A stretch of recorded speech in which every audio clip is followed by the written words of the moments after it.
I will give your enemy into your hand, and you shall do to him as it seems good to you. Then David went and stealthily cut off a corner of Saul's cloak. Afterward, David was stricken to the heart because he had cut off a corner of Saul's cloak. He said to his men, the Lord forbid that I should do this thing to my Lord, the Lord's anointed, to raise my hand against him, for he is the Lord's anointed. So David scolded his men severely and did not permit them to attack Saul. Then Saul got up and left the cave and went on his way. Afterwards, David also rose up and went out of the cave and called after Saul, my lord the king. When Saul looked behind him, David bowed with his face to the ground and did obeisance. David said to Saul, why do you listen to the words of those who say, David seeks to do you harm? This very day your eyes have seen how the Lord gave you into my hand in the cave. And some urged me to kill you, but I spared you. I said, I will not raise my hand against my Lord, for he is the Lord's anointed. See, my father, see the corner of your cloak in my hand. For by the fact that I cut off the corner of your cloak and did not kill you, you may know for certain that there is no wrong or treason in my hands. I have not sinned against you, though you are hunting me to take my life. May the Lord judge between me and you. May the Lord avenge me on you, but my hand shall not be against you. As the ancient proverb says, out of the wicked comes forth wickedness, but my hand shall not be against you. Against whom has the king of Israel come out? Whom do you pursue? Dead frog? A single flea? May the Lord therefore be judge, and give sentence between me and you. May he see to it and plead my cause, and vindicate me against you. When David had finished speaking these words to Saul, Saul said, is this your voice, my son David? Saul lifted up his voice and wept. He said to David, you are more righteous than I, for you have repaid me good, whereas I have repaid you evil.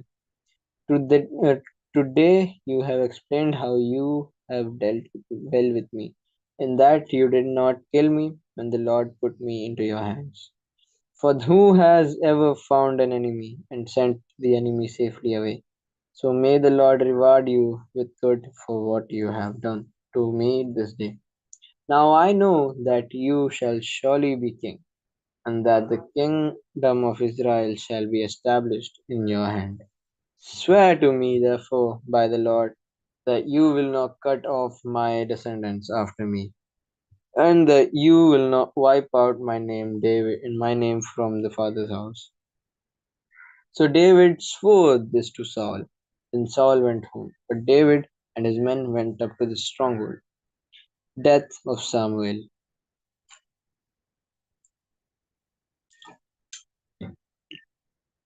Now Samuel died, and all Israel assembled and mourned for him. They buried him at his home in Ramah. Then David got up and went down to the wilderness of Paran. David and the wife of Nabal. There was a man in Maon whose property was in Carmel. The man was very rich. He had 3,000 sheep and 1,000 goats. He was shearing his sheep in Carmel. Now the name of the man was Nabal, and the name of his wife Abigail. The woman was clever and beautiful, but the man was surly and mean. He was a Calebite.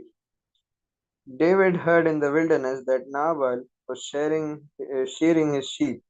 So David sent 10 young men, and David said to the young man, go up to Carmel and go to Nabal, and greet him in my name. Thus you shall salute him. Peace be to you, and peace be to your house, and peace be to all that you have. I heard that you have shearers. Now your shepherds have been with us, and we did them no harm, and they missed nothing. All the time they were in common. Ask your young men, and they will tell you. Therefore, let my young men find favor in your sight, for we have come on a feast day. Please give whatever you have at hand to your servants and to your son David. When David's young men came, they said all this to Nabal in the name of David, and then they waited. But Nabal answered David's servants, "Who is David? Who is the son of Jesse? There are many servants today who are breaking away from their masters. Shall I take my bread and my water and the meat I have butchered for my shearers, and give it to the men who come from I do not know where?" So David's young men turned away and came back and told him all this. David said to his men, "Every man strap on his sword," and every one of them strapped on his sword. David also strapped on his sword, and for about 400 men went up after David, while 200 remained with the baggage. But one of the young men told Abigail, Nabal's wife, "David sent messengers out of the wilderness to salute our master, and he shouted insults at them. Yet the men were very good to us, and we suffered no harm. And we never missed anything when we were in the fields, as long as we were with them. They were a wall to us, both by night and by day. All the while we were with them, keeping the sheep. Now therefore know this, and consider what you should do. For evil has been decided against our master, and against all his house. He is so ill-natured that no one can speak to him. Then Abigail hurried and took 200 loaves, 2 skins of wine, 500 sheep ready dressed, 5 measures of parched grain, 100 clusters of raisins, and 200 cakes of figs. She loaded them on donkeys and said to her young men, "Go on ahead of me. I am coming after you." But she did not tell her husband Nabal, as she rode on the donkey and came down under cover of the mountain. David and his men came down toward her, and she met them. Now David had said, "Surely it was in vain that I protected all this that this fellow has in the wilderness, so that nothing was missing of all that belonged to him. But he has returned me evil for good. God do so to David, and much more also, if by morning I leave so much as one male of all who belong to him." When Abigail saw David, she hurried and alighted from the donkey, fell before David on her face, bowing to the ground. She fell at his feet and said, "Upon me alone, my lord, be the guilt. Please let your servant speak in your ears, and hear the words of your servant. My lord, do not take seriously this ill-natured fellow, Nabal, for as his name is, so is he. Nabal is his name, and folly is with him. But I, your servant, did not see the young men of my lord, whom you sent. Now then, my lord, as the Lord lives, and as you yourself live, since the Lord has restrained you from blood guilt and from taking vengeance with your own hand, now let your enemies and those who seek to do evil to my Lord, be like Nabal. And now let this present that your servant has brought to my Lord be given to the young men who follow my Lord. Please forgive the trespass of your servants.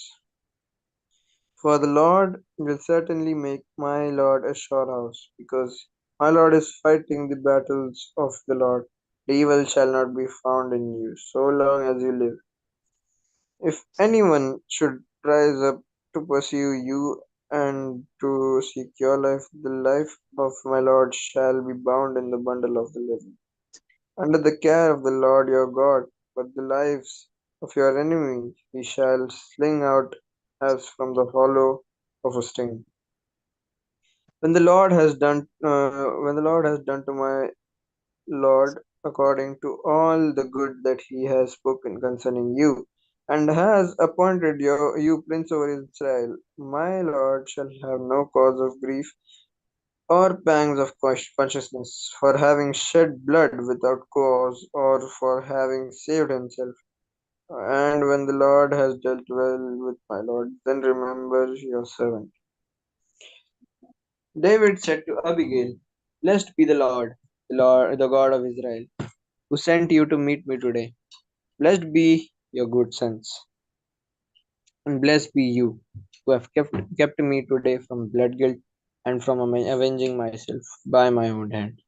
For as surely as the Lord the God of Israel lives, who has restrained me from hurting you, unless you had hurried and come to meet me. Truly by morning there would not have been left to Nabal so much as one male. Then David received from her hand what she had brought him. He said to her, Go up to your house in peace. See, I have heeded your voice, and I have granted your petition. Abigail came to Nabal. He was holding a feast in his house. സമയായേ വായിച്ചു നിർത്തിയത് പറയോ? 1 Samuel chapter 25 verse 36. Okay. Barak more. 1 Samuel chapter 25 verse 36. Then Abigail went to Nabal, and there he was holding a feast in his house, like the feast of a king. And Nabal's heart was merry with him, so he was very drunk. Therefore she told him nothing, little or much, until morning light. So it was in the morning, when the wine had gone from Nabal and his wife, he told him these things, that his heart died within him, and he became like a straw. Then it happened, after about 10 days, that the Lord struck Nabal, and he died. So when David heard that Nabal was dead, he said, Blessed be the Lord, who has pleaded the cause of my reproach from the hand of Nabal, and has kept his servant from evil. For the Lord has returned the wickedness of Nabal on his head. And David sent and proposed to Abigail to take her as his wife. And when the servants of David had come to Abigail at Carmel, they spoke to her, saying, David sent us to you to ask you to become his wife. Then she rose, bowed her face to the earth, and said, Here is your maid servant, a servant to wash the feet of the servants of my Lord. So Abigail rose in haste and rode on a donkey, attended by 5 of maidens, and she followed the messengers of David and became his wife. David also took Ahinoam of Jezreel, and so both of them were his wives. But Saul had given Michal, his daughter, David's wife, to Palti, the son of Laish, who was from Gelim. Chapter 26.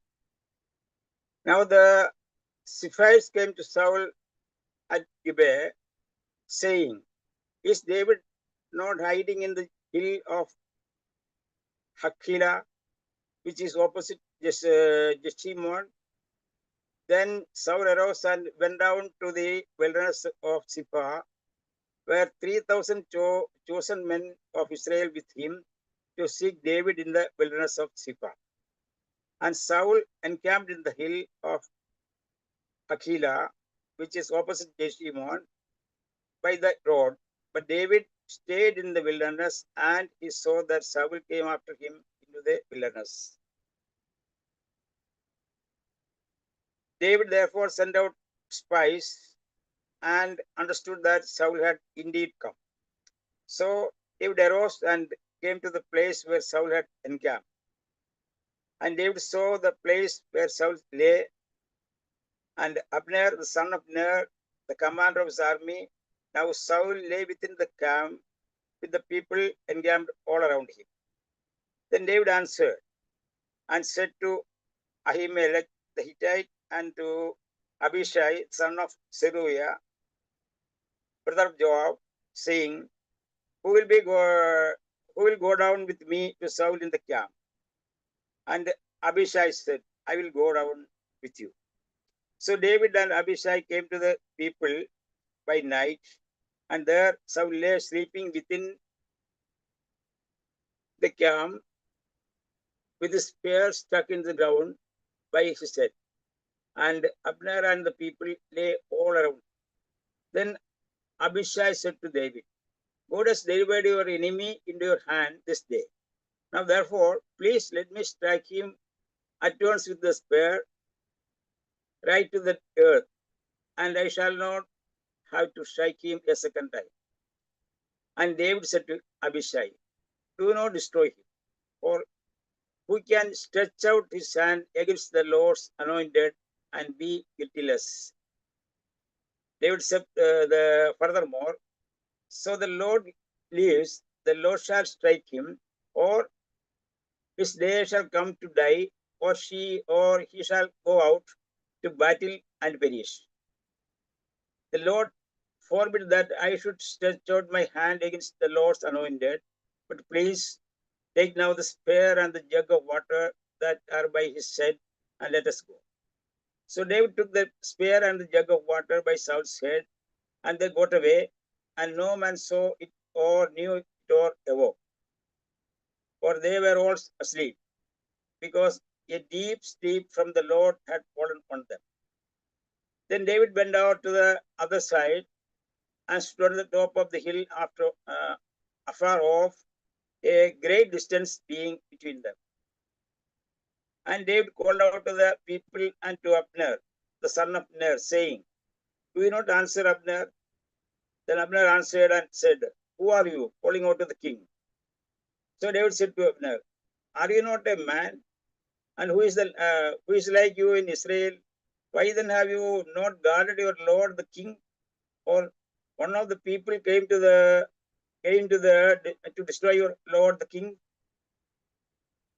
This thing that you have done is not good. As the Lord lives, you are worthy to die, because you have not guarded your master, the Lord's anointed. And now see where the king's spear is, and the jug of water that was by his head.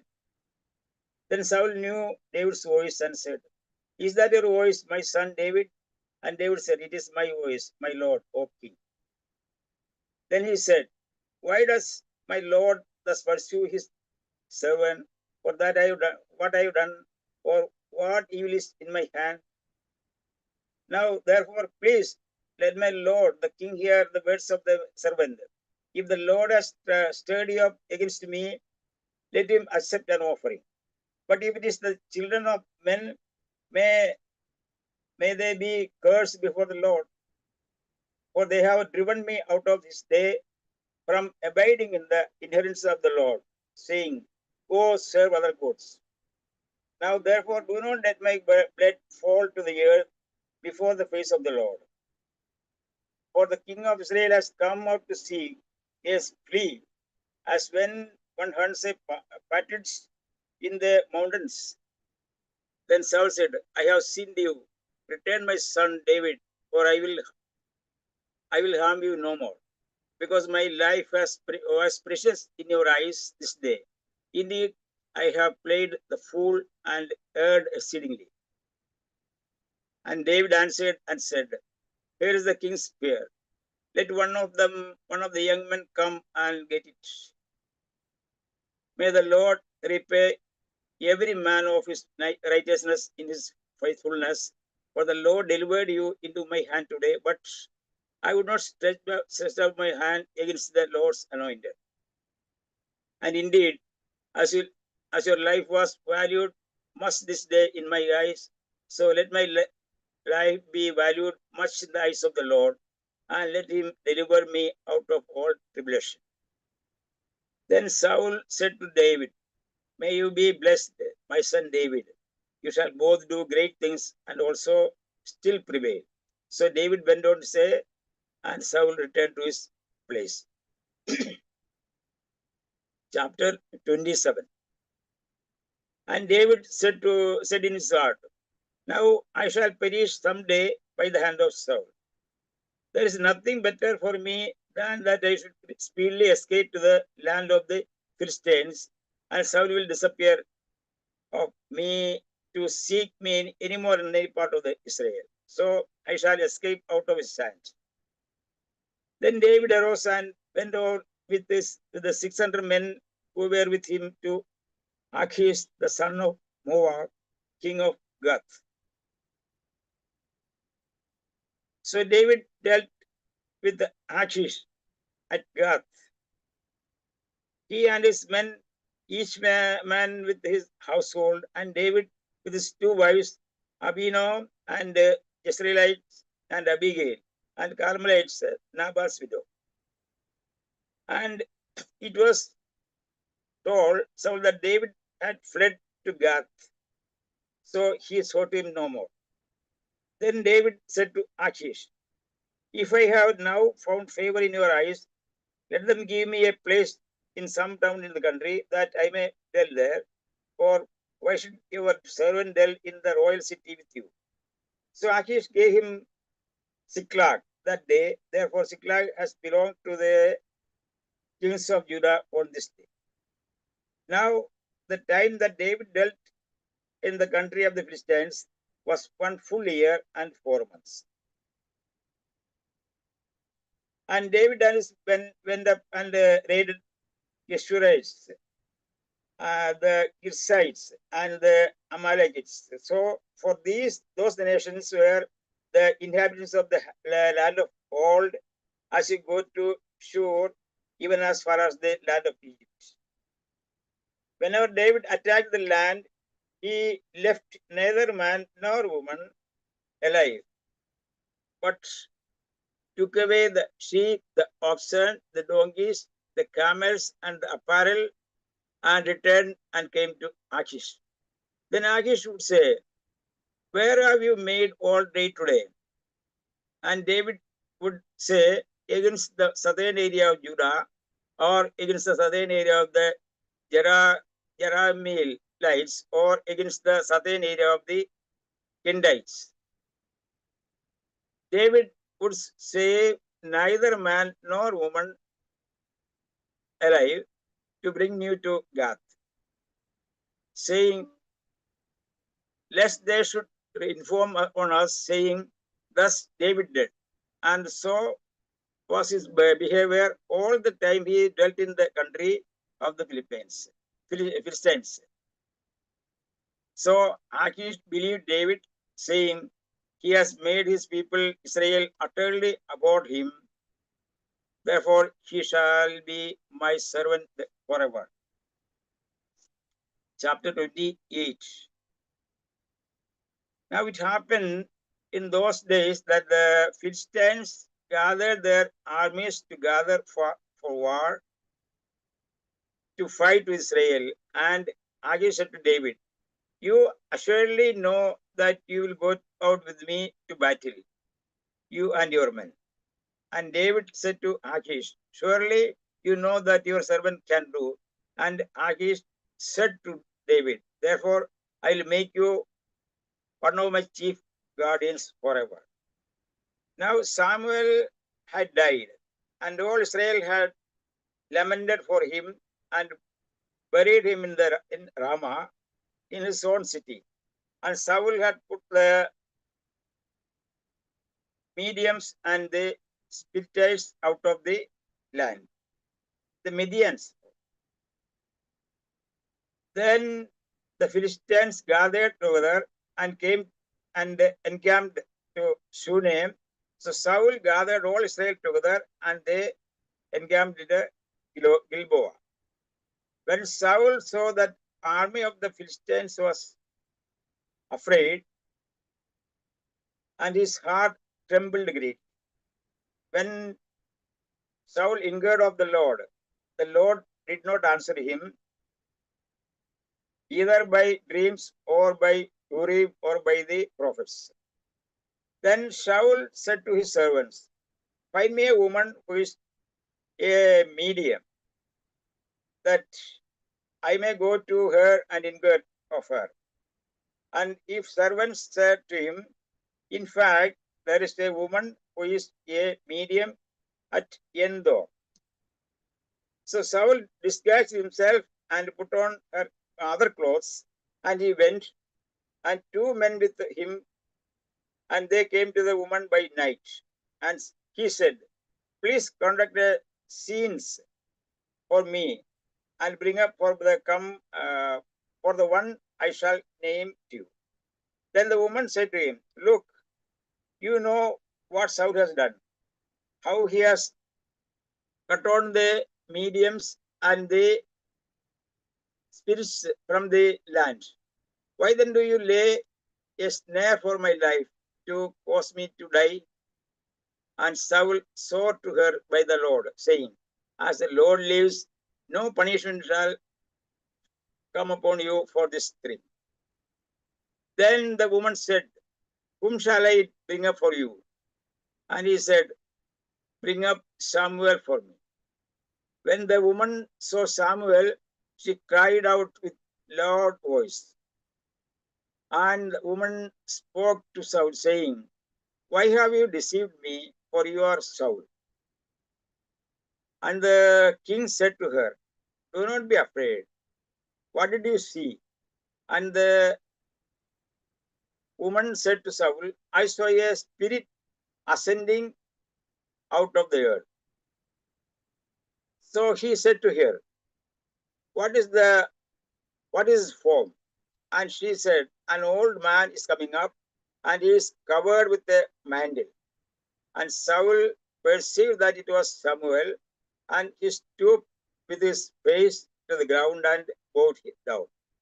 Now Samuel said to Saul, why have you disturbed me by bringing me up? And Saul answered, I am deeply distressed, for the Philistines make war against me, and God has departed from me and does not answer me anymore, neither by prophets nor by dreams. Therefore, I have called you that you may reveal to me what I should do. Then Samuel said, why then do you ask me, seeing the Lord has departed from you and has become your enemy? And the Lord has done for himself as he spoke to me. For the Lord has torn the kingdom out of your hand and given to your neighbor, namely David. Because you did not obey the voice of the Lord, nor execute his fierce wrath upon Amalek. Therefore, when the Lord has done this thing to you this day.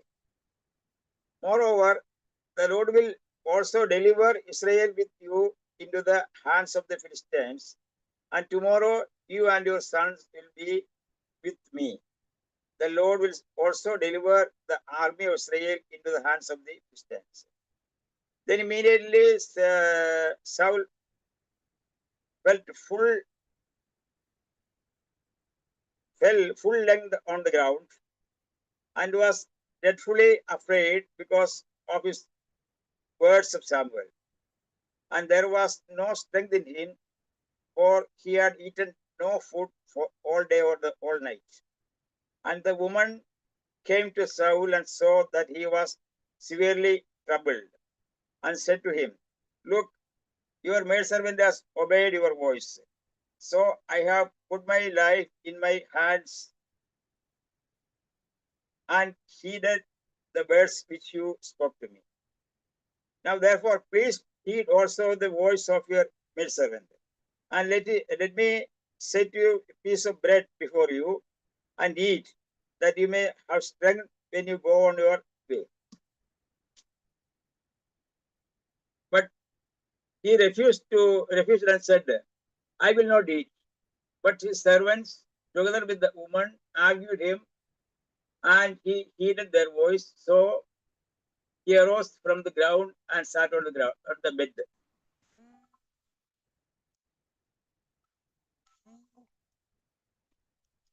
Now the woman said,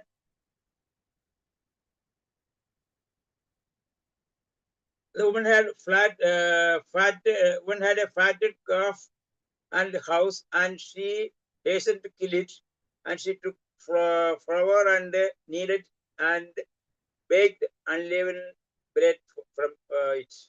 So she brought it before Saul and his servants, and they ate. Sorry, they ate. Then they rose and went away that night. Chapter 29. Then the Philistines gathered together all their armies at Aphek, and the Israelites encamped by a fountain which is in Israel. And the Lord of the Philistines passed in review by hundreds and by thousands. But David and his men passed in review at the rear with Achish. Then the princes of the Philistines said, "What are these Hebrews doing here?" And Achish said to the princes of the Philistines, "Is it not David, the servant of Saul, king of Israel, who has been with me these days for these years? And to this day I have found no fault in him since he defected to me." But the princes of Philistines were angry with him. So the princes of the Philistines said to him, "Make this fellow return, and he may go back to the place which you have appointed for him. And do not let him go down with us to battle, lest in the battle he become our adversary, for which what would we reconcile himself for his master, if not with the head of all the men."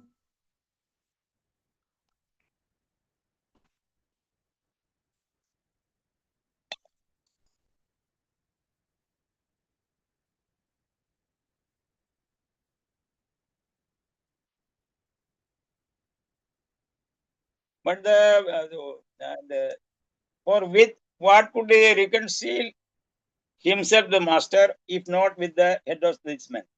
Is this not David, of whom they say they sang to one another in dances, saying, "Saul has slain his thousands, and David has 10,000s."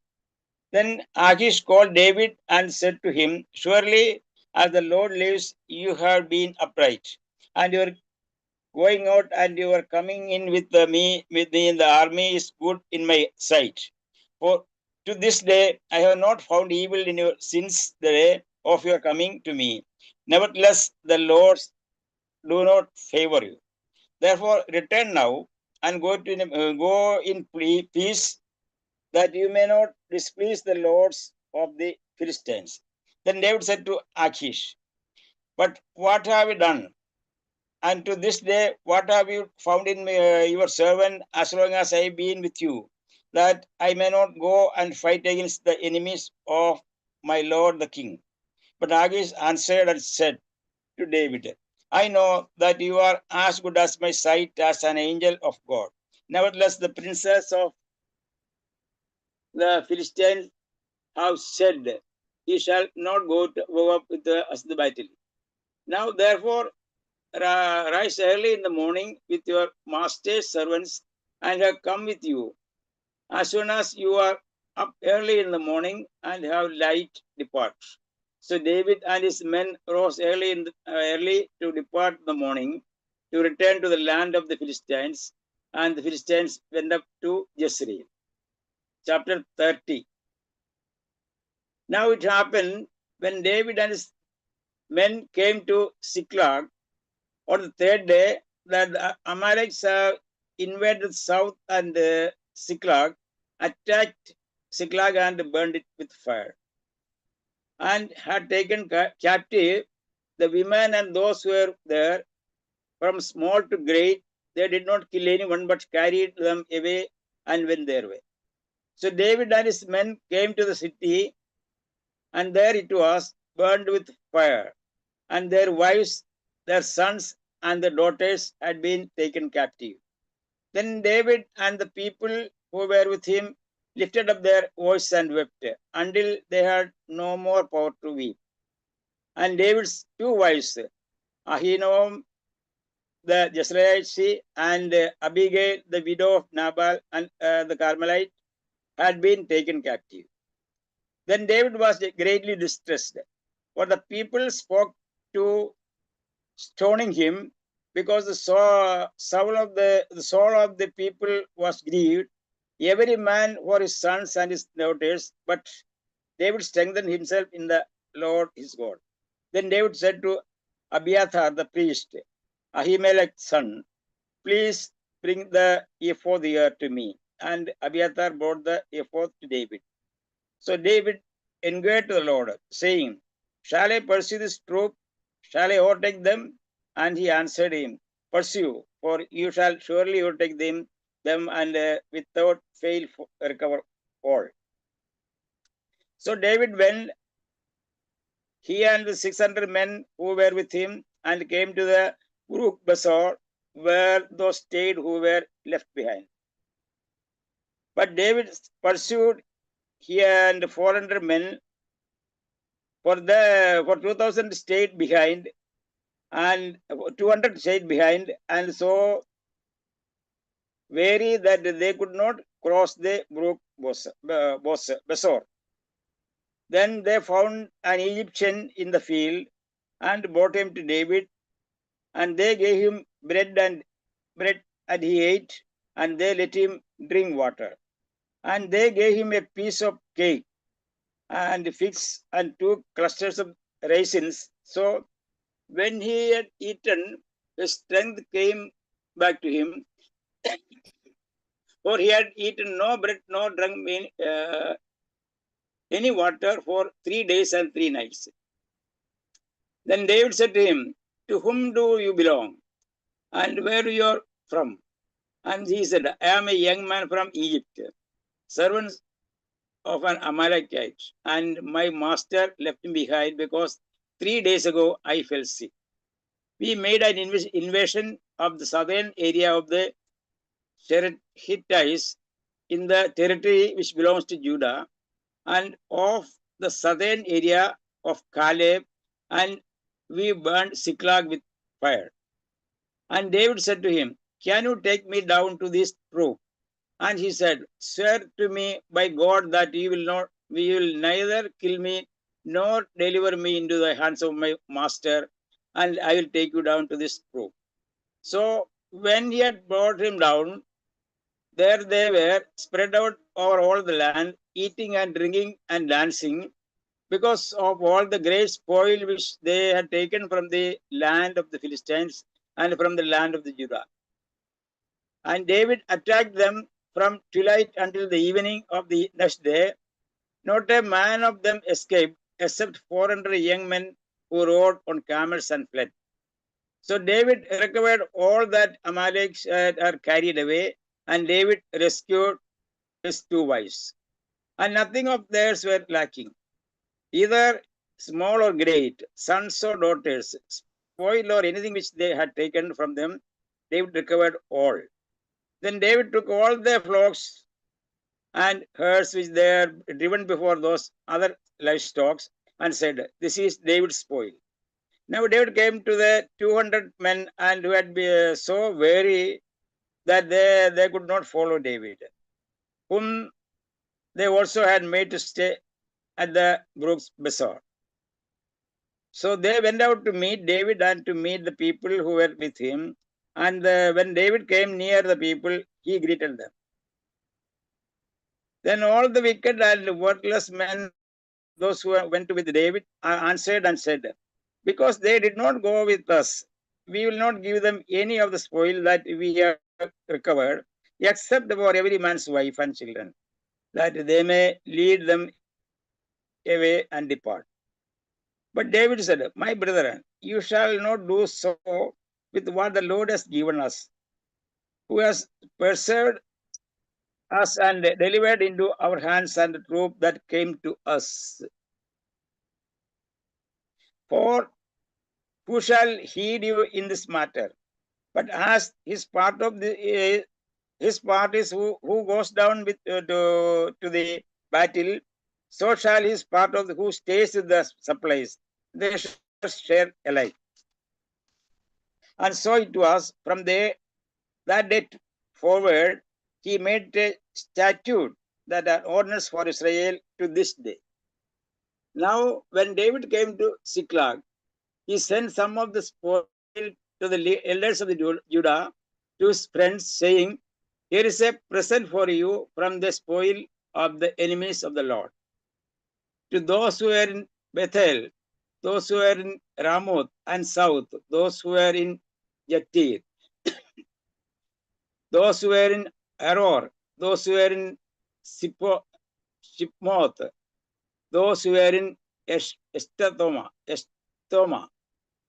those who were in Rakai, those who were in the cities of the Jerahmeelites, those who were in the cities of the Kenites, those who were in Horma, those who were in the Chorashan, those who were in Attash, those who were in Hebron, and to all the places where David himself and his men were accustomed to prove. Chapter 31. The Philistines fought against Israel, and the men of Israel fled from before the Philistines and fell slain on Mount Gilboa. Then the Philistines followed hard after Saul and his sons, and the Philistines killed Jonathan, Abinadab, and Malchishua, Saul's sons. Now the battle became intense against Saul, and the archers hit him, and he was severely wounded by the archers. Then Saul, yes. Sameta. Okay. Now, 1 Samuel chapter 31, verse 3 completed. You can go ahead to the 4. 1 Samuel chapter 31, verses 4. Parakmo. Then Saul said to his armor bearer, "Draw your sword and thrust me through with it, so that these uncircumcised may not come and thrust me through and make sport of me." But his armor bearer was unwilling, for he was terrified. So Saul took his own sword and fell upon it. When his armor bearer saw that Saul was dead, he also fell upon his sword and died with him. So Saul and his 3 sons and his armor bearer and all his men died together on the same day. When the men of Israel, who were on the other side of the valley and those beyond the Jordan, saw that the men of Israel had fled and that Saul and his sons were dead, they forsook their towns and fled, and the Philistines came and occupied them. The next day, when the Philistines came to strip the dead, they found Saul and his 3 sons fallen on Mount Gilboa. They cut off his head, stripped off his armor, and sent messengers throughout the land of the Philistines to carry the good news to the houses of the idols and to the people. They put his armor in the temple of Astarte, and they fastened his body to the wall of Bethshan. But when the inhabitants of Jabesh Gilead heard what the Philistines had done to Saul, all the valiant men set out, traveled all night long, and took the body of Saul and the bodies of his sons from the wall of Bethshan. They came to Jabesh and burned them there. Then they took their bones and buried them under the tamarisk tree in Jabesh and fasted 7 days. 2 Samuel chapter 1. After the death of Saul, when David had returned from defeating the Amalekites, David remained 2 days in Ziklag. On the 3rd day, a man came from Saul's camp with his clothes torn and dirt on his head. When he came to David, he fell to the ground and did obeisance. David said to him, "Where have you come from?" He said to him, "I have escaped from the camp of Israel." David said to him, "How did things go?" "Tell me," he answered. "The army fled from the battle, but also many of the army fell and died, and Saul and his sons Jonathan also died." Then David asked the young man who was reporting to him, "How do you know that Saul and his son Jonathan died?" The young man reporting to him said, "I happened to be on Mount Gilboa, and there was Saul leaning on his spear, while the chariots and the horsemen drew close to him. When he looked behind him, he saw me and called to me. I answered, 'Here, sir.' And he said to me, 'Who are you?' I answered him, 'I am an Amalekite.' He said to me, 'Come, stand over me and kill me, for convulsions have seized me, and yet my life still lingers.' So I stood over him and killed him, for I knew that he could not live after he had fallen. I took the crown that was on his head and the armlet that was on his arm, and I have brought them here to my lord. Then David took hold of his clothes and tore them, and all the men who were with him did the same. They mourned and wept and fasted until evening for Saul and for his son Jonathan, and for the army of the Lord and for the house of Israel, because they had fallen by the sword. David said to the young man who had reported to him, "Where do you come from?" He answered, I'm the son of a resident alien, an Amalekite. David said to him, "Were you not afraid to lift your hand to destroy the Lord's anointed?" Then David called one of the young men and said, "Come here and strike him down." So he struck him down and he died. David said to him, "Your blood be on your head, for your own mouth has testified against you, saying, I have killed the Lord's anointed."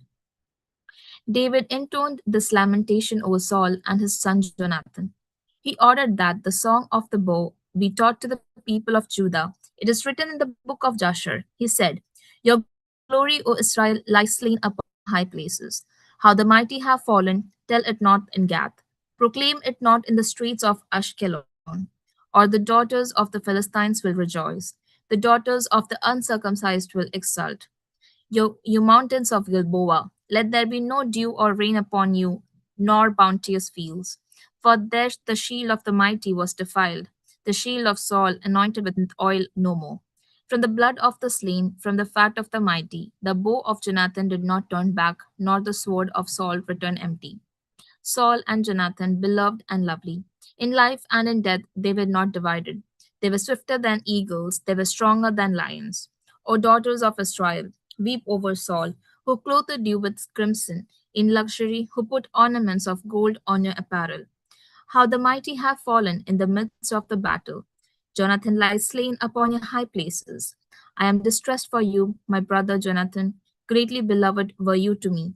Your love to me was wonderful, passing the love of women. How the mighty have fallen, and the weapons of war perished. Second Samuel 2, chapter 2. After this, David inquired of the Lord, "Shall I go up into any of the cities of Judah?" The Lord said to him, "Go up." David said, "To which shall I go up?" He said, "To Hebron." So David went up there, along with his two wives, Ahinoam of Jezreel and Abigail the widow of Nabal of Carmel. David brought up the men who were with him, every one with his household, and they settled in the towns of Hebron. Then the people of Judah came, and there they anointed David king over the house of Judah. When they told David it was people of Jabesh Gilead who buried Saul, David sent messengers to the people of Jabesh Gilead and said to them, "May you be blessed by the Lord, because you showed this loyalty to Saul your Lord and buried him. Now may the Lord have show steadfast love and faithfulness to you, and I too will reward you because you have done this thing.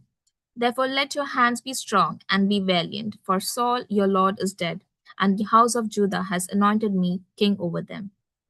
But Abner, son of Ner, commander of Saul's army, had taken Ishbaal, son of Saul, and brought him over to Mahanaim. He made him king over Gilead, the Asherites, Zezreel, Ephraim, Benjamin, and over all Israel. Ishbaal, Saul's son, was 40 years old when he began to reign over Israel, and he reigned 2 years, but the house of Judah followed David. The time that David was king in Hebron over the house of Judah was 7 years and 6 months. Abner, son of Ner, and the servants of Ishbaal, son of Saul, went out from Mahanaim to Gibeon. Joab, son of Jeruah, and the servants of David went out and met them at the pool of Gibeon. One group sat on one side of the pool, while the other sat on the other side of the pool. Abner said to Joab, "Let the young men come forward and have a contest before us." Joab said, "Let them come forward." So they came forward and were counted as they passed by, 12 for Benjamin and Ishbaal, son of Saul, and 12 of the servants of David. Each grasped his opponent by the head and thrust his sword in his opponent's side. So they fell down together. Therefore that place was called Helkath Hazurim, which is at Gibeon. The battle was very fierce that day, and Abner and the men of Israel were beaten by the servants of David. The three sons of Jeruah were there, Joab, Abishai, and Asahel. Now Asahel was as swift of foot as a wild gazelle. Asahel pursued Abner, turning neither to the right nor to the left as he followed him. Then Abner looked back and said, "Is it you, Asahel?" He answered, "Yes, it is." Abner said to him, "Turn to your right or to your left and seize one of the young men and take his spoil." But Asahel would not turn away from following him. Abner said again to Asahel, "Turn away from following me. Why should I strike you to the ground? How then could I show my face to your brother Job?" But he refused to turn away. So Abner struck him in the stomach with the butt of his spear, so that the spear came out at his back. He fell there and died where he lay. And all those who came to the place where Asahel had fallen and died stood still. But Job and Abishai pursued Abner. As the sun was going down, they came to the hill of Ammah, which lies before Giah on the way to the wilderness of Gibeon. The Benjaminites rallied around Abner and formed a single band. They took their stand on the top of a hill. Then Abner called to Job, "Is the sword to keep devouring forever? Do you not know that the end will be bitter? How long will it be before you order your people to turn from the pursuit of their kinsmen?" Job said, "As God lives, if you had not spoken, the people would have continued to pursue their kinsmen, not stopping until morning." Job sounded the trumpet, and all the people stopped. They no longer pursued Israel or engaged in battle any further. Abner and his men traveled all that night through the Arabah. They crossed the Jordan, and marching the whole forenoon, they came to Mahanaim. Job turned from the pursuit of Abner, and when he had gathered all the people together, there were missing of David's servants 19 men besides Asahel. But the servants of David had killed of Benjamin 360 of Abner's men. They took up Asahel and buried him in the tomb of his father, which was at Bethlehem. Joab and his men marched all night, and the day broke upon them at Hebron.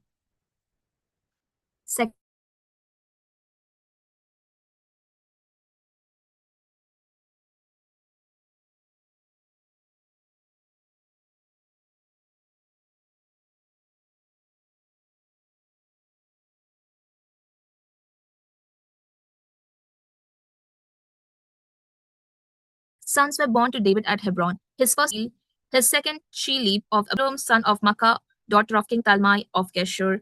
The fourth, Adonijah, son of Haggith. The fifth, Sheptiah, son of Abital. And the sixth, Ithream of David's wife Eglah. These were born to David in Hebron. While there was war between the house of Saul and the house of David, Abner was making himself strong in the house of Saul.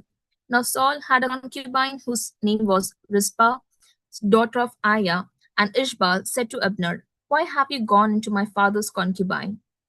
The words of Ishbal made Abner very angry.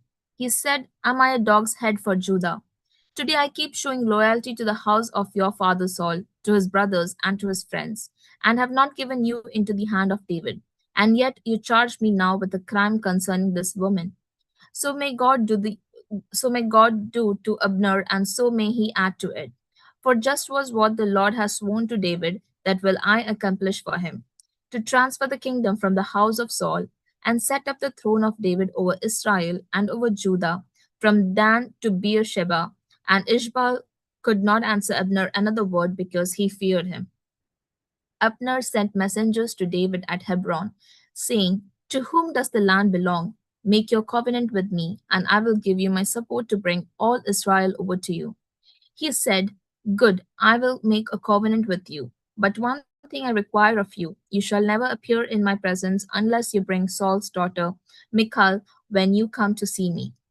Then David sent messengers to Saul's son Ishbal, saying, "Give me my wife Michal, to whom I became engaged at the price of 100 foreskins of the Philistines."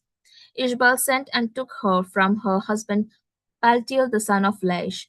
But her husband went with her, weeping as he walked behind her all the way to Bahurim. Then Abner said to him, "Go back home." So he went back. Abner sent word to the elders of Israel, saying, "For some time past you have been seeking David as king over you. Now then bring it about, for the Lord has promised David, 'Through my servant David I will save my people Israel from the hand of the Philistines and from all their enemies.'" Abner also spoke directly to the Benjaminites. Then Abner went to tell David at Hebron all that Israel and the whole house of Benjamin were ready to do. When Abner came with 20 men to David at Hebron, David made a feast for Abner and the men who were with him. Abner said to David, "Let me go and rally all Israel to my lord the king, in order that they may make a covenant with you, and that you may reign over all that your heart desires." So David dismissed Abner, and he went away in peace.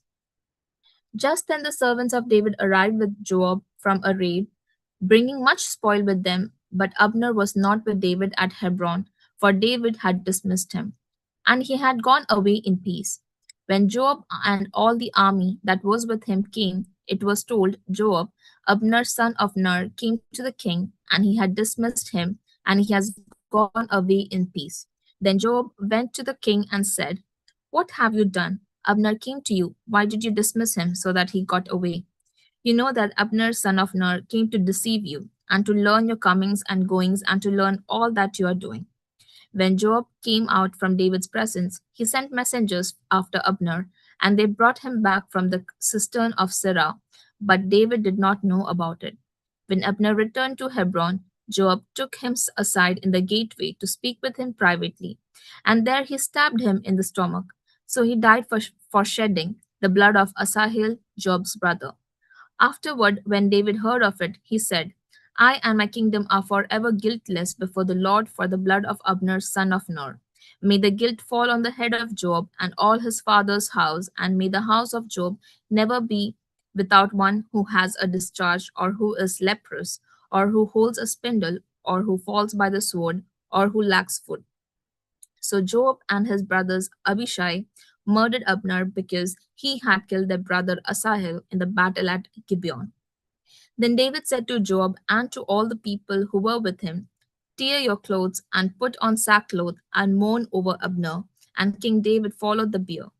They buried Abner at Hebron. The king lifted up his voice and wept at the grave of Abner, and all the people wept. The king lamented for Abner, saying, "Should Abner die as a fool dies? Your hands were not bound, your feet were not fettered. As one falls before the wicked, you have fallen." And all the people wept over him again. Then all the people came to persuade David to eat something while it was still day. But David swore, saying, "So may God do to me, and more, if I taste bread or anything else before the sun goes down." All the people took notice of it, and it pleased them, just as everything the king did pleased all the people. So all the people and all Israel understood that the king had no part in the killing of Abner son of Ner. And the king said to his servants, Do you not know that a prince and a great man has fallen this day in Israel? Today I am powerless, even though anointed king. These men, the sons of Zeruiah, are too violent for me. The Lord pay back the one who does wickedly in accordance with his wickedness. 2 Samuel chapter 4. When Saul's son Ishbal heard that Abner had died at Hebron, his courage failed, and all Israel was dismayed. Saul's son had two captains of raiding bands. The name of the one was Bana, and the name of the other Rechab.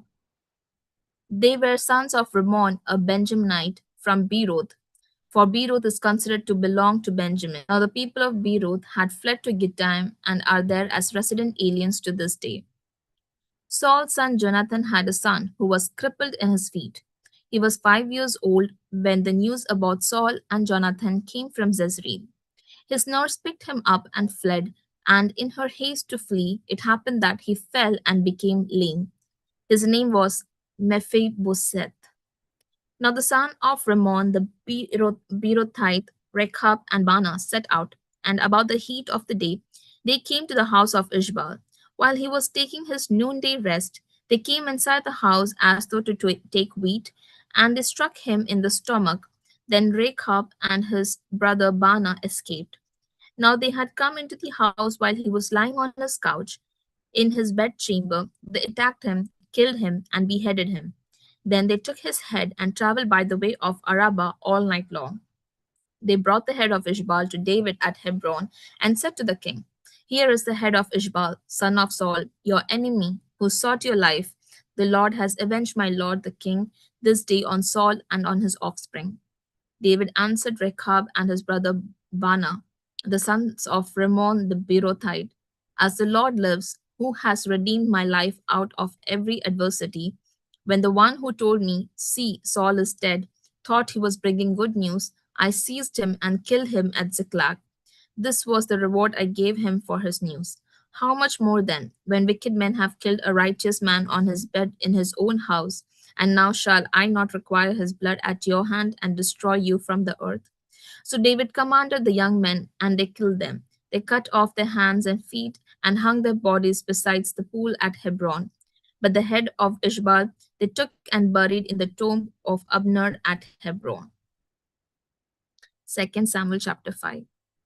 Then all the tribes of Israel came to David at Hebron and said, look, we are your bone and flesh. For some time, while Saul was king over us, it was you who led out Israel and brought it in. The Lord said to you, it is you who shall be shepherd of my people Israel, you who shall be ruled over Israel. So all the elders of Israel came to the king of Hebron, and King David made a covenant with them at Hebron before the Lord, and they anointed David king over Israel. David was 30 years old when he began to reign, and he reigned 40 years. At Hebron, he reigned over Judah 7 years and 6 months, and at Jerusalem, he reigned over all Israel and Judah 33 years. The king and his men marched to Jerusalem against the Jebusites, the inhabitants of the land, who said to David, you will not come in here, even the blind and the lame will turn you back. Thinking David cannot come in here. Nevertheless, David took the stronghold of Zion, which is now the city of David. David had said on that day, whoever would strike down the Jebusites, let him get up the water shaft to attack the lame and the blind, those whom David hates. Therefore it is said, the blind and the lame shall not come into the house. David occupied the stronghold and named it the city of David.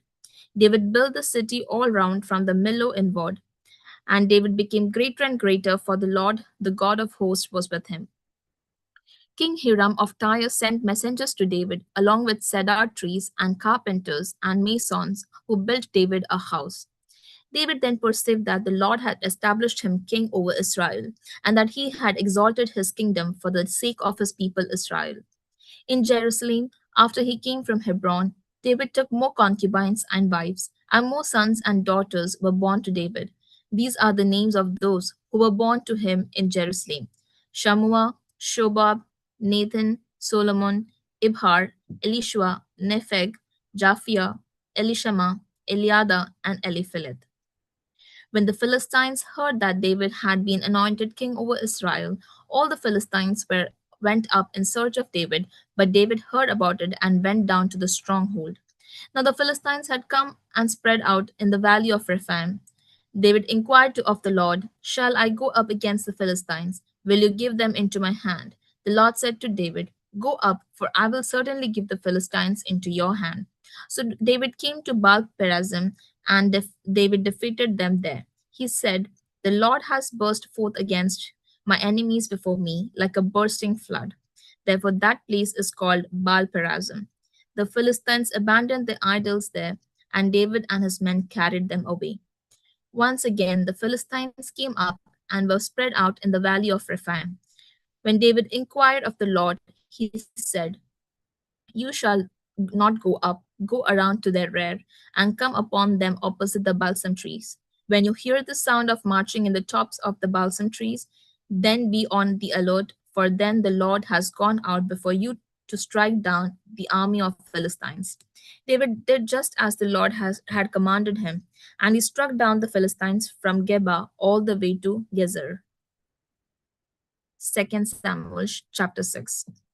David again gathered all the chosen men of Israel, 30,000.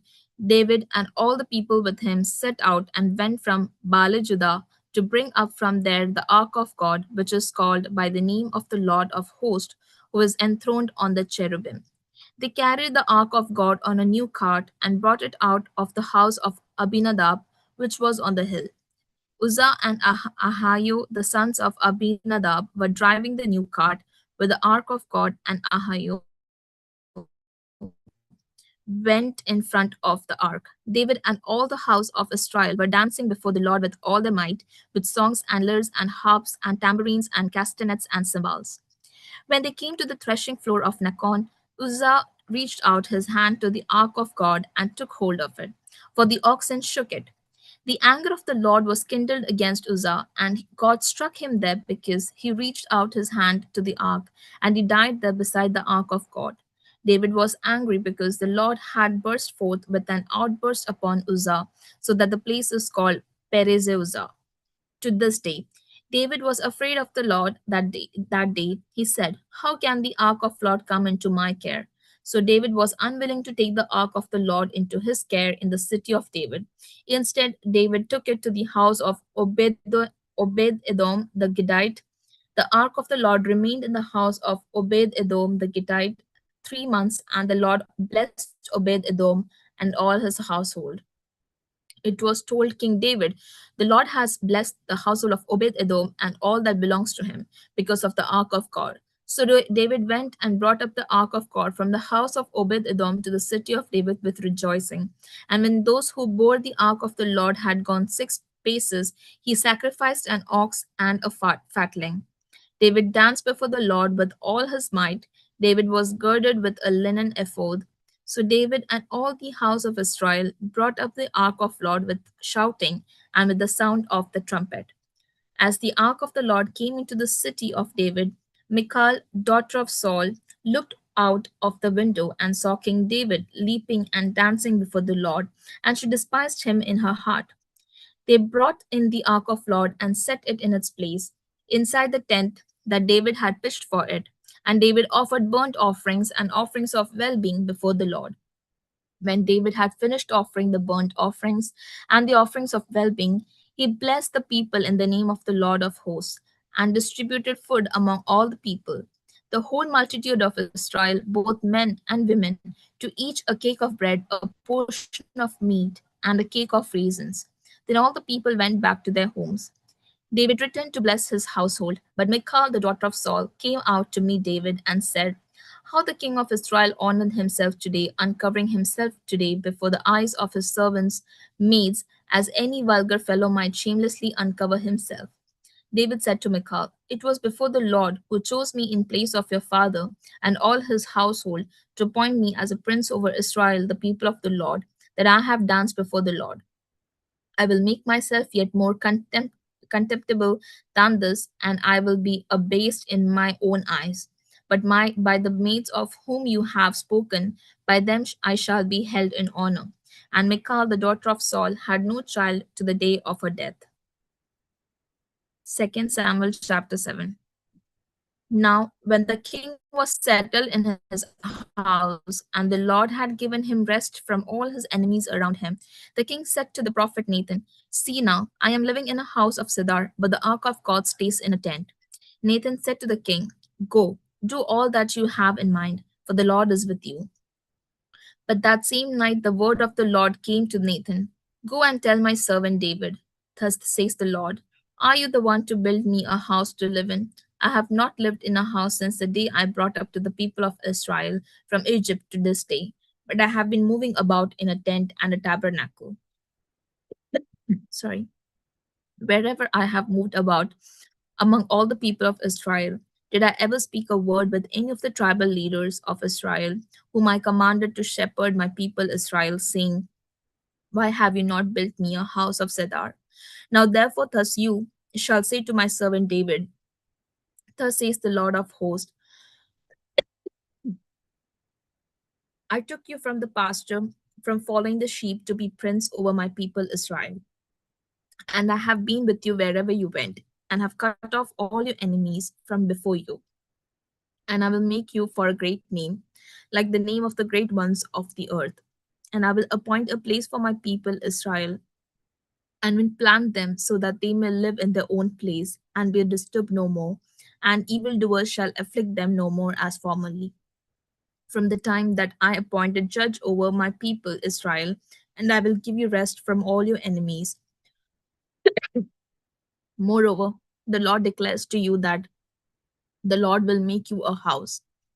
When your days are fulfilled and you lie down with your ancestors, I will raise up your offspring after you, who shall come forth from your body, and I will establish his kingdom. He shall build a house for my name, and I will establish the throne of his kingdom forever. I will be a father to him, and he shall be a son to me. When he commits iniquity, I will punish him with a rod such as mortals use, with blows inflicted by human beings. But I will not take my steadfast love from him, as I took it from Saul, whom I put away from before you. Your house and your kingdom shall be made sure forever before me. Your throne shall be established forever. In accordance with all these words and with all this vision, Nathan spoke to David. Then King David went in and sat before the Lord and said, Whom am I, O Lord God, and what is my house that you have brought me thus far? And yet this was a small thing in your eyes, O Lord God. You have spoken also of your servants a house for a great while to come. May this be instruction for the people, O Lord God. And what more can David say to you? For you know your servant, O Lord God. Parekmo. 2 Samuel chapter 7, verse 20. To be continued. And what more can David say to you? For you know your servant. O Lord God, because of your promise and according to your own heart, you have wrought all this greatness, so that your servant may know it. Therefore, you are great, O Lord God, for there is no one like you, and there is no God beside you, according to all that we have heard with our ears. Who is like your people, like Israel? Is there another nation on earth whose God went to redeem? It is as a people and to make a name for himself, doing great and awesome things for them by driving out before his people nations and their gods. And you established your people Israel for yourself to be your people forever, and you, O Lord, became their God. And now, O Lord God, as for the word that you have spoken concerning your servant and concerning his house, confirm it forever. Do as you have promised. Thus your name will be magnified forever in the saying, The Lord of hosts is God over Israel. And the house of your servant David will be established before you.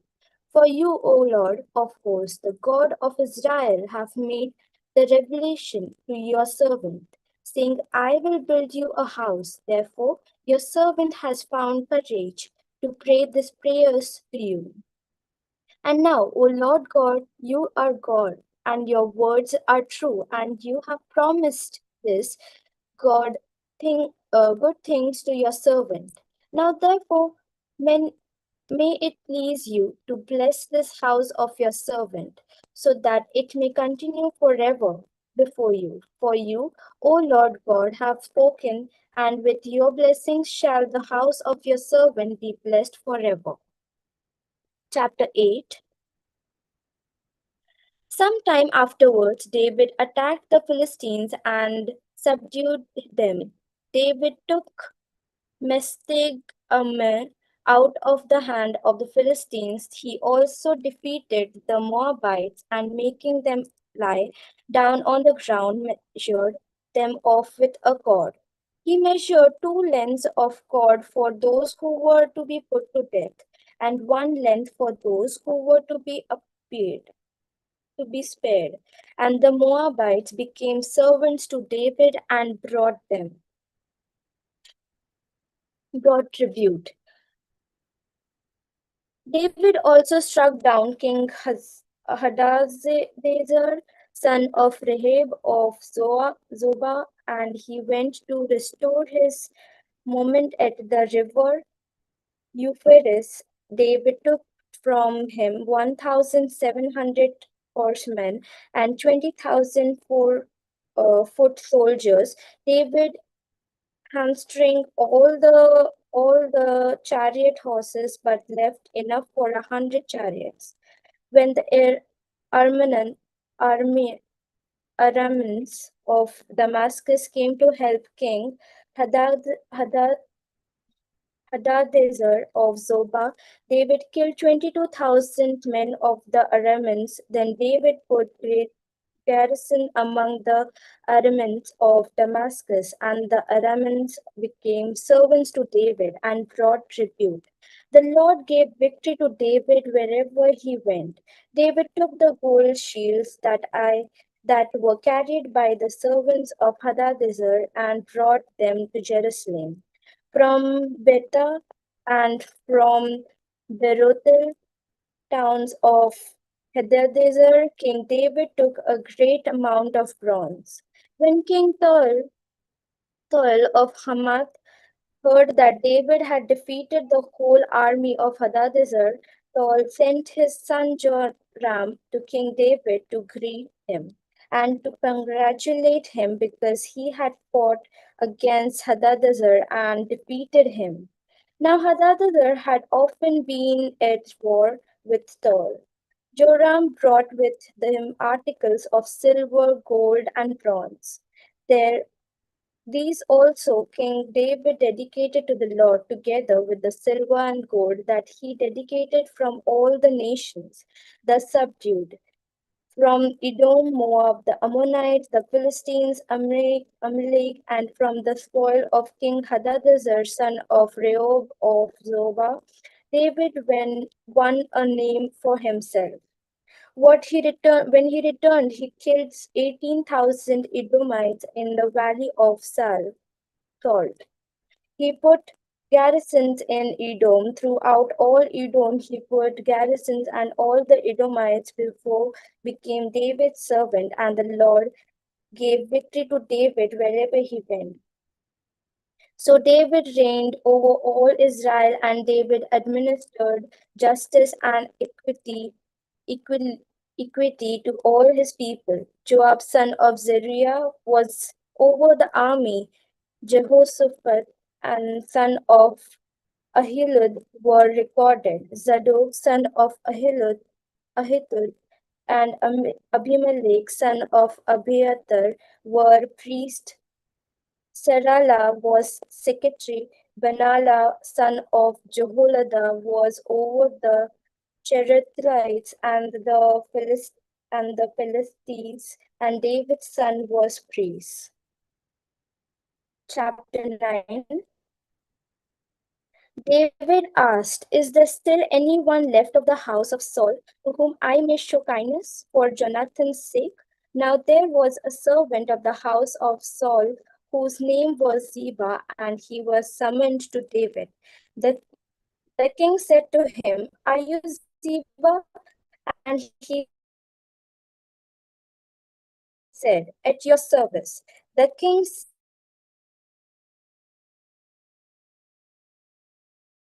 "Is there any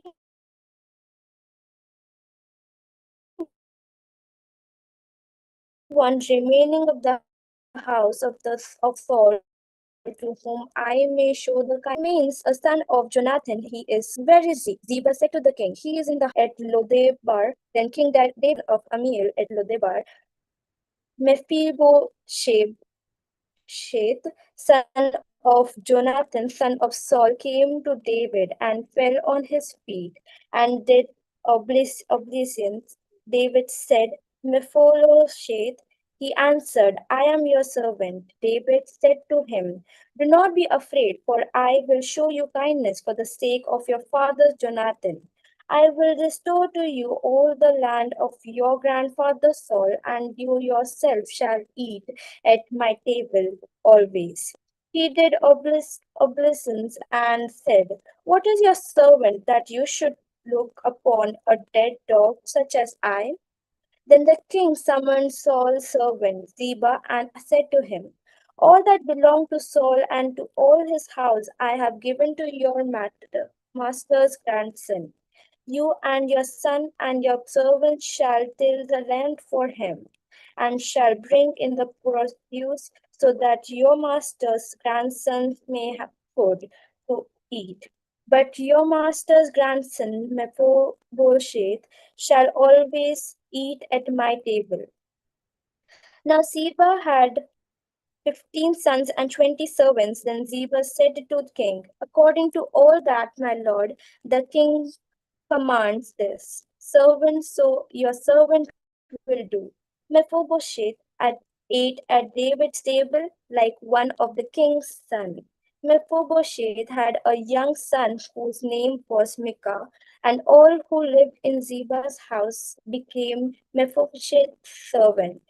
Mephibosheth lived in Jerusalem, for he always ate at the king's table. Now he was lame in both his feet. Chapter 10.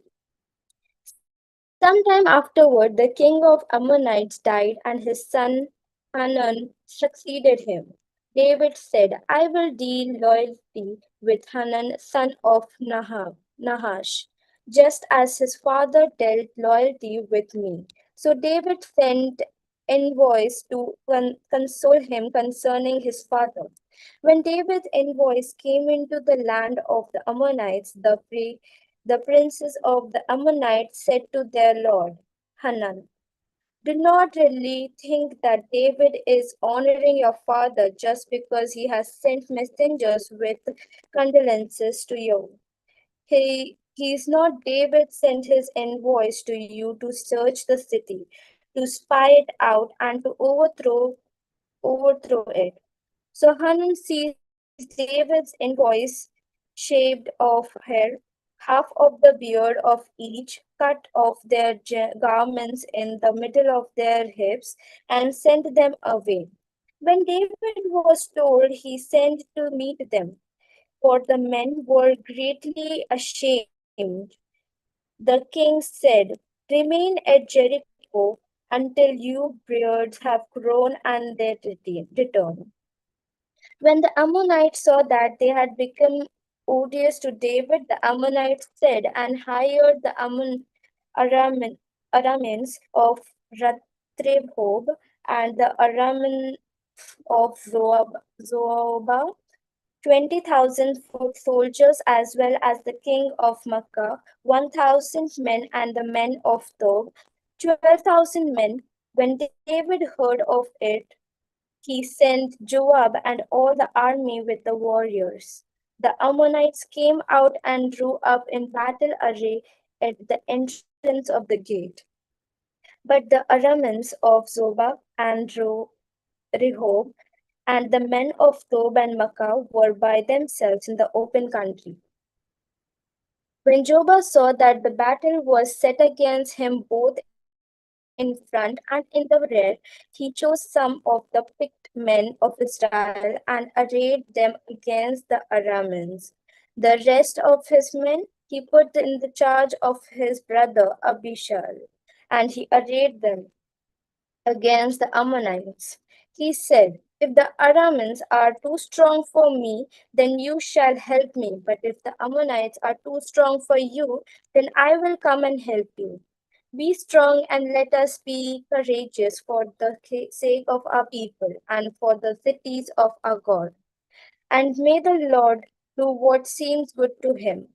So Joab and the people who were with him moved forward into battle against the Arameans, and they fled before him. When the Ammonites saw that the Arameans fled, they likewise fled before Abishai and entered the city. Then Joab returned from fighting against the Ammonites and came to Jerusalem. But when the Arameans saw that they had been defeated by Israel, they gathered themselves together. Hadadezer sent and brought out the Arameans who were beyond the Euphrates, and they came to Helam with Shobak, the commander of the army of Hadadezer, at their head. When it was told David, he gathered all Israel together and crossed the Jordan and came to Halam. The Arameans arrayed themselves against David and fought with him. The Arameans had fled before Israel, and David killed of the Arameans 700 chariot teams and 40,000 horsemen, and wounded Shobak, the commander of the army, so that he died there. When all the kings who were servants of Hadadezer saw that they had been defeated by Israel, they made peace with Israel and became subject to them. So the Arameans were afraid to help the Ammonites anymore.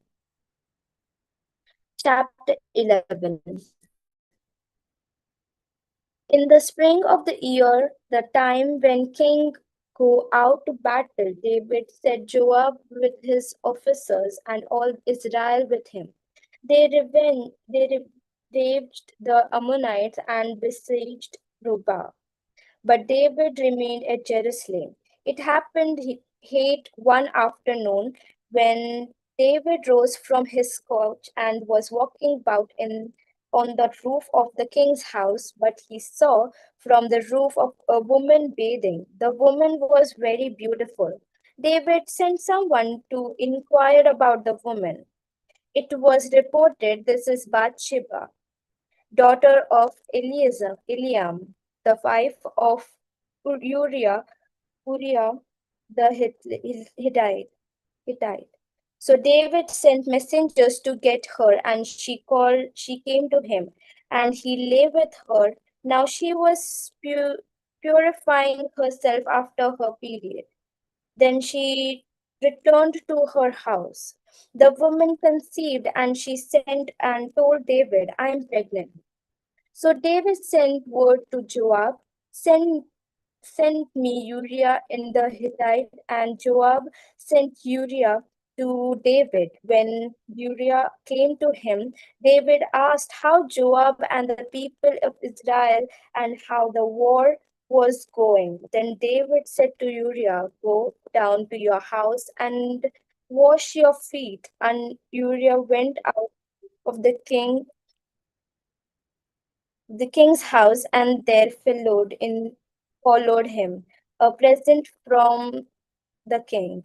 But Uriah slept at the entrance of the king's house with all the servants of his lord, and did not go down to his house. When they told David, Uriah did not go down to his house. David said to Uriah, "You have just come from a journey. Why did you not go down to your house?" Uriah said to David, "The ark and Israel and Judah remains in booths, and my lord Joab and the servant of my lord are camping in the open field. Shall I then go to my house to eat and to drink and to lie with my wife? As you live and as your soul lives, I will not do such a thing." Then David said to Uriah, "Remain here today also, and tomorrow I will send you back." So Uriah remained in Jerusalem that day. On the next day, David invited him to eat and drink in his presence and made him drunk. And in the evening he went out to lie on his couch with a servant of his lord, but he did not go down to his house. In the morning, David wrote a letter to Joab and sent it by the hand of Uriah. In the letter he wrote, "So set Uriah in the forefront of the hardest fighting, and then draw back from him so that he may be struck down and die."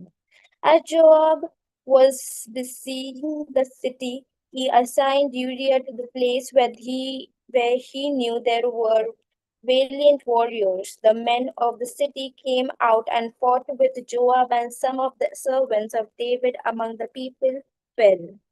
Uriah the Hittite was killed as well. Then Joab said and told David all the news about the fighting, and he instructed the messenger, "When you have finished telling the king all the news about the fighting, then if the king's anger rises, and if he says to you, 'Why did you go so near the city to fight? Did you not know that they would shoot from the wall?' Who killed Abimelech, son of Jerubbaal? Did not a woman throw an upper millstone on him from the wall, so that he died at the base? Why did you go too near the wall? Then you shall say, 'Your servant Uriah the Hittite is dead too.'" So the messenger went and came and told David all that Joab had sent him to tell. The messenger sent to David. The men gained an advantage over us and came against us in the field. But we drove them back to the entrance of the gate. Then the archers shot at your servant from the wall. Some of the king's servants are dead, and your servant Uriah the Hittite is dead also. David said to the messenger, "Thus you shall say to Joab, do not let this matter trouble you, for the sword devour now one and now another. Press your attack on the city and overthrow it and encourage him." When the wife of Uriah heard her husband was dead, she made lamentation for him. When the mourning was over, David sent and brought her to his house, and she became his wife and bore him a son. But the thing that David had done displeased the Lord. Chapter 12. And the Lord sent Nathan to David. He came to him and said to him, "There were two men in a certain city, then the one rich and the other poor. The rich man had very many flocks and herds, but the poor man had nothing but one little ewe lamb, which he had brought. He brought it up, and it grew up with him and with his children. It used to eat of his meager fare and drink from his cup and lie in his bosom. And it was like a daughter to him. Now there came a traveler to the rich man, and he was loath to take one of his own flock or herd to prepare for the wayfarer who had come to him. But he took to the poor man's lamb and prepared that for the the guest who had come for him. Then David's anger was greatly kindled against the man. He said to Nathan, "As the Lord lives, the man who has done this deserves to die. He shall restore the lamb for fourfold, because he did this thing and because he has no pity." Nathan said to David, "You are the man. Thus says the Lord, the God of Israel. I anointed you king over Israel, and I rescued you from the hand of Saul. I gave you your master's house and your master's wives into your bosom, and gave you the house of Israel and of Judah. And if that had been too little, I would have added as much more. Why would you despise the word of the Lord to do what is evil in his sight? You have struck down Uriah the Hittite with the sword, and have taken his wife to be your wife, and have killed him with the sword of the Ammonites. Now, therefore, the sword shall never depart from your house, for you have despised me, and have taken the wife of Uriah the Hittite to be your wife. Thus says the Lord, I will raise up trouble against you from within your own house, and I will take your wives before your eyes, and give them to your neighbor, and he shall lie with your wives in the sight of the very sun. For you did it secretly, but I will do the thing before all Israel and before the sun. David said to Nathan, I have sinned against the Lord. Nathan said to David, Now the Lord has put away your sin. You shall not die. Nevertheless, because by this deed you have utterly scorned the Lord, the child that is born to you shall die. Then Nathan went to his house. The Lord struck the child that Uriah's wife bore to David, and it became very ill. David therefore pleaded with God for the child. David fasted and went in and lay all night on the ground. Then elders of his house stood beside him, urging him to rise from the ground, but he would not, nor did he eat food with him. On the seventh day, the child died, and the servants of David were afraid to tell him that the child was dead. For they said, while the child was still alive, we spoke to him, and he did not listen to us. How then can we tell him the child is dead? He may do himself some harm. But when David saw that his servants were whispering together, he perceived that the child was dead. And David said to his servant, "Is the child dead?" They said, "He is dead." Then David rose from the ground, washed, anointed himself, and changed his clothes. He went into the house of the Lord and worshipped. He then went to his own house, and when he asked, they set food before him, and he ate. Then his servant said to him, "What is the thing that you have done? You fasted and wept for the child while it was alive. But when the child died, you rose and ate food." He said, "While the child was still alive, I fasted and wept, for I said, who knows, the Lord may be gracious to me, and the child may live. But now he is dead. Why should I fast? Then can I bring him back again? I shall go to him, but he will not return to me." Then David consoled his wife Bathsheba and went to her and lay with her, and she bore a son, and he named him Solomon. The Lord loved him and sent a message by the prophet Nathan. So he named him Jedidiah because of the Lord. Now Joab fought against Rabbah of the Ammonites and took the royal city. Joab sent messengers to David and said, "I have fought against Rabbah. Moreover, I have taken the water city. Now then, gather the rest of the people together and encamp against the city and take it, or I myself will take the city, and it will be called by my name." So David gathered all the people together and went to Rabbah and fought against it and took it. He took the crown of Milcom from his head. The weight of it was a talent of gold, and in it was a precious stone, and it was placed on David's head. He also brought forth the spoil of the city, a very great amount. He brought out the people who were in it and set them to work with saws and it from picks and from iron axes, or sent them to the black works. Thus he did not brickworks. Thus he did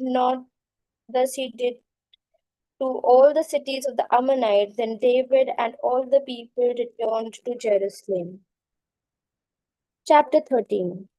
Some time past, David's son Absalom had a beautiful sister whose name was Tamar, and David's son Ammon fell in love with her. Ammon was so tormented that he made himself ill because of his sister Tamar, for she was a virgin, and it seemed impossible to Ammon to do anything to her. But Ammon had a friend whose name was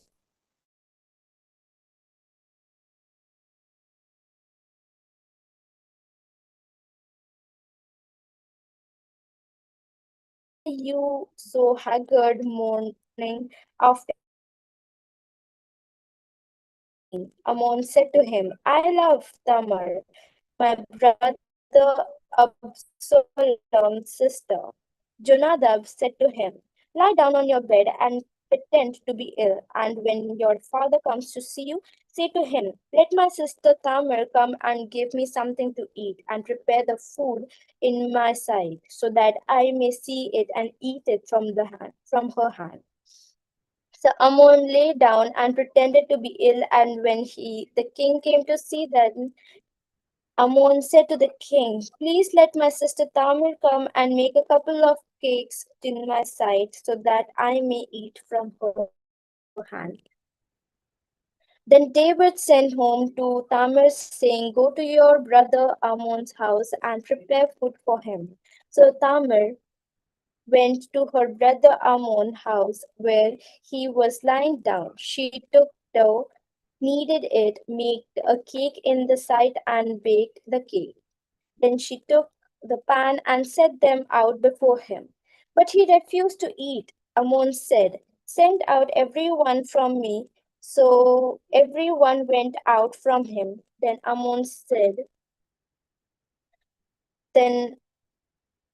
Then Ammon said to Tamar, bring the food into the chamber, so that I may eat from your hand.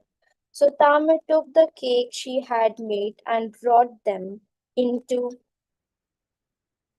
the chamber to Ammon her brother.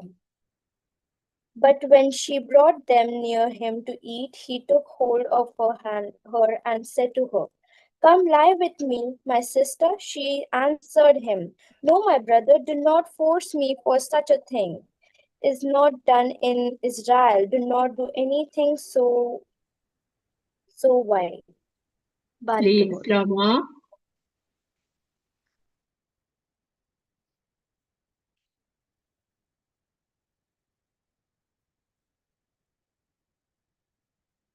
അടുത്തയാൾ വായിക്കാമോ?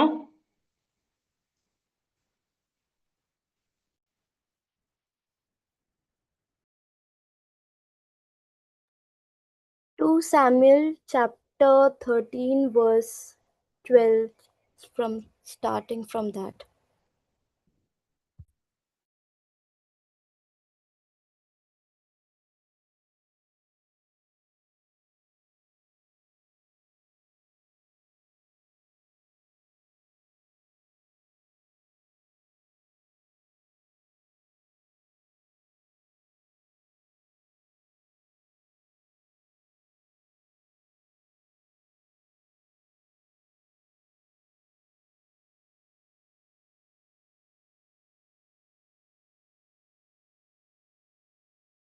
Ija, your mic is mute.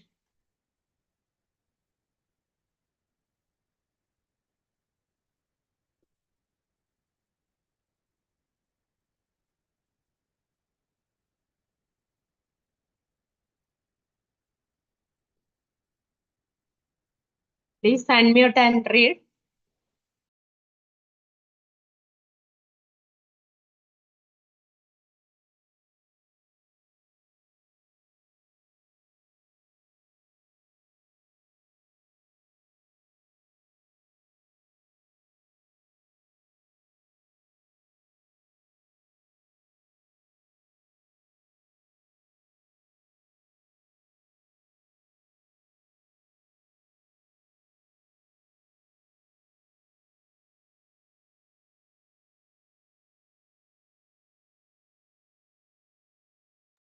Sharon, can you continue?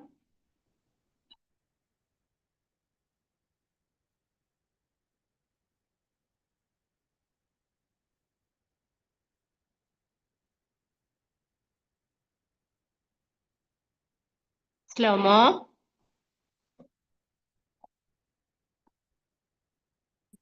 Yes, Auntie, I'll continue. Okay. Thank you. As for me, could I As for me, where could I carry my shame? And as for you, you would be as one of the scoundrels in Israel. Now therefore I beg you, speak to the king, for he will not withhold me from you. But he would not listen to her, and being stronger than she, he forced her and lay with her. Then Ammon was seized with a very great loathing for her. Indeed, his loathing was even greater than the lust he had felt for her. Ammon said to her, Get out. But she said to him, No, my brother, for this wrong is sending me away is greater than the other that you did to me. But he would not listen to her. He called the young men who served him and said, Put this woman out of my presence, and bolt the door after her. Now she was wearing a long robe with sleeves, for this is how the virgin daughter of the king were clothed in earlier times. So the servants put her out and bolted the door after her.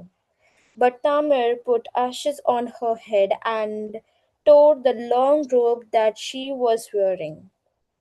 She put her hand on her head and went away, carrying aloud as she went. Her brother Absalom said to her, Has Ammon your brother been with you? Be quiet for now, my sister. He is your brother. Do not take this to heart. So Tamar remained a desolate woman in her brother Absalom's house. When King David heard of all these things, he became very angry. But he would not punish his son Ammon because he loved him, for he was his firstborn. But Absalom spoke to Ammon neither good nor bad. Teacher unmute ചെയ്ത് വായിക്കാമോ?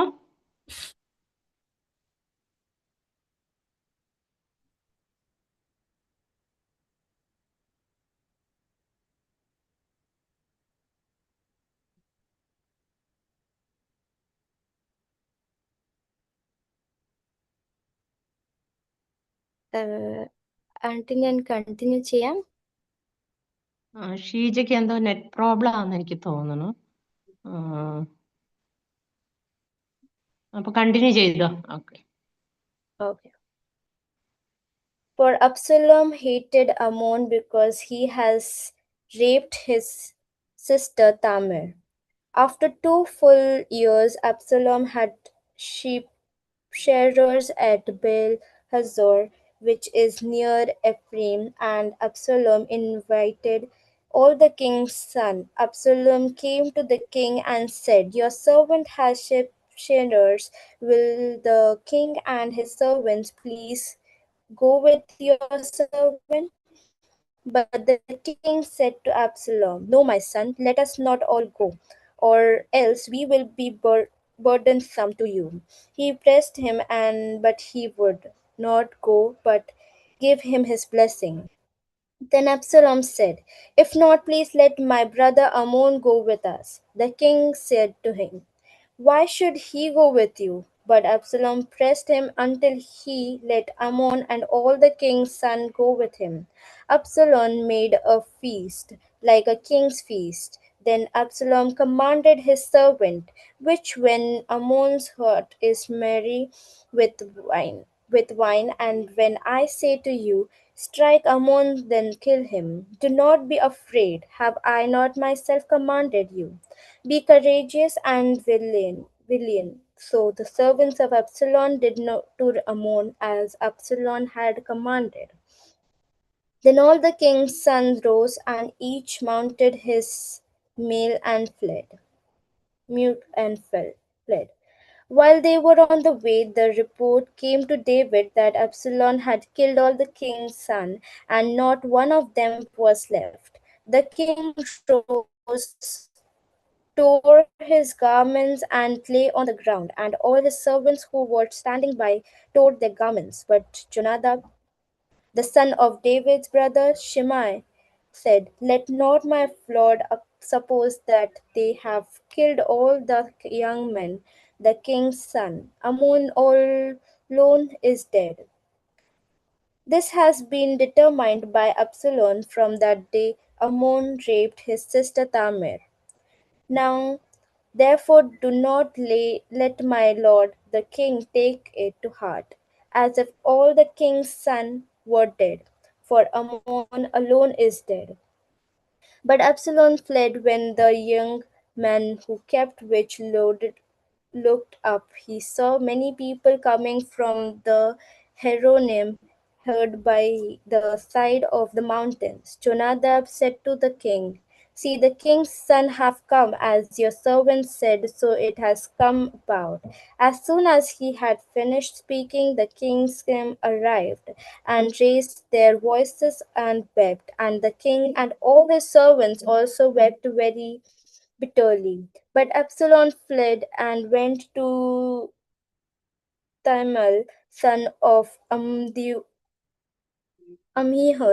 king of Geshur. David mourned for his son day after day.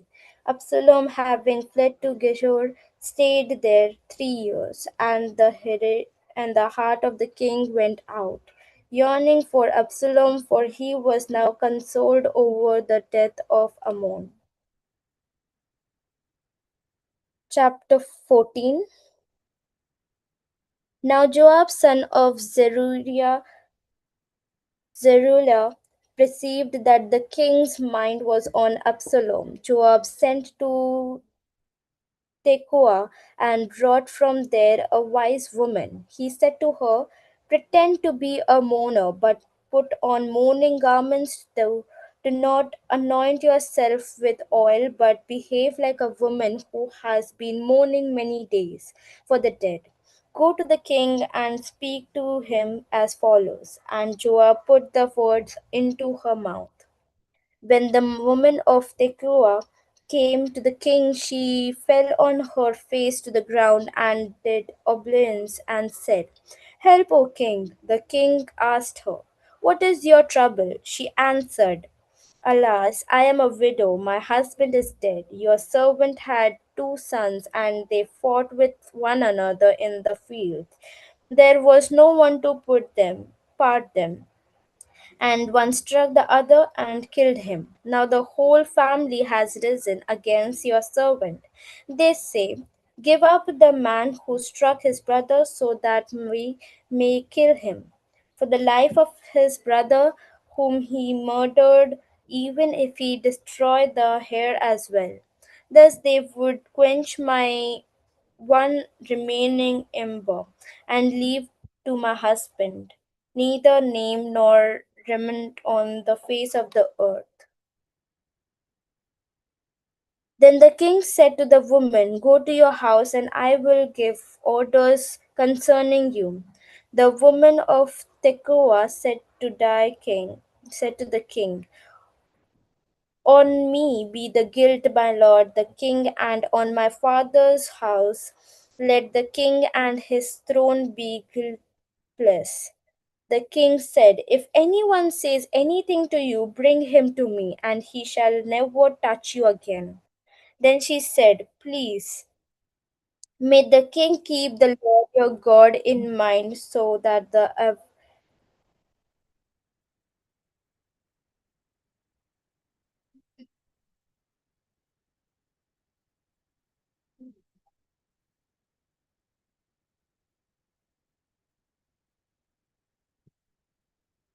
if anyone says anything to you, bring him to me, and he shall have never touched you again." Then she said, "Please, may the king keep the Lord your God in mind, so that the avenger of blood may kill no more, and my son not to be destroyed." He said, "As the Lord lives, not on one hair of your son shall fall to the ground."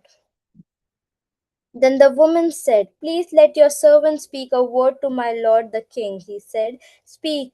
The woman said, "Why then have you planned such a thing against the people of God? For in giving the decision, the king convicts himself.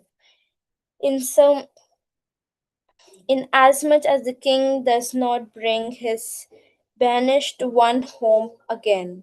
We must all die. We are like water spilled on the ground, which cannot be gathered up, but God will not take away a life. He will devise plans so as not to keep an outcast banished forever from his presence. Now I have come to say this to my lord the king. Became the people have made me afraid. Your servant thought, I will speak to the king. It may be that the king will perform the request of his servant, for the king will hear. and deliver the servant from the hand of the man who would cut both. Sheeja കേൾക്കാൻ പറ്റുന്നുണ്ടോ? Sheeja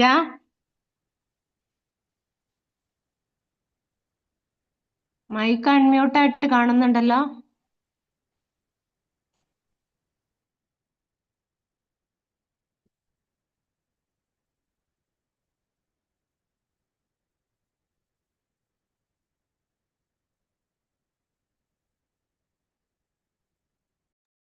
ലോമോ Joel Baiju വായിക്കാൻ പറ്റുമോ? Continue ചെയ്യാൻ പറ്റുമോ?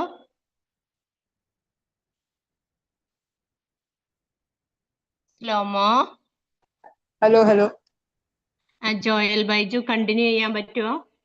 ആ എനിക്കൊന്ന് വേർസ് പറഞ്ഞുതരാം. വായിച്ച ഭാഗം ഒന്ന് പറഞ്ഞു കൊടുക്കാമോ മോളെ?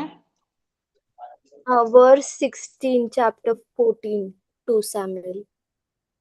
Verse 16. For the king will hear and deliver his servant from the hand of the man who would destroy me and my son together from the heritage of God. And your handmaid thought, the word of my lord the king will set me at rest. For my lord the king is like the angel of God to discern good and evil. The Lord your God be with you. Then the king answered the woman, do not hide from me anything I ask you. And the woman said, let my lord the king speak. The king said, is the hand of Joab with you in all this? The woman answered and said, as surely as you live, my lord the king, one cannot turn to the right hand or to the left from anything that my lord the king has said. It was your servant Joab who bade me. It was he who put all these words in the mouth of your handmaid. In order to change the course of affairs, your servant Joab did this. But my lord has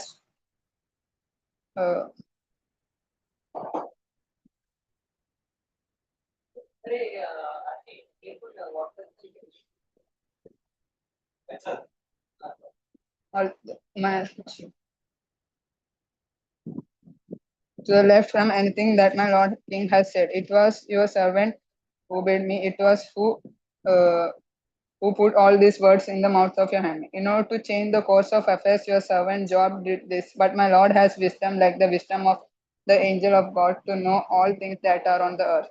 Then the king said to Job, behold, now I grant this. Go bring back the young man Absalom. And Joab fell on his face to the ground and did obeisance and blessed the king. And Joab said, today your servant knows that I have found favor in your sight, my lord the king, in that the king has granted the request of his servant. So Joab arose and went to Jeshua and brought Absalom to Jerusalem.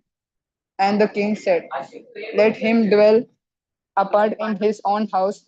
He is not come into my presence. So Absalom dwelt apart in his own house and did not come into king's presence.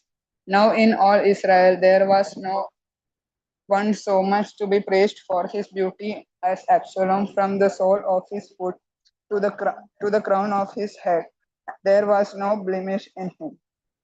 And when he cut the hair of his head, for at the end of every year he used to cut it, when it was heavy on him, he cut it.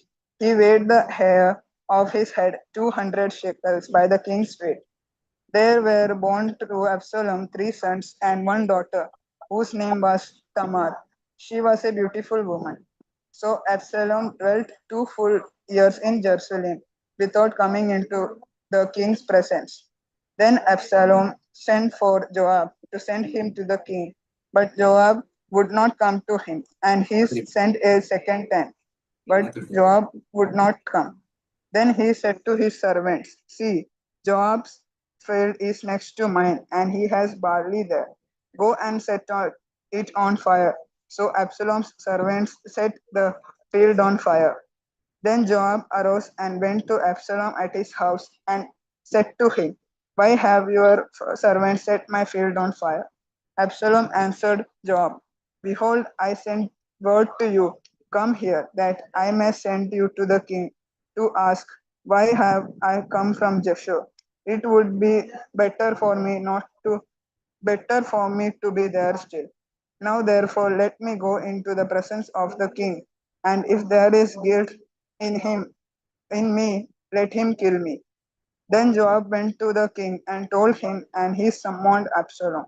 So he came to the king and bowed himself on his face to the ground before the king, and the king kissed Absalom.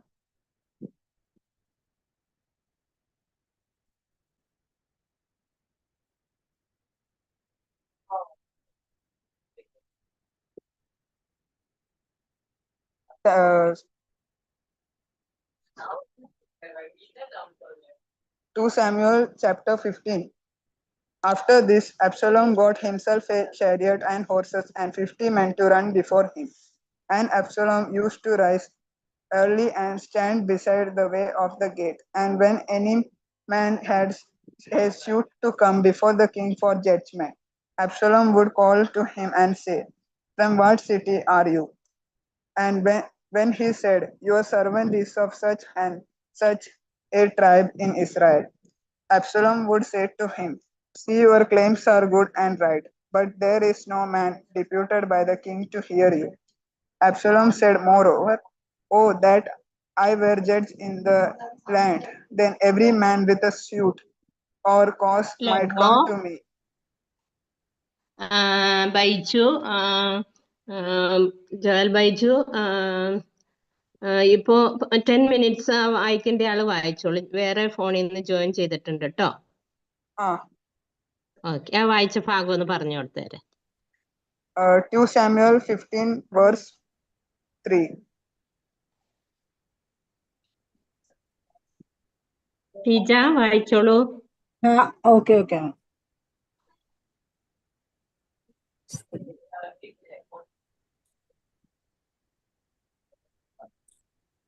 Absalom would say, "See, your claims are good and right, but there is no one deputed by the king to hear you."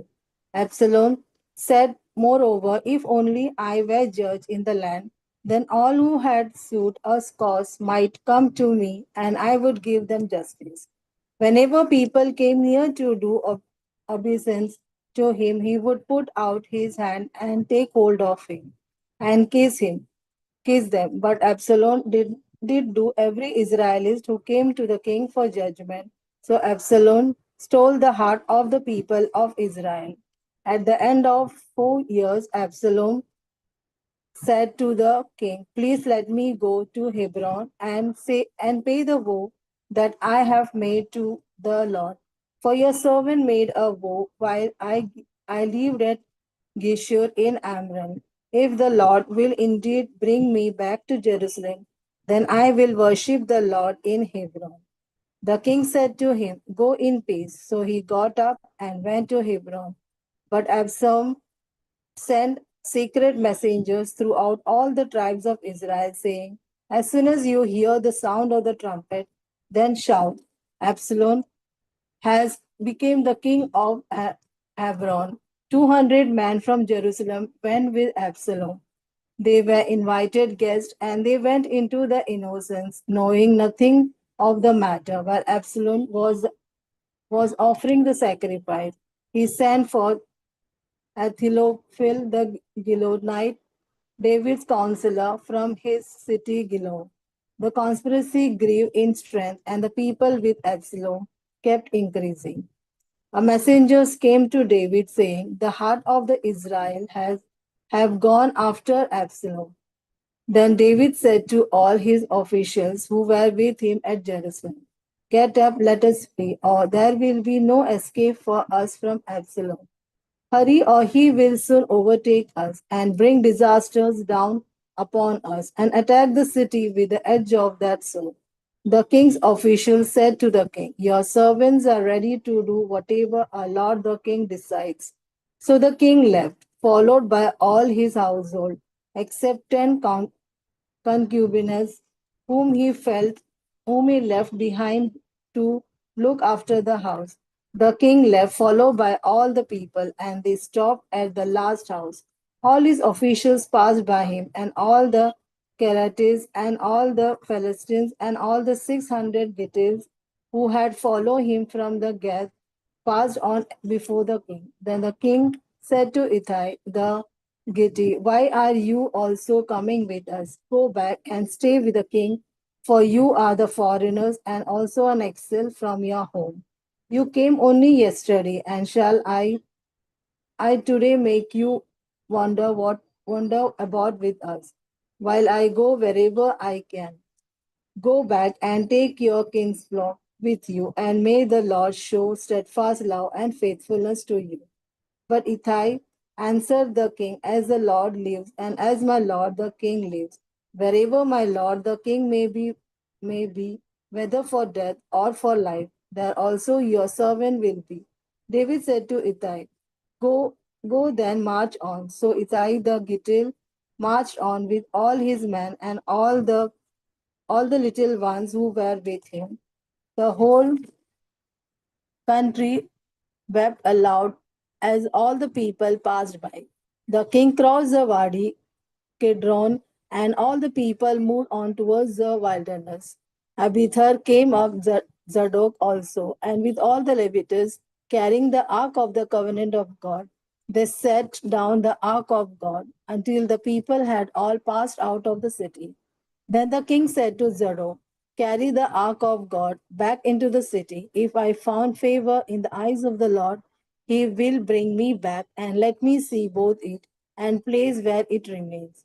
But if he says, I take no pleasures in you, here I am, let him do to me what seems good to him."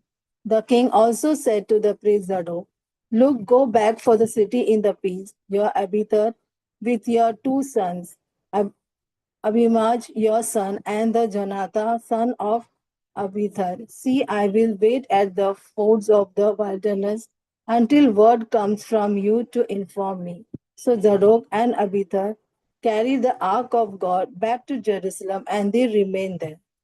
But David went up the ascents of the Mount of Olives, weeping as he went, with his head covered and walking barefoot. And all the people who were with him covered their heads and went up, weeping as they went. David was told that Ahithophel was among the conspirators with Absalom, and David said, "O Lord, I pray you, turn the counsel of Ahithophel into the foolishness." When David came to the summit where God was worshipped, Hushai the Architect came to meet him with his coat torn and earth on his head. David said to him, "If you go on with me, you will be burden to me. But if you return to the city and say to Absalom, I will be your servant, O king, as I have been your father's servant in time past, so now I will be your servant. Then you will be defeat for me the counsel of Ahithophel. The priest Zadok and the Abithar will be with you there. So whatever you hear from the king's house, tell it to the priest Zadok and Abithar. Their two sons are with them there, Zadok's son Abimaaz and Abithar's son Jonathan, and by them you shall report to me everything you hear." So Hushai, David's friend, came into the city just as the Absalom was entering Jerusalem.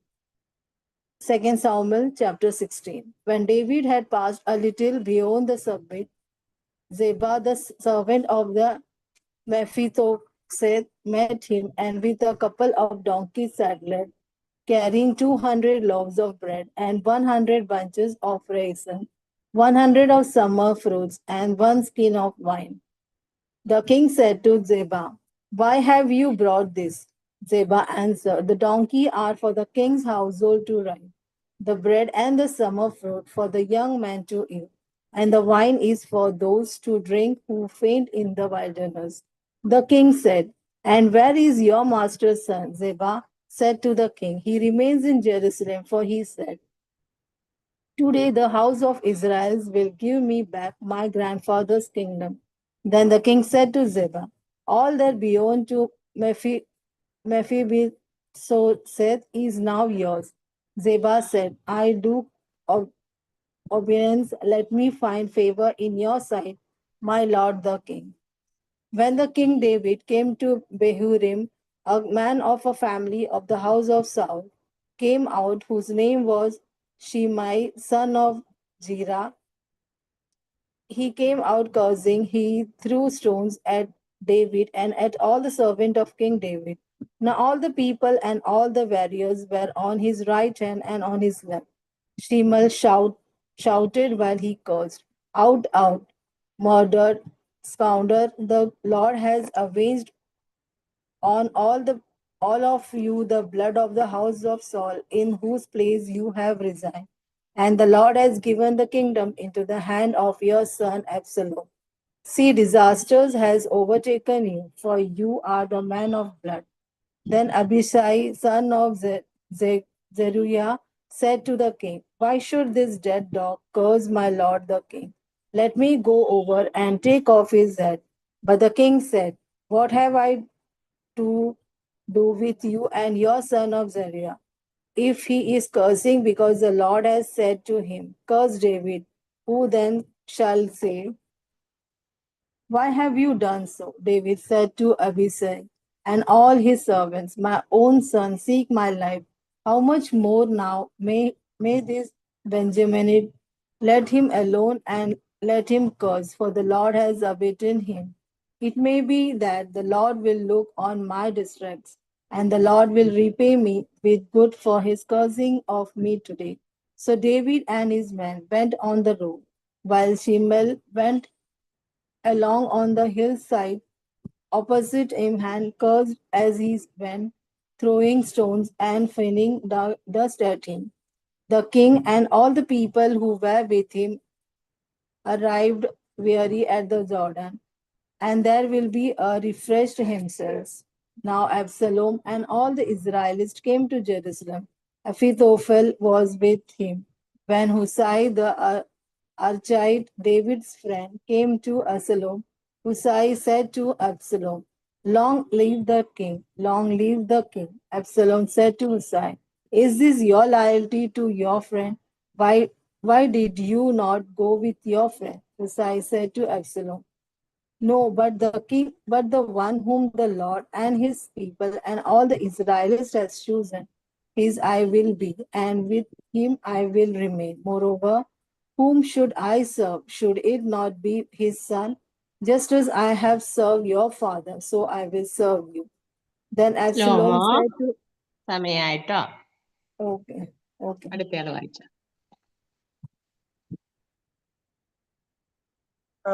Verse ഒന്ന് പറയാമോ? 2 Samuel chapter 16 verses 20. Start from 20.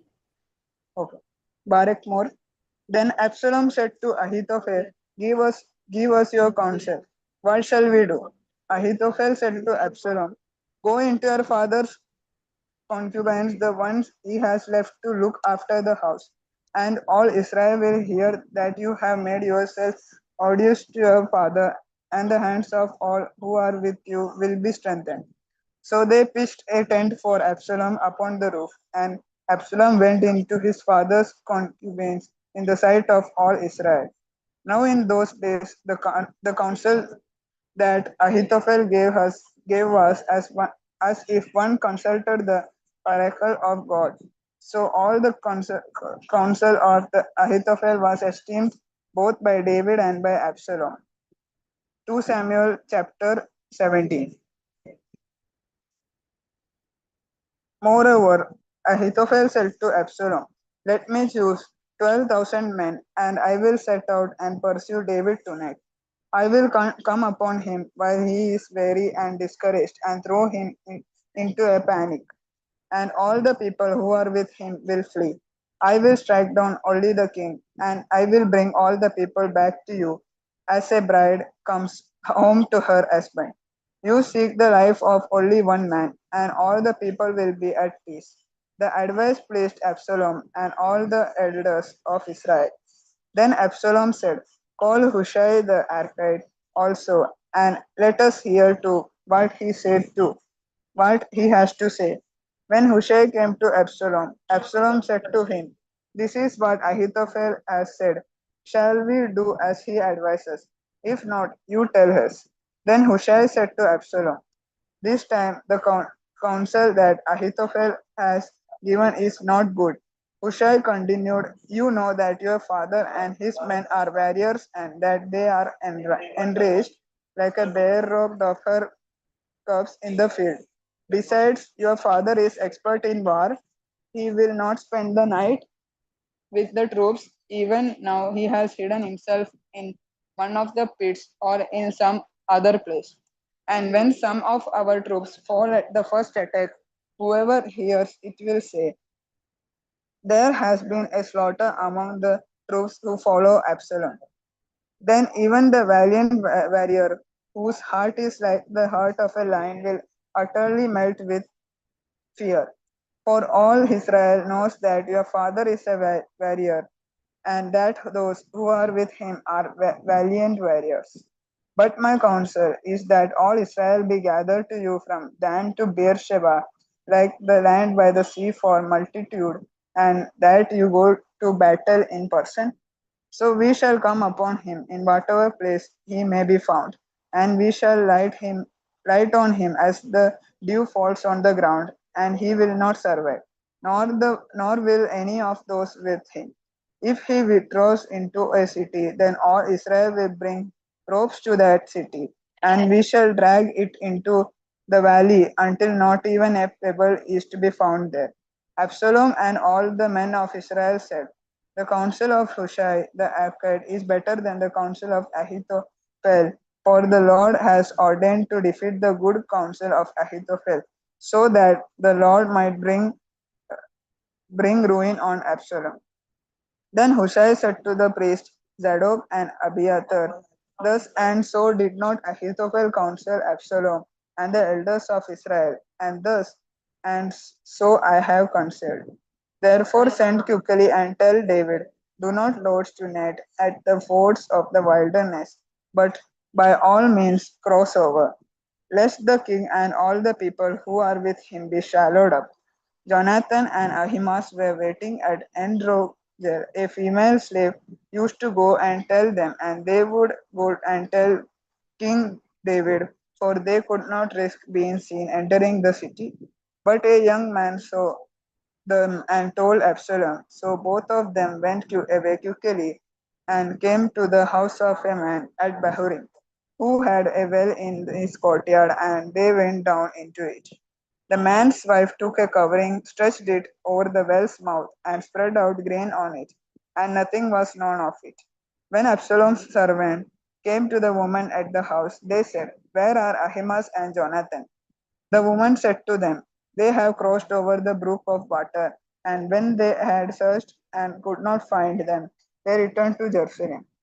After they had gone, the men came up out of the well and went and told King David.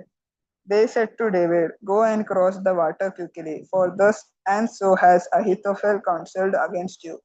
So David and all the people who were with him set out and crossed Jordan. By daybreak, not one was left who had not crossed the Jordan. When Ahithophel saw that his counsel was not followed, he saddled his donkey and went off home to his own city. He set his house in order and hanged himself. He died and was buried in the tomb of his father. Then David came to Mahanaim, while Absalom crossed the Jordan with all the men of Israel. Now Absalom had set Amasa over the army in the place of Joab. Amasa was the son of a man named Ithra the Ishmaelite, who had married Abigail, daughter of Nahash, sister of Zeruiah, Joab's mother. The Israelites and Absalom encamped in the land of Gilead. When David came to Mahanaim, Shobi, son of Nahash from Rabbah of the Ammonites, and Mach, son of Amil from Lodebar, and Barzillai the Gileadite from Rogilim, brought beds, basins, and earthen vessels, wheat, barley, meal, parched grain, beans, and lentils, honey and curds, sheep and cheese from the herd for David and the people with him to eat, for they said, the troops are hungry, and weary and thirsty in the wilderness. 2 Samuel chapter 18. Then David mustered the men who were with him and set over them commanders of thousands and commanders of hundreds. And David sent forth the army, one third under the command of Joab, one third under the command of Abishai, son of Zeruiah, Joab's brother, and one third under the command of Ittai the Gittite. The king said to the men, I myself will also go out with you. But the men said, You shall not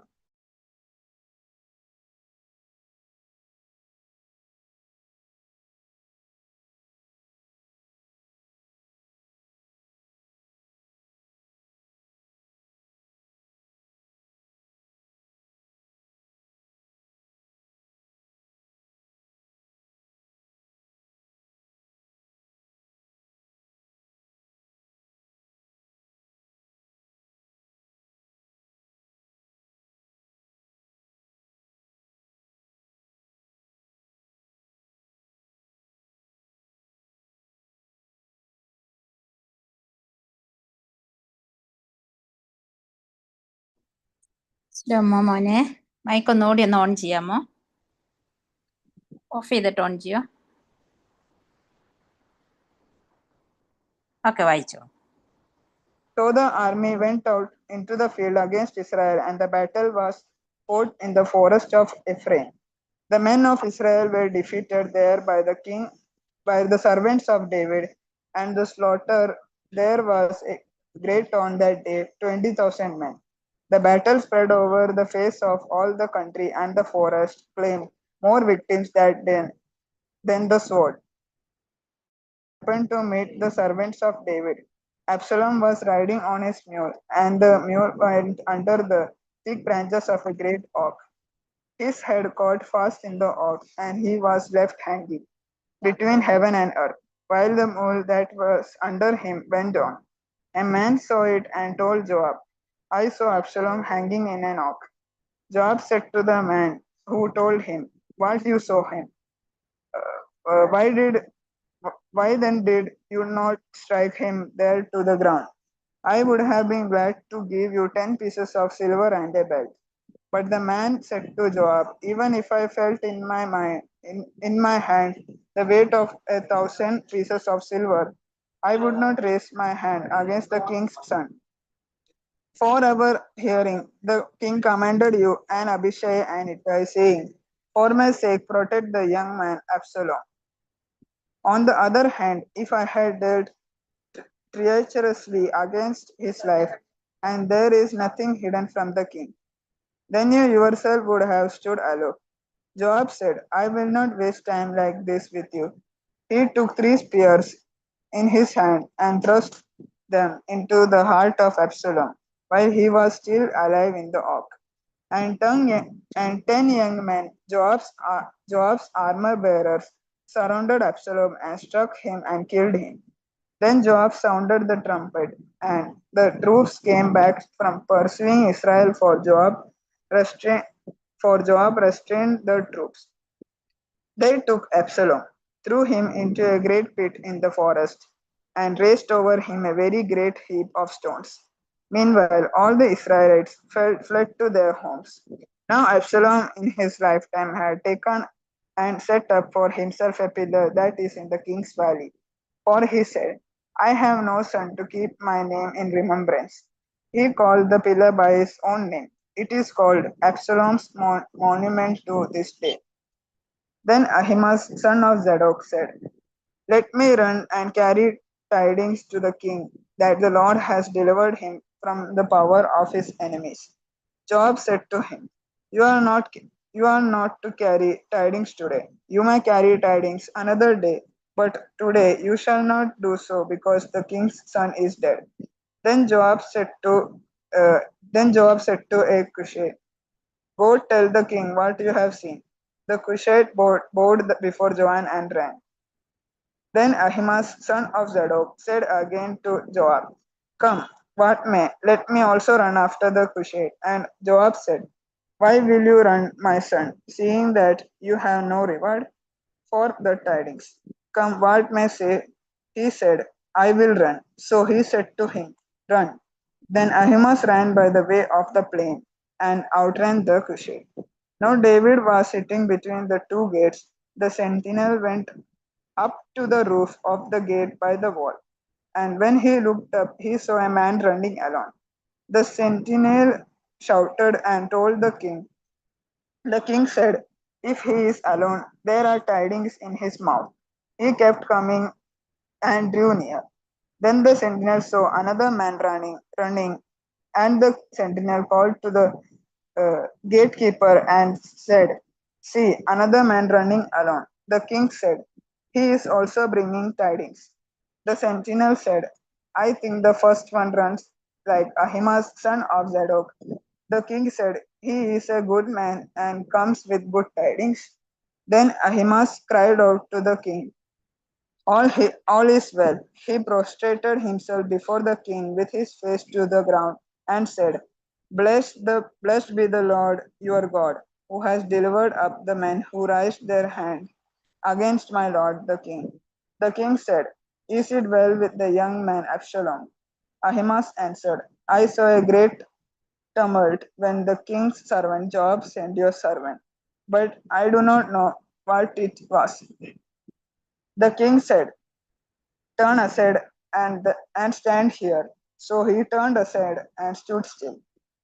Then the Cushite came, and the Cushite said, Good tidings for my lord the king, for the Lord has vindicated you this day, delivering you from the power of all who rose up against you.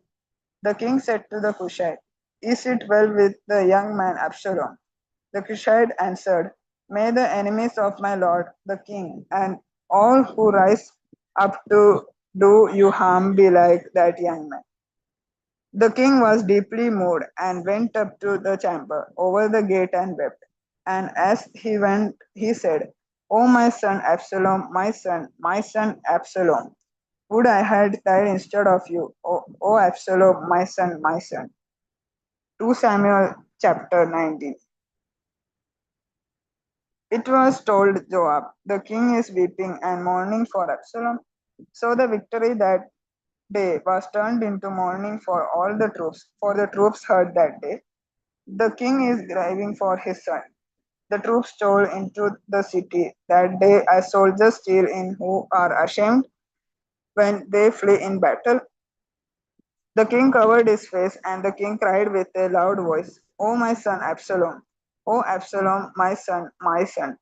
Then Joab came into the house to the king and said, Today you have covered with shame the faces of all your officers who have who have saved your life today, and the lives of your sons and your daughters, and the lives of your wives and your concubines, for love of those who hate you, and for hatred of those who love you. You have made it clear today that commanders and officers are nothing to you, for I perceive that if Absalom were alive and all of us were dead today, then you would be pleased. So go out at once and speak kindly to your servants, for I swear by the Lord, if you do, if you do not go, not a man will stay with you this night. This will be worse for you than any disaster that has come upon you from your youth until now. Then the king got up and took his seat in the gate. The troops were all told, See, the king is sitting in the gate. And all the troops came before the king. Meanwhile, all the Israelites had fled to their homes. All the people were disputing throughout all the tribes of Israel, saying, The king delivered us from the hand of our enemies and saved us from the hand of the Philistines. And now he has fled out of the land because of Absalom.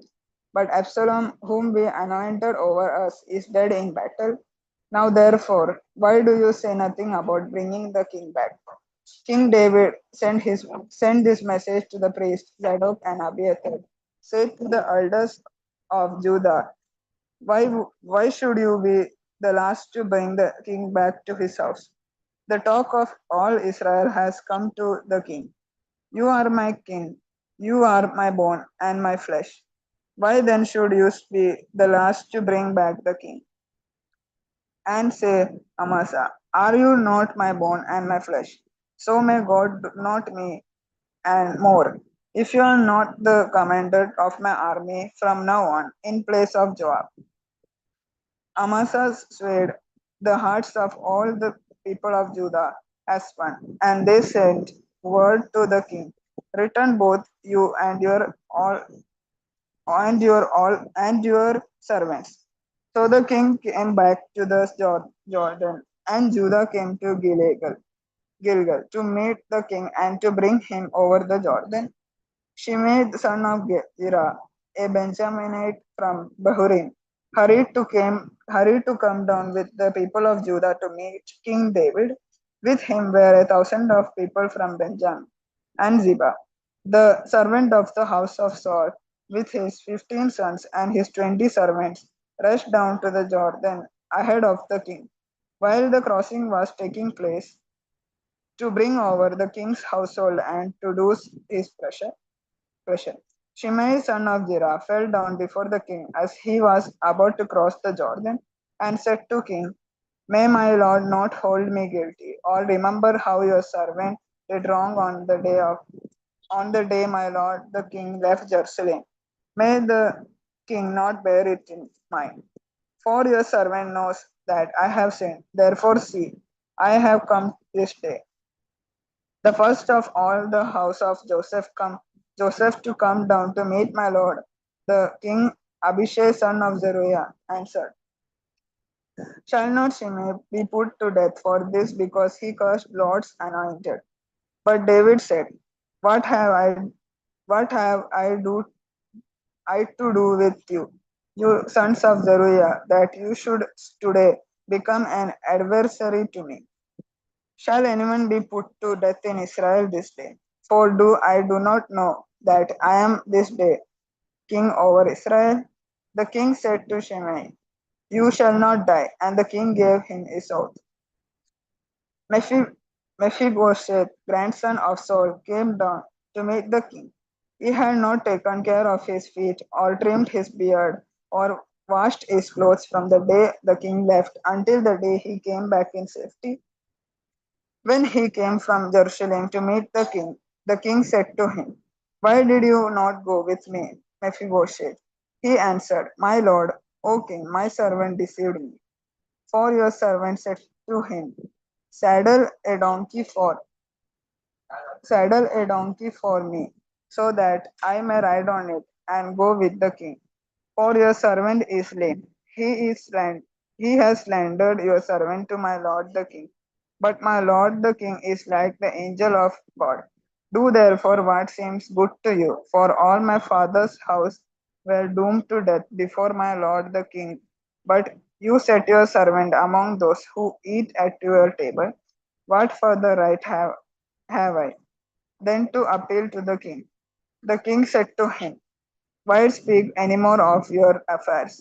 I have decided. You and Ziba shall divide the land. Mephibosheth said to the king, Let him take it all, since my lord the king has arrived home safely. Now Barzillai the Gileadite had come down from Rogilim. He went on with the king to the Jordan to escort him over the Jordan. Barzillai was a very aged man, 80 years old. He has provided the king with food while he stayed at Mahinaim, for he was very wealthy man. The king said to Barzillai, Come over with me, and I will provide for you in Jerusalem at my side. But Barzillai said to the king, How many years have I still to live, that I should go up with the king to Jerusalem? Today I am 80 years old. Can I discern what is pleasant and what is not?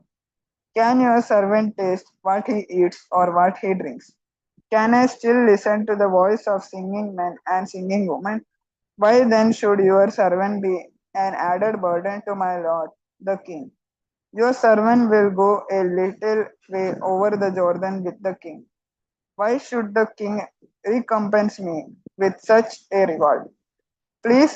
your servant return, so that I may die in my own town, near the graves of my father and my mother. But here is your servant Shimham. Let him go over with my lord the king and do for him whatever seems good to you. The king answered, Shinham shall go over with me, and I will do for him whatever seems good to you. And all that you desire of me, I will do for you. Then all the people crossed over the Jordan, and the king crossed over. The king kissed Barzillai and blessed him, and he returned to his own home. The king went on to Gilgal, and Shimam went on with him. All the people of Judah and also half the people of Israel brought the king on his way. Then all the people of Israel came to the king and said to him, why have our kindred, the people of Judah, stolen you away and brought the king and his household over the Jordan and all David's men with him? All the people of Judah answered the people of Israel, because the king is near of kin to us. Why then are you angry over this matter? Have we eaten at all at the king's expense, or hath he given us any gift? But the people of Israel answered the people of Judah, we have 10 shares in the king, and in David also we have more than you. Why then did you despise us? We were we not the first to speak of bringing back our king? But the words of the people of Judah were fiercer than the words of the people of Israel. 2 Samuel chapter 20. Now a scoundrel named Sheba, son of Bichri, a Benjaminite, happened to be there. He sounded the trumpet and cried out, We have we have no portion in David, no share in the son of Jesse. Everyone to your tents, O Israel. So all the people of Israel withdrew from David and followed Sheba, son of Bichri. But the people of Judah followed their king steadfastly from the Jordan to Jerusalem. David came to his house at Jerusalem, and the king took the 10 concubines whom he had left to look after the house and put them in a house under guard and provided for them, but did not go into them. So they were shut up until the day of their death, living as if in widowhood. Then the king said to Amasa, call the men of Judah together to me within 3 days, and be here yourself. So Amasa went to summon Judah, but he delayed beyond the set time that has been appointed him. David said to Abishai, now Sheba son of Bichri will do us more harm than Absalom. Take your Lord's servant and pursue him, or he will find fortified cities for himself and escape from us. Joab's men went out after him, along with the Shererites, the Pelerites, and all the warriors. They went out from Jerusalem to pursue Sheba, son of Bichri.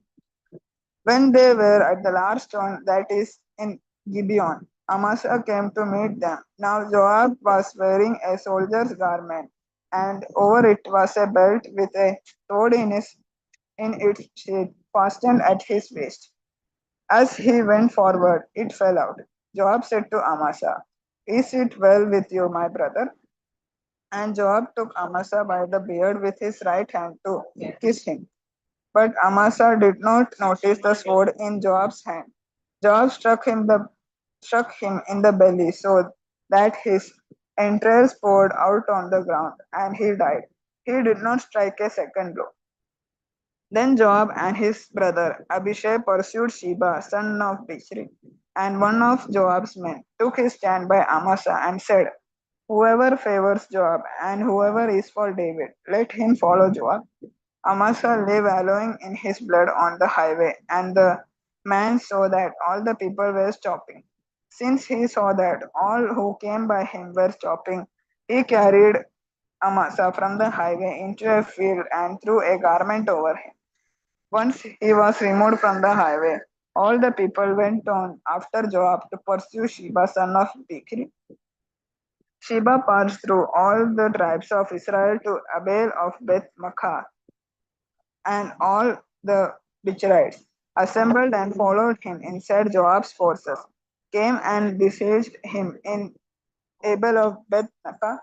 They threw up a siege ram against the city, and it stood against the rampart. Joab's forces were battering the wall to break it down. Then a wise woman called from the city, "Listen, listen, tell Joab, come here, I want to speak with you." He came near her, and the woman said, "Are you Joab?" He answered, "I am." Then she said to him, "Listen to the words of your servant." He answered, "I am listening." Then she said, "They used to say in the old days, 'Let them inquire at Abel,' and so they would settle a matter. I am one of those who are perishable and faithful in Israel. You seek to destroy a city that is a mother of Israel. Why will you swallow up the heritage of the Lord?" Joab answered, "Far be it from me, far be it, that I should swallow up or destroy. That is not the case. But a man of the hill country of Ephraim, called Sheba son of Bichri, has lifted up his hand against King David. Give him up alone, and I will withdraw from the city." The woman said to Joab, "His head shall be thrown over the wall to you." Then the woman സമയായേ chapter words പറയൂ 2 Samuel chapter 20 verse 22 21. Okay അടുത്തയാൾ വായിച്ചോളൂ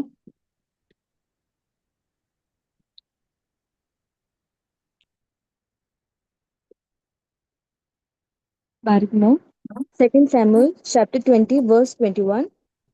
That is not the case, but a man of the hill country of Ephraim called Sheba, son of Bichri, who has lifted up his hand against King David. Give him up alone, and I will withdraw from the city.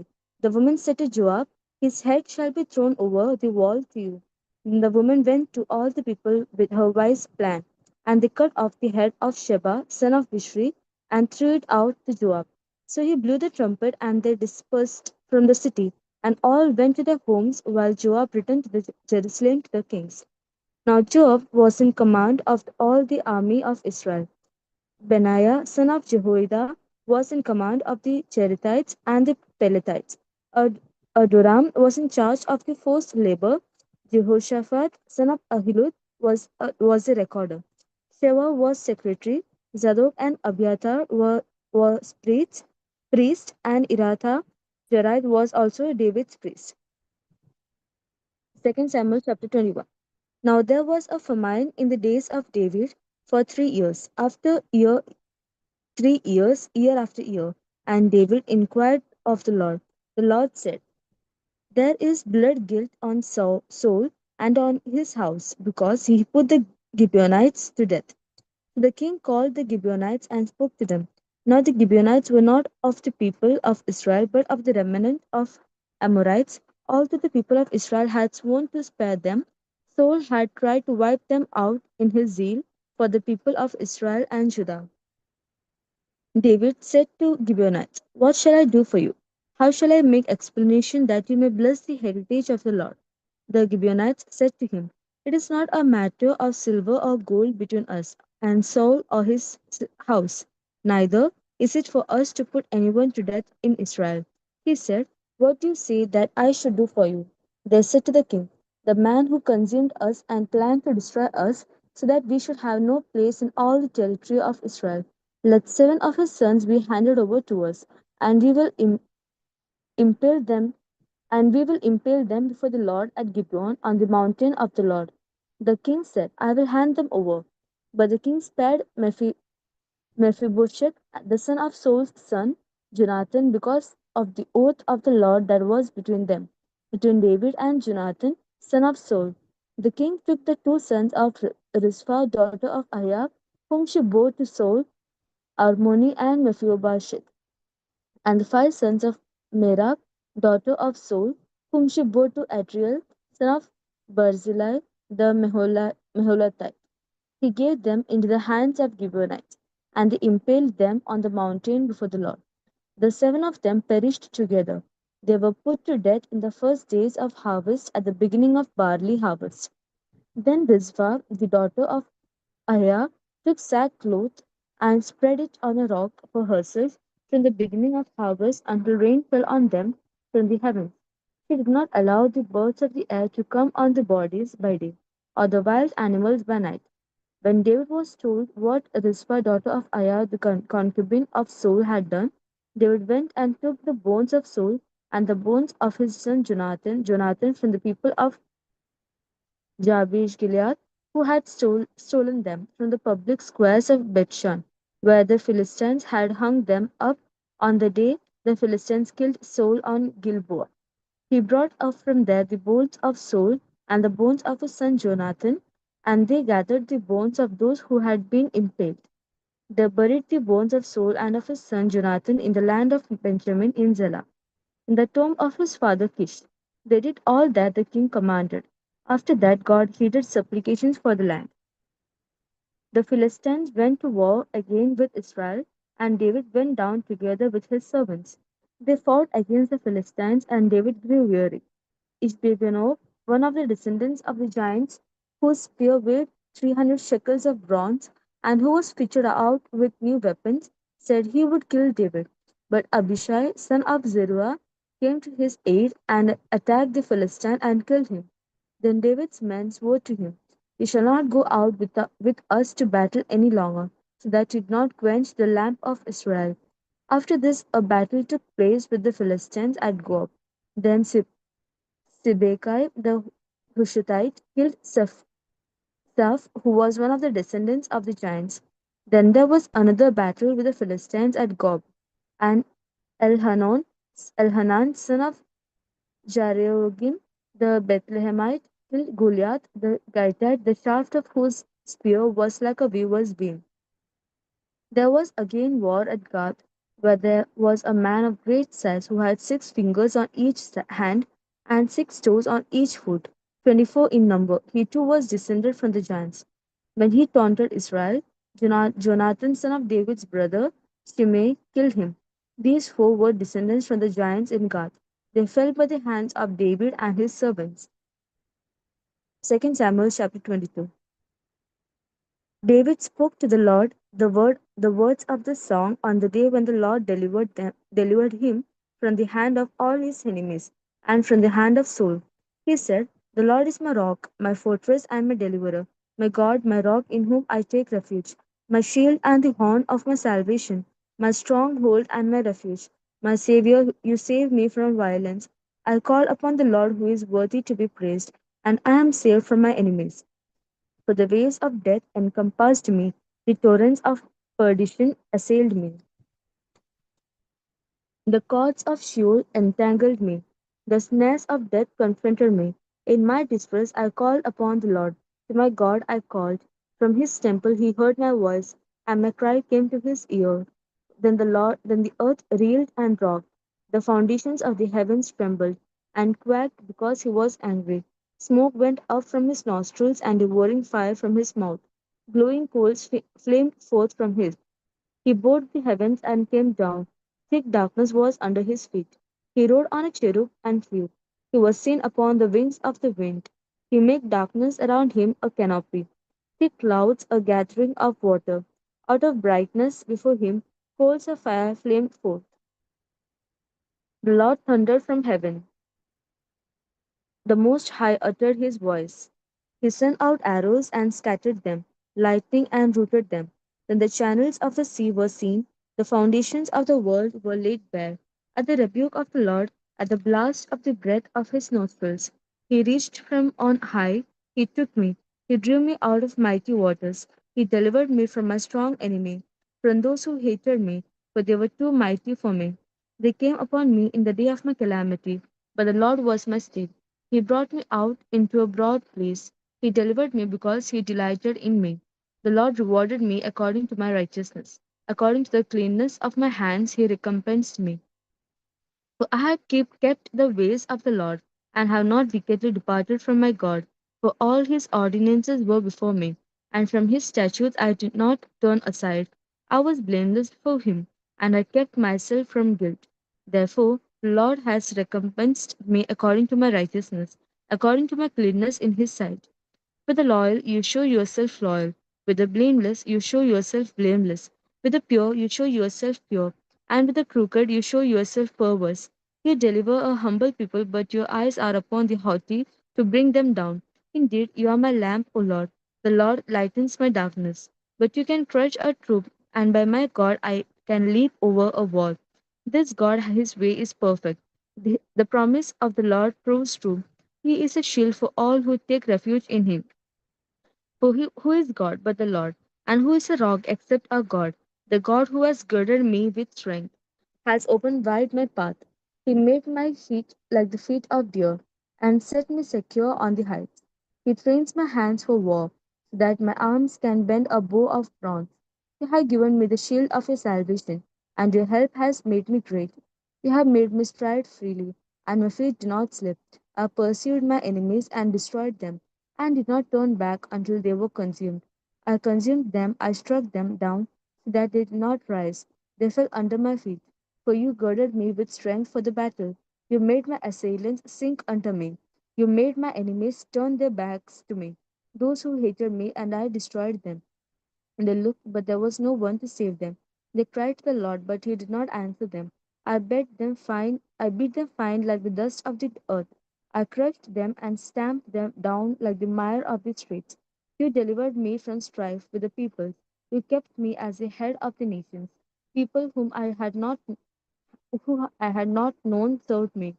Foreigners came cringing to me. As soon as they heard of me, they obeyed me. Foreigners lost heart and came trembling out of their strongholds.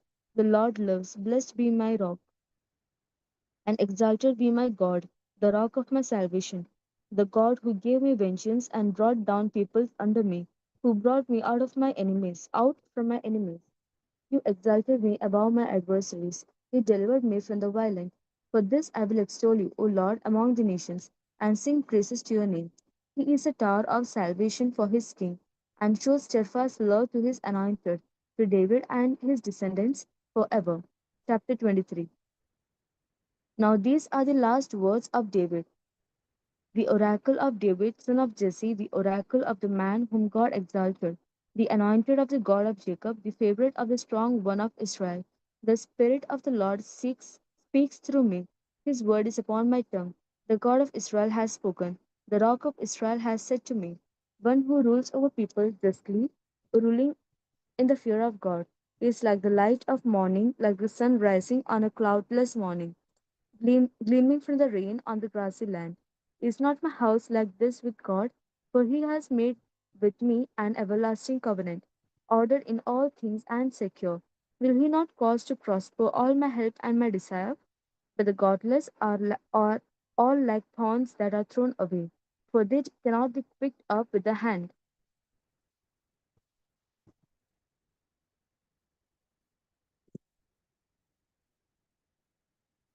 To touch them, one uses an iron bar or the shaft of a spear, and they are entirely consumed in fire on the spot.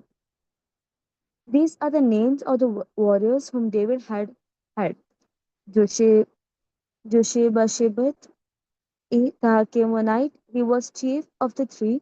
He wielded his spear against 800 whom he killed at one time. Next to him among the three warriors was Eleazar, son of Dodo, son of Ahohi. He was with David when they defied the Philistines who were gathered there for battle. The Israelites withdrew, but he stood his ground. He struck down the Philistines until his arm grew weary. Though his hand clung to the sword, the Lord brought about a great victory that day. Then the people came back to him, but only to strip the dead. Next to him was Shammah, son of Aji, the Hararite. The Philistines gathered together at Lehi, where there was a plot of ground full of lentils, and the army fled from Philistines. But he took his stand in the middle of the plot, defended it, and killed the Philistines, and the Lord brought about a great victory. Towards the beginning of harvest, 3 of the 30 chiefs went down to join David at the cave of Adullam, while a band of Philistines was encamped in the valley of Rephaim. David was then in the stronghold, and the garrison of the Philistines was then at Bethlehem. David said longingly, "Oh, that someone would give me water to drink from the well of Bethlehem that is by the gate." Then the three warriors broke through the camp of the Philistines, drew water from the well of Bethlehem that was by the gate, and brought it to David.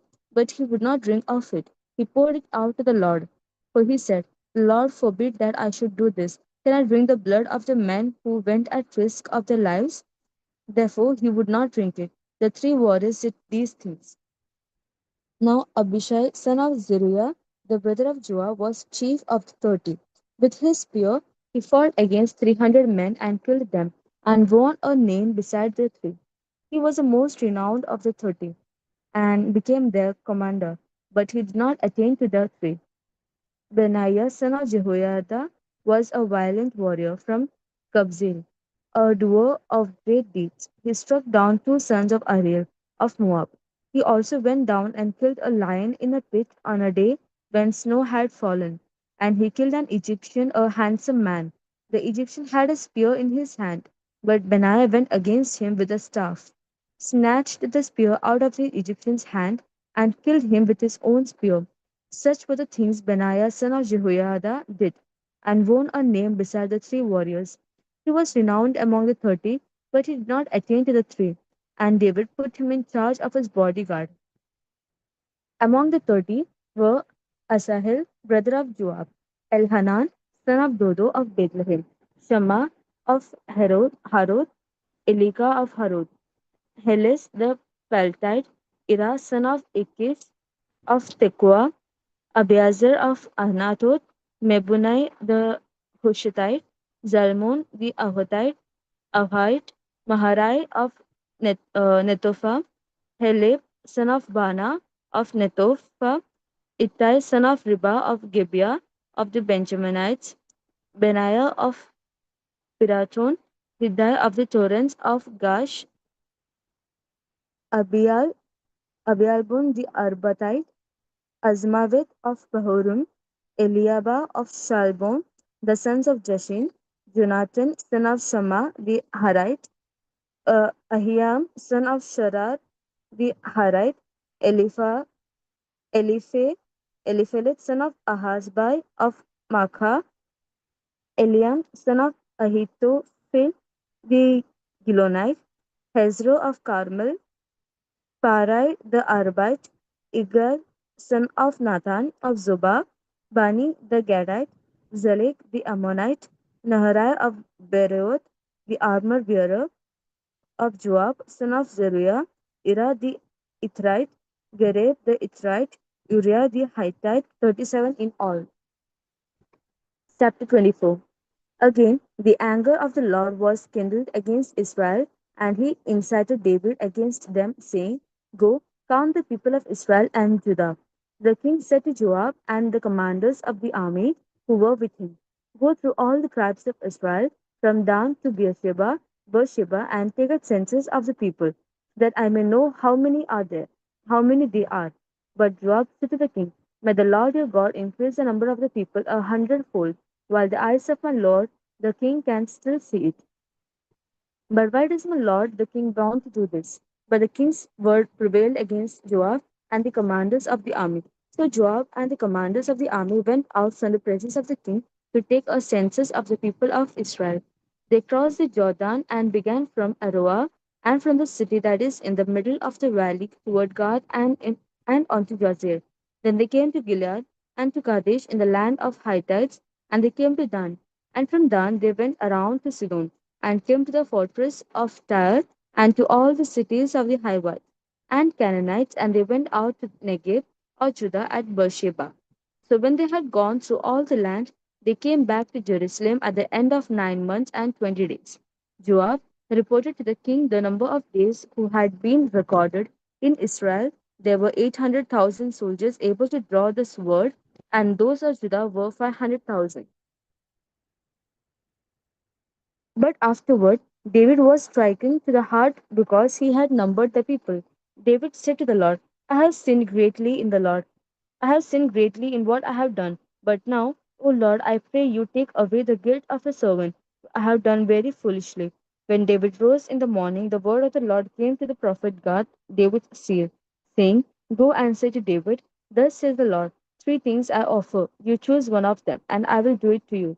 So God came to David and told him, He asked him, Shall 3 years of famine come to you on your land?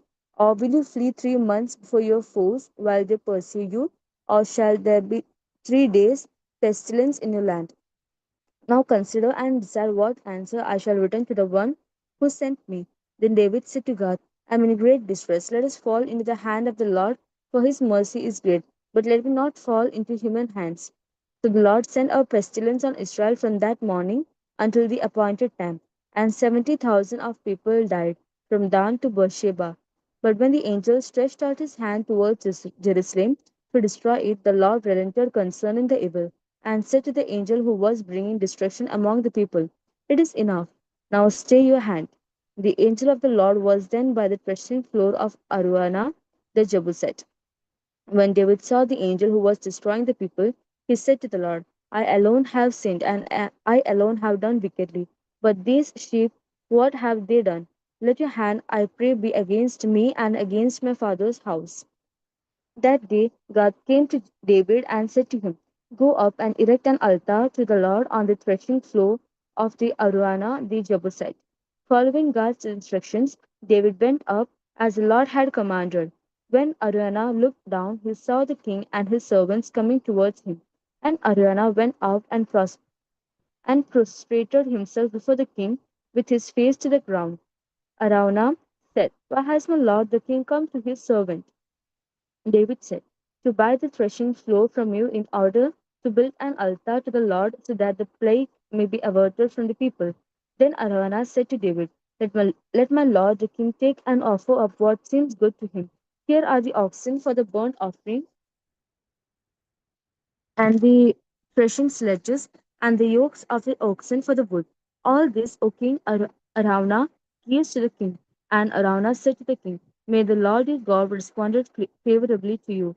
But the king said to Araunah, No, but I will buy them from you for a price. I will not offer burnt offerings to the Lord my God that cost me nothing. So David bought the threshing floor and the oxen for 50 shekels of silver. David built there an altar to the Lord and offered burnt offerings and offerings of well-being. So the Lord answered his supplication for the land, and the plague was averted from Israel. First Kings chapter 1. King David was old and advanced in years, and although they covered him with clothes, he could not get warm. So his servants said to him, Let a young virgin be sought for my lord the king, and let her wait on the king and be his attendant. Let her lie on your bosom, so that my lord the king may be warm. So they searched for a beautiful girl throughout all the territory of Israel and found Abishag the Shunammite and brought her to the king. The girl was very beautiful. She became the king's attendant and served him, but the king did not know her sexually. Now Adonijah, son of Haggith, exalted himself, saying, I will be king. He prepared for himself chariots and horsemen and 50 men to run before him. His father had never at any time displeased him by asking, Why have you done thus and so? He was also a very handsome man, and he was born next after Absalom. He conferred with Joab, son of Zeruiah, and with the priest Abiathar, and they supported Adonijah. But the priest Zadok and Benaiah, son of Jehoiada, and the prophet Nathan and Shimei, and Ray and David's own warriors did not side with Adonijah. Adonijah sacrificed sheep, oxen, and fatted cattle by the stone, Zoheleth, which is beside Enrogel. And he invited all his brothers, the king's son, and all the royal officials of Judah. But he did not invite the prophet Nathan or Benaiah or the warriors of his brother Solomon. Then Nathan said to Bathsheba, Solomon's mother, Have you not heard that Adonijah, son of Haggith, has become king and our Lord David does not know it?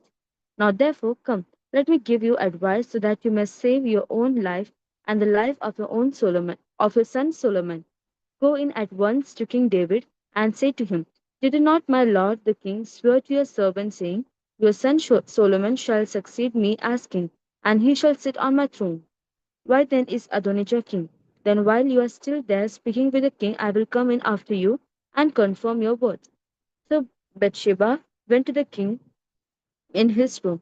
The king was very old. Abishag the Shunammite was attending the king.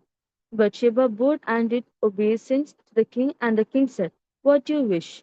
She said to him, My lord, you swore to your servant by the Lord your God, saying, Your son Solomon shall succeed me as king, and he shall sit on my throne. But now suddenly Adonijah has become king, though you, my lord the king, do not know it.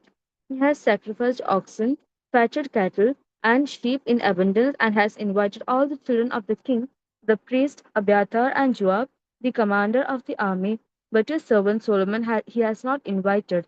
But you, my lord, the king, the eyes of all Israel are on you to tell them who shall sit on the throne of my lord, the king after him. Otherwise, it will come to pass when my lord the king sleeps with his ancestors that my son Solomon and I will be counted offenders. While she was still speaking with the king, the prophet Nathan came in. The king was told, Here is the prophet Nathan. When he came in before the king, he did obeisance to the king and with his face to the ground.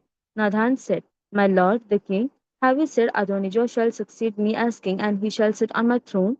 For today he has gone down and has sacrificed oxen, fatted cattle, and sheep in abundance, and has invited all the king's children, Joab, the commander of the army, and the priest Abiathar, who are now eating and drinking before him, and saying, Long live King Adonijah. But he did not invite me, your servant, and the priest Zadok and Benaiah, son of Jehoiada, and your servant Solomon. Has this thing been brought about by my lord the king, and you have not let your servants know who should sit on the throne of my lord the king after him? King David answered, Summon Bathsheba to me. So she came into the king's presence and stood before the king. The king swore, saying, As the Lord lives, who has saved my life from every adversity, as I swore to you by the Lord, the God of Israel, your son Solomon shall succeed me as king, and he shall sit on my throne in my place. So will I do this day. Then Bathsheba bowed with her face to the ground and did obeisance to the king and said, May my lord King David live forever. King David said, Summon to me the priest Zadok, the prophet Nathan, and Benaiah, son of Jehoiada. When they came before the king said to them, Take with you the servants of your lord, and have my son Solomon ride on my own mule, and bring him down to Gihon. There let the priest Zadok and the prophet Nathan anoint him king over Israel. Then blow the trumpet and say, Long live King Solomon. He shall go up following him. Let him enter and sit on my throne. He shall be king in my place, for I have appointed him to be ruler over Israel and over Judah. Benaiah, son of Jehoiada, answered the king, Amen. May the Lord, the God of my Lord, the king, so ordain. As the Lord has been with my Lord, the king, so may he be with Solomon, and make his throne greater than the throne of my Lord King David. So the priest Zadok, the prophet Nathan, and Benaiah, son of Jehoiada, and the Cherethites and the Pelethites went down and had Solomon ride on King David's mule and led him to Gihon. There the priest Zadok took the horn of oil from the tent and anointed Solomon. Then they blew the trumpet, and all the people said, Long live King Solomon! And all the people went up following him, playing on pipes and rejoicing with great joy, so that the earth quaked at their noises. At their noise, Adonijah and all the guests who were with him heard it as they finished feasting. When Joab heard the sound of the trumpet, he said, Why is the city in an uproar? While he was still speaking, Jonathan, son of the priest Abiathar, arrived. Adonijah said, Come in, for you are a worthy man, and surely you bring good news. Jonathan answered Adonijah, No, for our Lord King David has made Solomon king. The king has sent with him the priest Zadok, the prophet Nathan, and Benaiah, son of Jehoiada, and the Cherethites and the Pelethites, and they had him ride on the king's mule.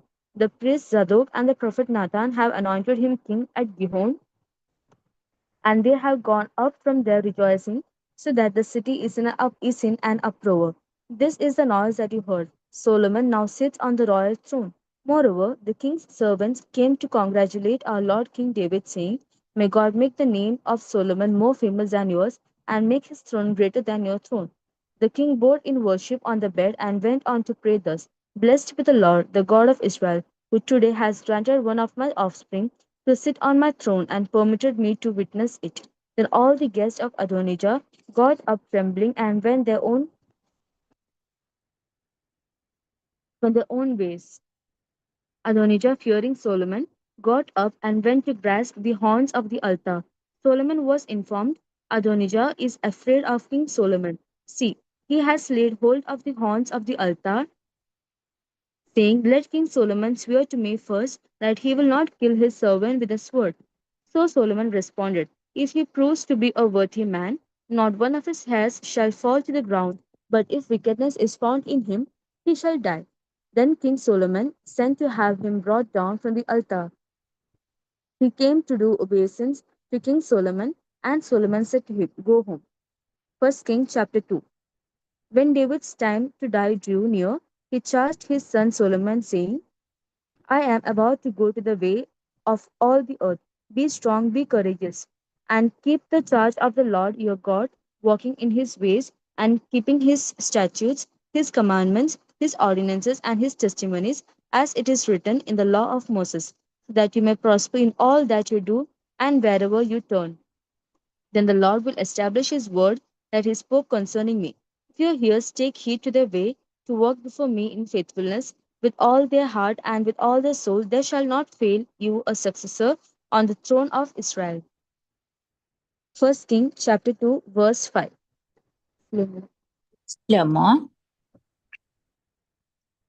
Prayer time ആണ് evening time.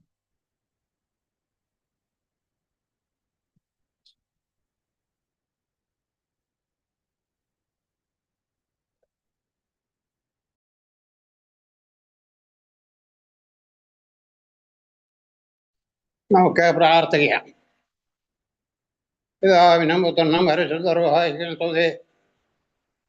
ആദ്യമേക്കും ആമേൻ. എൻ്റെ സ്തുതികളാൽ ആകാശവും ഭൂമിയും നിറഞ്ഞിരിക്കുന്ന ബലവാനായ ദൈവം നമ്മൾ പരിശുദ്ധൻ പരിശുദ്ധൻ പരിശുദ്ധൻ മരങ്ങളോശാന ദൈവമായ കർത്താവിൻ്റെ ഒരു നാമത്തിൽ വന്നവനും വരുവാനി അതിന് വാഴ്ത്തപ്പെട്ടവനാവുന്നവരങ്ങളെ സ്തുതി.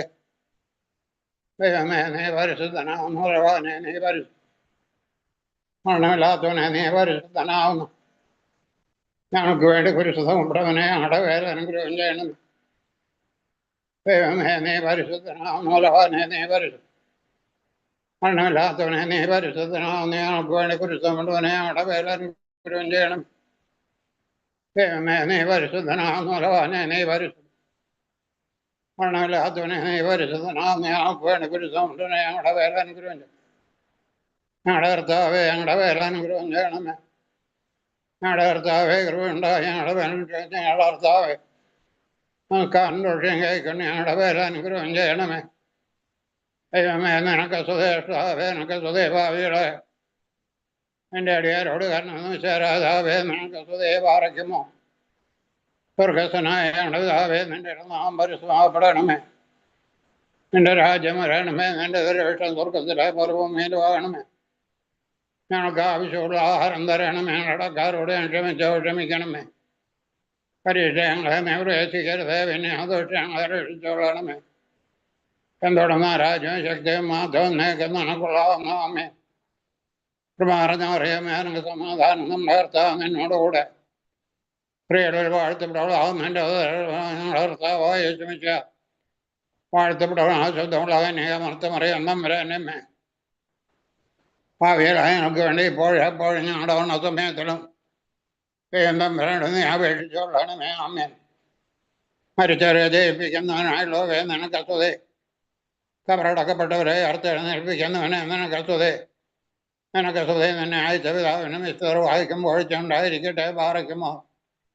തിരുവിളത്താൽ 3 ദിവസം കവറിൽ പ്രാർത്ഥനായി തൃത്വത്തിൽ ഒരുവനായുള്ളവനെ തൻ്റെ വിലയേറിയ രക്തത്തിൽ വിലയ്ക്ക് വാങ്ങപ്പെട്ടവരായി മരിച്ചവരെ നീ ജയിപ്പിക്കണമേ.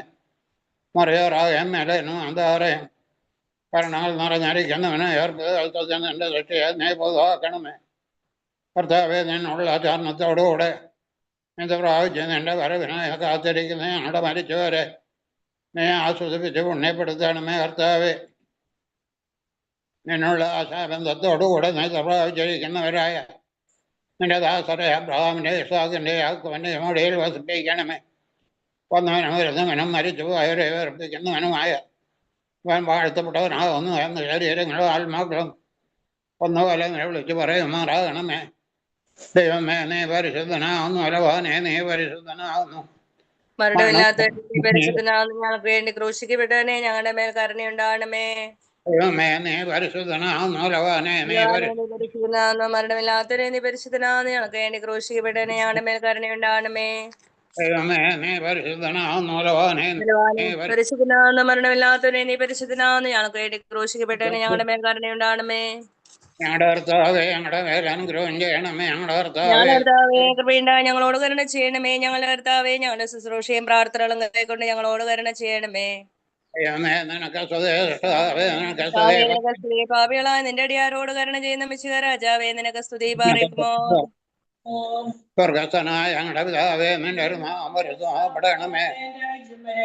നിന്റെ തിരുവിഷ്ടം സ്വർഗത്തിലെ പോലെ ഭൂമിയിലും ആകണമേ. ഞങ്ങൾക്ക് ആവശ്യമുള്ള ആഹാരങ്ങൾ ഞങ്ങളുടെ കടക്കാരോട് ക്ഷമിച്ച പോലെ ഞങ്ങളുടെ കടം ഞങ്ങളോട് ക്ഷമിക്കണമേ. പരീക്ഷകളെ നീ പ്രവേശിക്കരുത്, പിന്നെ ദോഷങ്ങളെ രക്ഷിച്ചുകൊള്ളണമേ. തുടർന്ന് രാജ്യം ശക്തിയും മാക്കും നിനക്കുള്ളാവുന്നു. ആമേൻ. കൃപ നിറഞ്ഞ മറിയമേ നിനക്ക് സമാധാനം.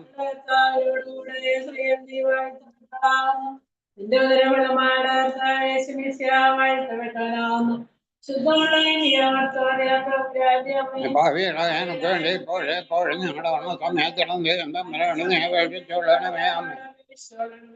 കർത്താവേ നിന്നെ ഞാൻ വിളിച്ചുവല്ലോ, എന്നോട് നിമിത്തം വിളിച്ചേണമേ. എന്റെ വാദനങ്ങളെ സൂക്ഷിച്ച് കേട്ട് കൈക്കൊള്ളുകയും ചെയ്യണമേ.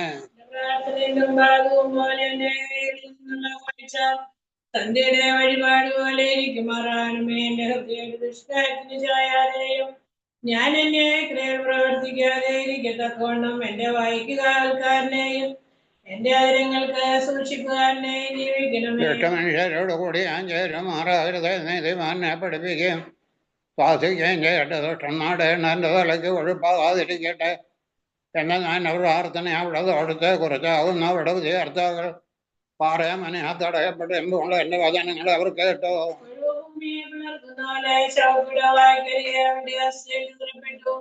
കർത്താവേ ഞാൻ എന്റെ കണ്ണുകളെ നിന്റെ അടുക്കലേക്ക് നിന്നിൽ ശരണപ്പെട്ടു. എന്റെ ആത്മാവിനെ തള്ളിക്കളയരുത്. എനിക്കായി കണികളെ മറച്ചു വെച്ചിട്ടുള്ള പ്രശംസക്കാരുടെ കയ്യിൽ എന്നെ കാത്തുകൊള്ളണമേ. ഞാൻ കടന്നു പോകുന്നു വരെ എന്നെ തങ്ങളുടെ വരകളിൽ ഒരുമിച്ച് വീഴട്ടെ. എന്റെ ആത്മാവ് കൊണ്ടുവപ്പെട്ടപ്പോൾ എന്റെ ശബ്ദത്താൽ കർത്താവിനെ വിളിച്ചു. ശബ്ദത്താൽ ഞാൻ കർത്താവിനോട് പ്രാർത്ഥിച്ചു. അവന്റെ മുമ്പായി ഞാൻ എന്റെ സങ്കടം പോയിപ്പിച്ചു. അവന്റെ മുമ്പായി ഞാൻ എന്റെ ചരിത്രം അറിയിക്കുകയും ചെയ്തു.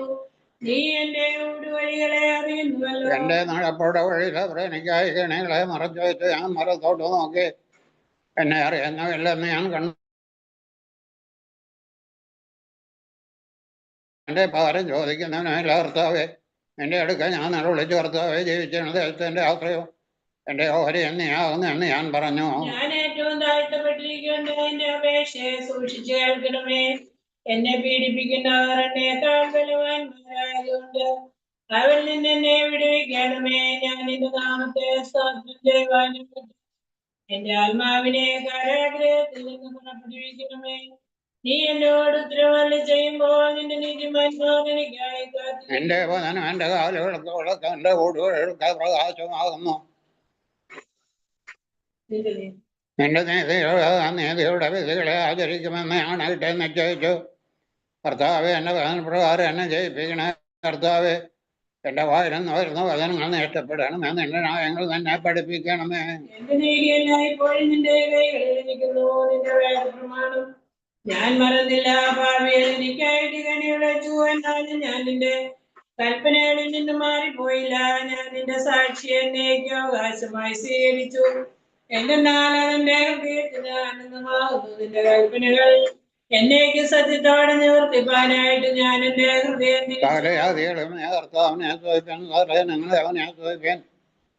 അവന്റെ കൃപ നമ്മെ വിലപ്പെട്ടിരിക്കുന്നു. സത്യമായിട്ട് ഞാൻ കർത്താവാകുന്നു. ദൈവമേ സുതേ നിനക്ക് യോഗ്യമാണെന്നും പാറയ്ക്കുമോ. കർത്താവേ, കരുണയോടെ നിന്റെ ചെവി ചായിച്ച് ഞങ്ങളുടെ പ്രാർത്ഥന കേട്ട് ഞങ്ങളോട് ഉത്തരമരുളി ചെയ്യണമേ. ഞങ്ങളുടെ ശുശ്രൂഷയും പ്രാർത്ഥനകളും ദയവോടെ കൈക്കൊള്ളുവാൻ നിനക്ക് ഇഷ്ടമുണ്ടാവുകയും ചെയ്യണമേ.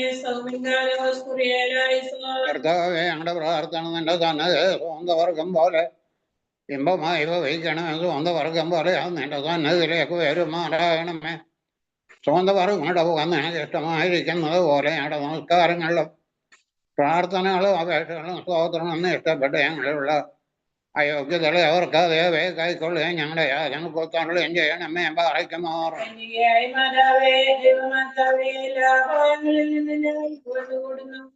ഉപദ്രവങ്ങളെയും ഈ സമുദ്രത്തിന്റെ ഓളങ്ങളെയും ചുഴികളെയും നീ തടയണമേ.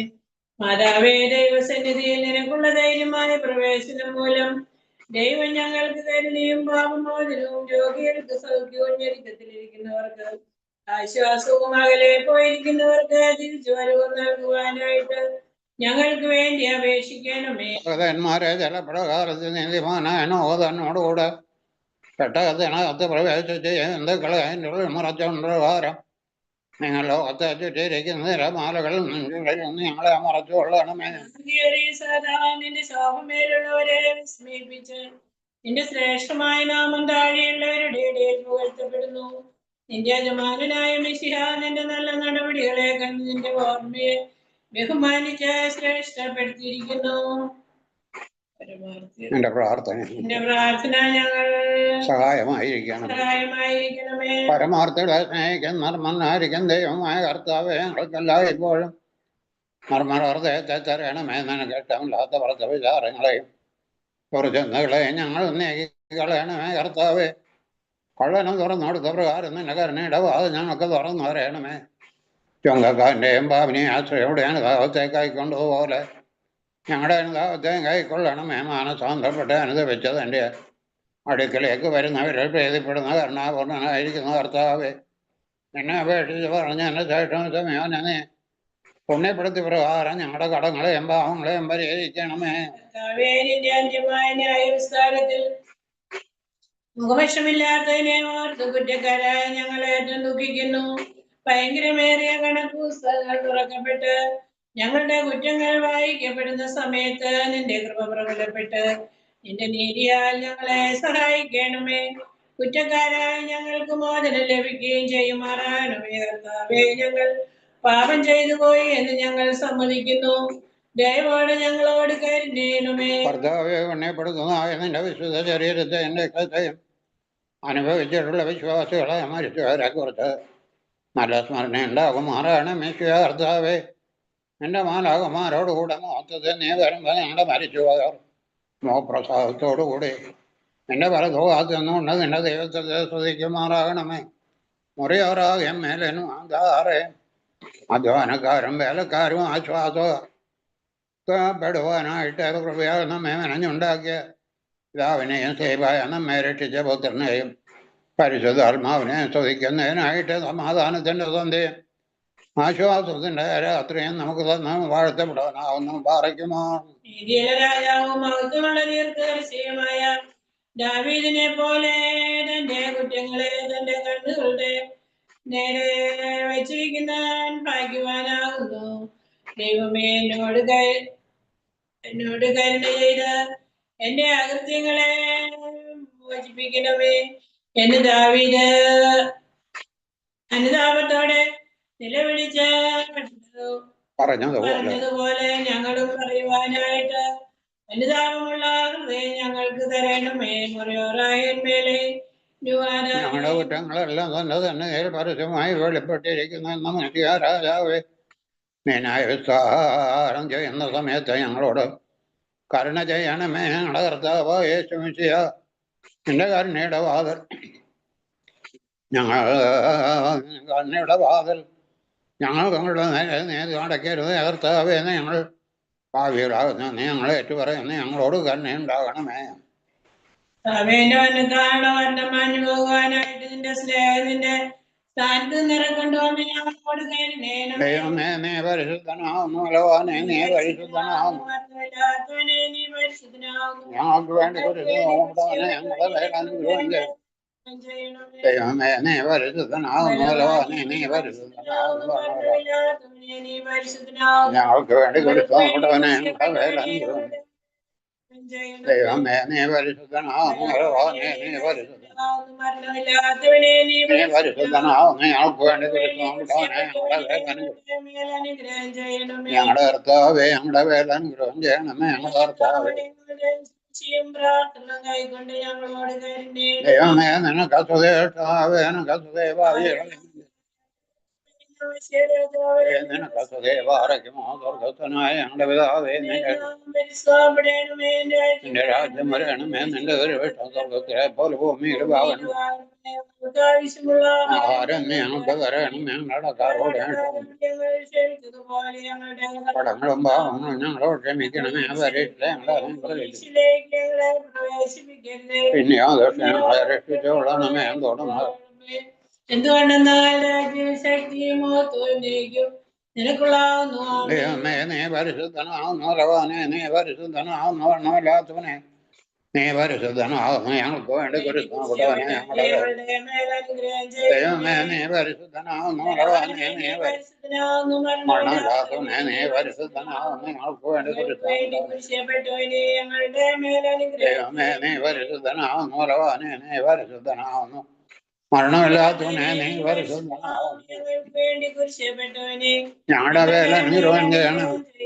ഞങ്ങളുടെ കർത്താവേ ഞങ്ങളുടെ വേല അനുഗ്രഹം ചെയ്യണമേ. ഞങ്ങളുടെ കർത്താവേ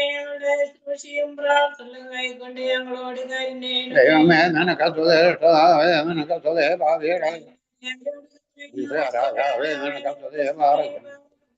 സ്വർഗസ്ഥനായ ഞങ്ങളുടെ പിതാവേ, നിന്റെ രാജ്യം വരണമേ, നിന്റെ ഒരു വെട്ടം സ്വർഗത്തിലെ പോലെ ഭൂമിയിലും ആവണം. ഞങ്ങൾക്ക് തരണമേ, ഞങ്ങളുടെ കാരോട് കടങ്ങളും പാപങ്ങളും ഞങ്ങളോട് ക്ഷമിക്കണമേ.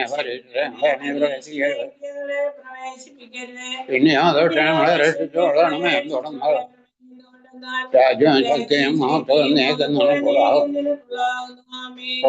അറിയാമേ നിനക്ക് സമാധാനം നമ്മുടെ കർത്താവ്. എന്റെ ഉദരഫലോ ഞങ്ങളുടെ കർത്താവായ വാഴ്ത്തപ്പെടാം. നമ്പരെ മേധാവികളായ എപ്പോഴും ഞങ്ങളുടെ സമയത്തിലും കർത്താവേ നിന്റെ സർവ്വകൽപ്പനോടെ ഞങ്ങളെ പഠിപ്പിക്കണമേ. ഞങ്ങളെ ആചരിച്ച് നിന്റെ കൃപയാൽ ജീവിക്കുമാറാകണമേ.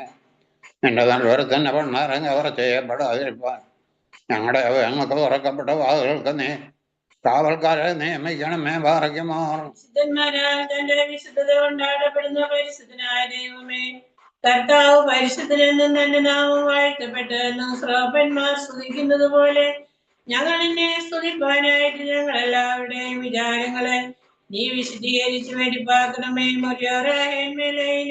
ഞങ്ങളുടെ കർത്താവേ ഞങ്ങളോട് കരുണയുണ്ടായി ഞങ്ങളോട് കൊള്ളണമേ.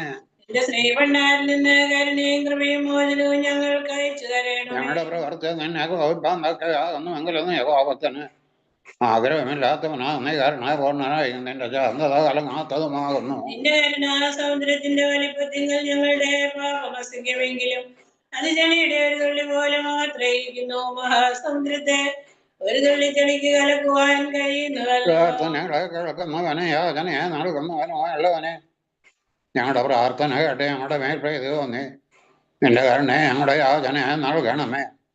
കർത്താവേ കൃപ ചെയ്യണമേ. പ്രാർത്ഥന നീ കൈക്കൊള്ളണമേ. നിന്റെ നിന്മോചനവും നിന്നറിയണമേ. സന്നിധിയിൽ നീടിയാൻ വന്ദനോടെ നിൽപ്പതിനായി ഉന്നതനെ നീ കൃപ ചെയ്യുക. നിന്നടിയ ഞാൻ നിന്നാകലും എന്റെ ഉറക്കം തന്നെ ദോഷം കൂടാതാകണമേ. ഞാൻ ഉണരും ചെയ്താലും ഇടക്ക പോക്ക് നീ നിദ്രയിൽ ഞാൻ പിഴ ചെയ്തെങ്കിൽ നിന്റെ മോചിച്ചിടണം. കുറിച്ചാല് നല്ല ഉറക്കം നൽകണമേ. മായ ദോഷജ്ഞാതികം ദാസന കാണാറാകരുതേ. സമാധാനം നിറയും നിദ്രയുടെ കാക്ക് നീ എല്ലാ സ്വത്തും തുറന്നിടവും വന്നധികാരം ചെയ്യരുതേ. എന്നടിയ ഞാൻ എന്നോടെന്നും കാവലിനായി നിൻവെളിവന്റെ ദൂതന നീ എന്നൊരു കത്താക്കിയിടണമേ. നിന്റെ ശ്രീരംഗനാശമരിക്കുന്ന ആഗ്രഹം രാവിലെ ഉറങ്ങുമ്പോൾ കാവലനിക്കാതെ രക്തം രൂപത്തിനത് അങ്ങേ വിടുതം നേടണമേ.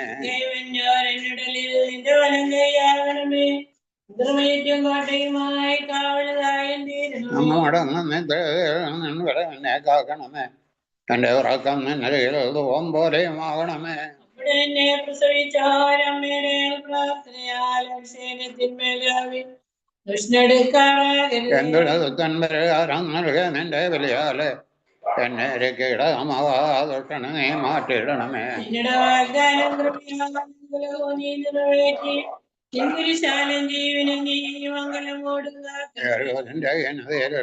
നീ കാണിച്ച ഞാൻ ഉണരുമ്പോ കൃപയെ ഓർത്ത് പോഴ്ത്താറാകണമേ.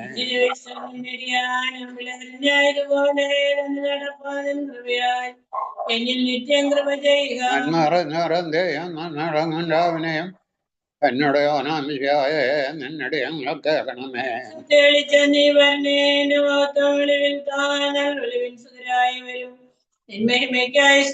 മാനവരക്ഷകനെ തുണേ എന്താ തള്ളുന്നു കൃപേ. ജീവലയിൽ നീ എന്നതുപോലെ ലോകത്തിന് മേകണമേ.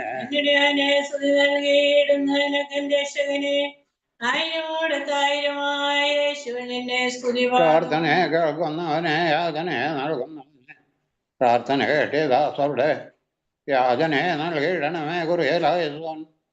കുറിയലായസോൻ പാറയ്ക്ക് മഹത്വനെ മറവിലിരിക്കുന്നവനും ദൈവത്തിന് മഹത്വപ്പെടുന്നതിനായ മനുഷ്യ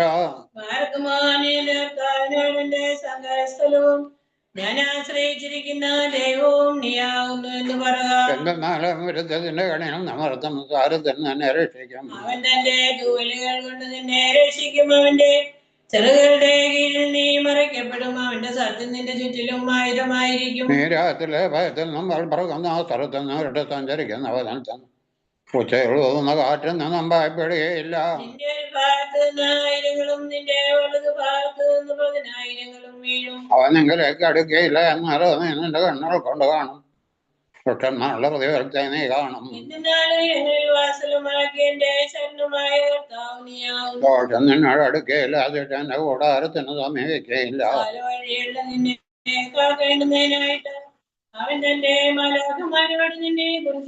എന്റെ കാര്യങ്ങൾക്ക് അടുത്തുണ്ടാകാതിരിപ്പാനുള്ള ഭുജം നിന്നെ വഹിക്കും.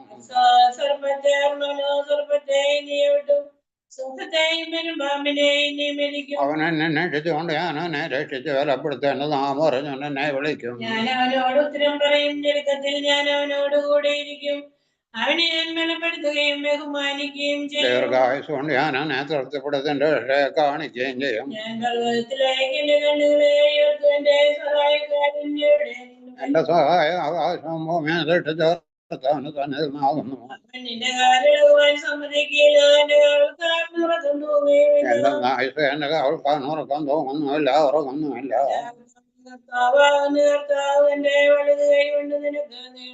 രാത്രി ചന്ദ്രനങ്ങൾ തന്നെ ഉപദ്രവിക്കയില്ല.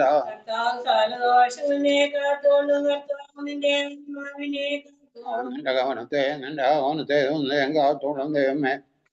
സ്വതേ നിനക്ക് യോഗ്യമാവുന്നു വാറയ്ക്കുമോ ശുഭോ ലാഭോല പ്രവൽ റൂഹോ കാവേശോ ഹാലേലിയ ഹാലേലിയ ഹാലേലിയ മനോലം മകാനോൽമേനാമേ. മഹോന്നതന്റെ മറിവയ്ക്കുന്നവനായ കർത്താവേ, നിന്റെ കരുണയും കീഴെ ഞങ്ങളെ അമർത്തി ഞങ്ങളോട് കരുണ ചെയ്യണമേ. മഹത്തുള്ള രാജാവായി ഞങ്ങളുടെ രക്ഷകനായ മിശിഹാ, നിരപ്പറഞ്ഞ സന്ദേഹം മുന്നുള്ള രാവ് ഞങ്ങൾക്ക് നീ തരണമേ. ഞങ്ങളുടെ കടങ്ങളും പാവങ്ങളും പുണ്യപ്പെടുത്തി യഹോവരുമായ 2 ലോകങ്ങളിലും ഞങ്ങളോട് കർത്താവേ, എന്റെ കരുണ ഞങ്ങളെ മറച്ചെന്റെ കൃപ ഞങ്ങളുടെ മുമ്പിൽ നിൽക്കണം. ദൈവാദുഷ്ടനും നിന്നും അവന്റെ സൈന്യങ്ങൾ ഞങ്ങളെ കാത്തുകൊള്ളണമേ. ജീവനോടിരിക്കുന്ന ആളുകളൊക്കെ നിന്റെ വലത് കൈ ഞങ്ങളുടെ മേലാവസിപ്പിക്കും. നിന്റെ സമാധാനം ഞങ്ങളുടെ ഇടയിൽ വാഴമാറാകണമേ. നിന്നോട് അപേക്ഷിക്കുന്ന ആത്മാക്കൾ ചരണേന്റെ രക്ഷയുണ്ടാക്കണമേ. നിന്നെ പ്രസവിച്ച മറിയാമിന്റെയും നിന്റെ സകല പരിശുദ്ധന്മാരുടെയും പ്രാർത്ഥനയാൽ ദൈവമേ ഞങ്ങളുടെ കടങ്ങൾക്ക് പരിഹാരമുണ്ടാക്കി ഞങ്ങളോട് കരുണേണമേ. കർത്താവിന്റെ ബഹുമാനം തൽക്കാലം തന്നേക്കും വാഴ്ത്തപ്പെട്ടതാകുന്നു.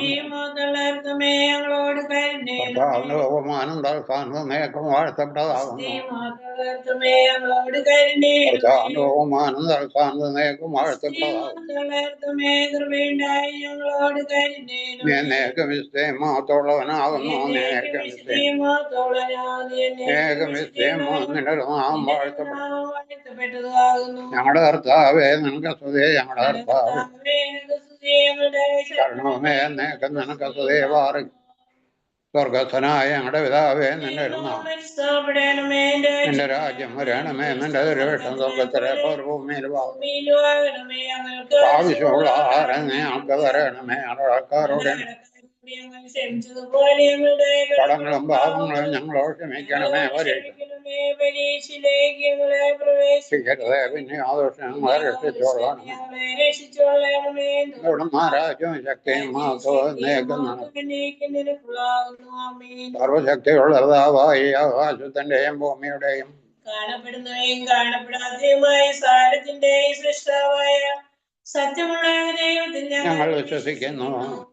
ദൈവത്തിന്റെ ഏകപുത്രനും സർവലോകങ്ങൾക്കും പിതാവിൽ നിന്ന് ജനിച്ചവനും പ്രകാശത്തിൽ നിന്നുള്ള പ്രകാശവും സത്യദൈവത്തിൽ നിന്നുള്ള സത്യദൈവവും ജനിച്ചവനും സൃഷ്ടിയല്ലാത്തവനും സാരാംശത്തിൽ പിതാവിനോട് സമത്തുള്ളവനും തന്നാൽ സ്ഥലവും നിർമ്മിക്കപ്പെട്ടവനും മനുഷ്യരായ ഞങ്ങൾക്ക് ഞങ്ങളുടെ രക്ഷയ്ക്കും വേണ്ടി തിരുവിഷ്ടപ്രകാരം സ്വർഗത്തിൽ നിന്നിറങ്ങി വിശുദ്ധ റൂഹായിൽ നിന്നും ദൈവമാതാവായ വിശുദ്ധ കന്യക മറിയാമിൽ നിന്നും ശരീരയായി തീർന്നു മനുഷ്യനായി പൊന്തിയോസ് പിലാത്തോസിന്റെ ദിവസങ്ങളിൽ ഞങ്ങൾക്ക് വേണ്ടി കുരിശിൽ തറയ്ക്കപ്പെട്ട് കഷ്ടത അനുഭവിച്ച് മരിച്ച് അടക്കപ്പെട്ട് മൂന്നാം ദിവസം ഉയർത്തെഴുന്നേറ്റവനും സ്വർഗത്തിലേക്ക് കയറി തന്റെ പിതാവിന്റെ വലതുഭാഗത്തിരുന്നവനും ജീവനുള്ളവരെയും മരിച്ചവരെയും ഇരിപ്പാൻ തന്റെ വലിയ മഹത്വത്തോടെ ഇനിയും വരുവാനിരിക്കുന്നവനും തന്റെ രാജ്യത്തിന് അവസാനമില്ലാത്തവനുമായ യേശുമിശിഹായ കർത്താവിൽ ഞങ്ങൾ വിശ്വസിക്കുന്നു.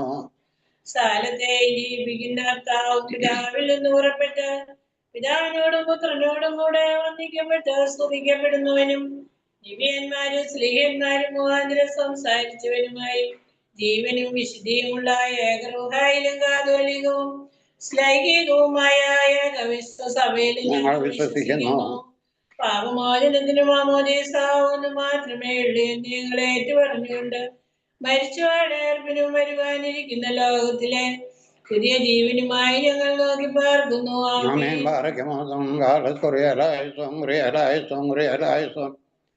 ഭക്തപകഴ്ചാപാചനമേ നിന്നിലുദയിച്ചോറേകസുതൻ ഞങ്ങളിൽ വായിത്താൻ പക്കലപേക്ഷ അണയ്ക്കണം. നിർത്തിയിടരുത് മാതാവേ ഞങ്ങൾക്കായുള്ള ഞങ്ങളെല്ലാവരും ഒരുപോലെ മാർഗി വർഗീയ സാധാവുണ്ടേ മേലും നിന്നോർമ്മ ഗണമേ നിൻ പ്രാർത്ഥന ഓർമ്മേ ഓർമ്മ. പരിശുദ്ധന്മാരെ നിങ്ങൾ പ്രാർത്ഥിപ്പീൻ കർത്താവ് വടികളെയും പാപത്തിൽ വടികളെയും പിതാവാം ദൈവത്തിന്റെ സ്നേഹവും ഏകജാതനായ പുത്രന്റെ കൃപയും പരിശുദ്ധ പ്രഭായുടെ സംബന്ധവും സഹവാസവും എൻ്റെ വാത്സല്യ സഹോദരങ്ങളെ ഈ വേദവായനയെ സംബന്ധിക്കുന്ന എൻ്റെ മക്കൾ ഓരോരുത്തരുടെ മേലും അവരുടെ ഭവനങ്ങളിൽ മേലും ഈ നേതൃത്വം നൽകുന്ന എൻ്റെ മക്കളുടെ മേലും അവരുടെ ഭവനങ്ങളിൽ മേലും വിശ്വസഭയുടെ മേലും എൻ്റെ കരുണയും മനോഗുണവും എന്നുമെന്നാളും രണ്ട് ലോകങ്ങളും ചൊരിയപ്പെടുമാറാകണമേ. ആമേൻ. 1 Kings chapter 2 Barakmoth. When David's time to die drew near, he charged his son Solomon, saying, I am about to go the way of all the earth. Be strong, be courageous, and keep the charge of the Lord your God, walking in his ways and keeping his statutes, his commandments, his ordinances, and his testimonies, as it is written in the law of Moses, so that you may prosper in all that you do and wherever you turn. Then the Lord will establish his word that he spoke concerning me.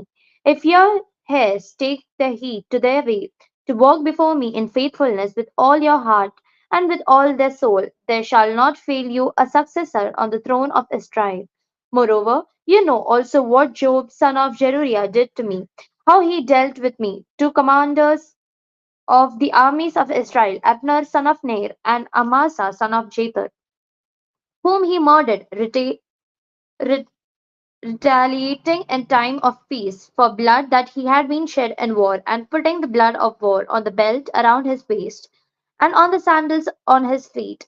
Act therefore according to your wisdom, but do not let his grey head go down to Sheol in peace. Deal loyally, however, with the sons of Barzillai the Gileadite, and let them be among those who eat at your table, for with such loyalty they met me when I fled from your brother Absalom. There is also with you Shimei, son of Gera, the Benjamite from Bahurim, who cursed me with terrible curse on the day when I went to Mahanaim. But when he came down to meet me at Jordan, I swore to him by the Lord, I will not put you to death with the sword. Therefore do not hold him guiltless, for you are a wise man. You will know what you ought to do to him, and you must bring his grey head down with blood to Sheol. The David slept with his ancestors and was buried in the city of David. The time that David reigned over Israel was 40 years. He reigned 7 years in Hebron and 33 years in Jerusalem. So Solomon sat on the throne of his father David, and his kingdom was firmly established. Then Adonijah, son of Haggith, came to Bathsheba, Solomon's mother. She asked, Do you come peaceably? He said, Peaceably. Then he said, May I have a word with you? She said, Go on. He said, You know that the kingdom was mine, and that all Israel expected me to reign. However, the kingdom has turned about and become my brother's, for it was his from the Lord. And now I have one request to make of you. Do not refuse me. She said to him, Go on. He said, Please ask King Solomon. He will not refuse you to bring me Abishag the Shunammite as my wife. Bathsheba said, Very well, I speak to the king on your behalf. So Bathsheba went to King Solomon to speak to him on behalf of Adonijah. The king rose to meet her and bowed down to her. Then he sat on his throne, and had a throne brought for the king's mother, and she sat on his right. Then she said, I have one small request to make of you. Do not refuse me. And the king said to her, Make your request, my mother, for I will not refuse you. She said, Let Abishag the Shunammite be given to your brother Adonijah as his wife. King Solomon answered his mother, And why do you ask Abishag the Shunammite for Adonijah? Ask for him the kingdom as well, for he is my elder brother. Ask not only for him, but also for the priest Abiathar, and for Joab son of Zeruiah. Then King Solomon swore by the Lord, So may God do to me, and more also, for Adonijah has devised this scheme at the risk of his life. Now, therefore, as the Lord lives, who has established me and placed me on the throne of my father David, and who has made me a house as he promised today, Adonijah shall be put to death. So King Solomon said, Send Benaiah, son of Jehoiada. He struck him down, and he died. The king said to the priest Abiathar, Go to Anathoth, to your estate, for you deserve death, but I will not at this time put you to death, because you carry the ark of the Lord God before my father David, and because you shared in all the hardships my father endured. So Solomon banished Abiathar from being priest to the Lord, thus fulfilling the word of the Lord. And he had spoken concerning the house of Eli in Shiloh. When the news came to Joab, for Joab had supported Adonijah, though he had not supported Abishalom, Joab fled to the tent of the Lord and grasped the horns of the altar. When it was told King Solomon, Joab had fled to the tent of the Lord and now is beside the altar. Solomon sent Benaiah, son of Jehoiada, saying, Go, strike him down. So Benaiah came to the tent, the Lord, and said to him, The king commands, come out. But he said, No, I will die here. Then Benaiah brought the king word again, saying, Thus said Joab, and thus he answered me. The king replied to him, Do as he had said, strike him down and bury him, and thus take away from me and from my father's house the guilt for the blood that Joab shed without cause. The Lord will bring back his bloody deeds on his head, because without the knowledge of my father David he attacked and killed with the sword 2 men more righteous and better than himself, Abner son of Ner, commander of the army of Israel, and Amasa son of Jether, commander of the army of Judah. So shall their blood come back on the head of Joab and on the head of his descendants forever. But to David and to his descendants and to his house and to his throne there shall be peace from the Lord forevermore. Then Benaiah son of Jehoiada went up and struck him down and killed him, and he was buried at his own house near the wilderness. The king put Benaiah son of Jehoiada over the army in his place, and the king put priest Zadok in the place of Abiathar. Then the king sent and summoned Shimei, and said to him, Build yourself a house in Jerusalem, and live there, and do not go out from there to any place whatever. For on the day you go out and cross the Wadi Kindred, know you're certain you shall die. Your blood shall be on your own head. And Shimei said to the king, The sentence is fair, as my lord the king had said, so will your servant do. So Shimei lived in Jerusalem many days. But it happened at the end of 3 years that two of Shimei's slaves ran away to the king Ashish, son of Micah of Gath. When it was told, Shimei, your slaves are in Gath, Shimei arose and saddled a donkey and went to Ashish in Gath to search for his slaves. Shimei went and brought his slave from Gath. When Solomon was told that Shimei had gone from Jerusalem to Gath and returned, the king sent and summoned Shimei and said to him, Did I not make you swear by the Lord and solemnly adjure you, saying, Know for certain that on the day you go out and go to any place, whatever you shall die? And you said to me, The sentence is fair. I accept. Why have you not kept your oath to the Lord and commandment with which I charged you? The king also said to Shimei, You know in your own heart all the evil that you did to my father David. So the Lord will bring back your evil on your own head. But King Solomon shall be blessed, and the throne of David shall be established before the Lord forever. Then the king commanded Benaiah son of Jehoiada, and he went and struck him down, and he died. So the kingdom was established in the hand of Solomon. 1 Kings 3. Solomon made a marriage alliance with Pharaoh, king of Egypt. He took Pharaoh's daughter and brought her into the city of David until he had finished building his own house and the house of the Lord and the wall around Jerusalem. The people were sacrificing at the high places, however, because no house had yet been built for the name of the Lord.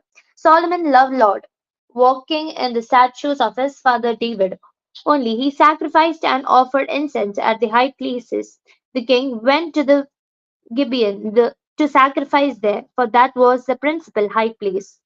Solomon used to offer 1,000 burnt offerings on that altar at Gibeon. The Lord appeared to Solomon in a dream by night, and God said, Ask what I should give you. And Solomon said, You have shown great and steadfast love to your servant, my father David, because he walked before you in faithfulness and righteousness and in uprightness of heart toward you.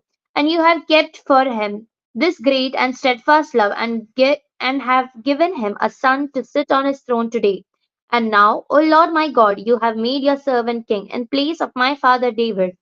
Although I am only a little child, I do not know how to go out or come in, and your servant is in the midst of the people who have chosen a great people, so numerous they cannot be numbered or counted. Give your servant therefore an understanding mind to govern your people, able to discern between good and evil. For who can govern this, your great people? It pleased the Lord that Solomon had asked this. God said to him, Because you have asked this, and have not asked for yourself long life or riches or for the love of your life of your enemies, but have asked for yourself understanding to discern what is right, I now do according to your word.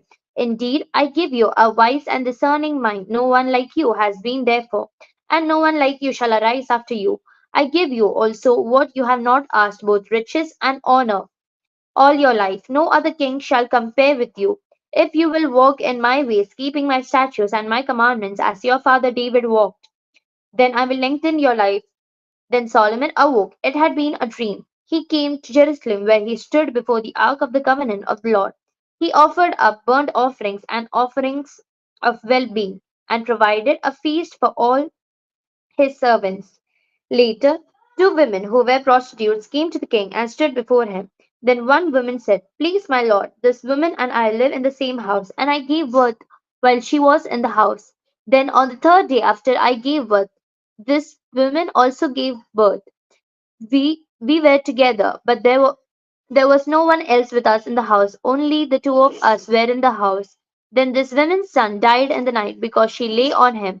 She got up in the middle of the night and took my son from beside me while your servant slept.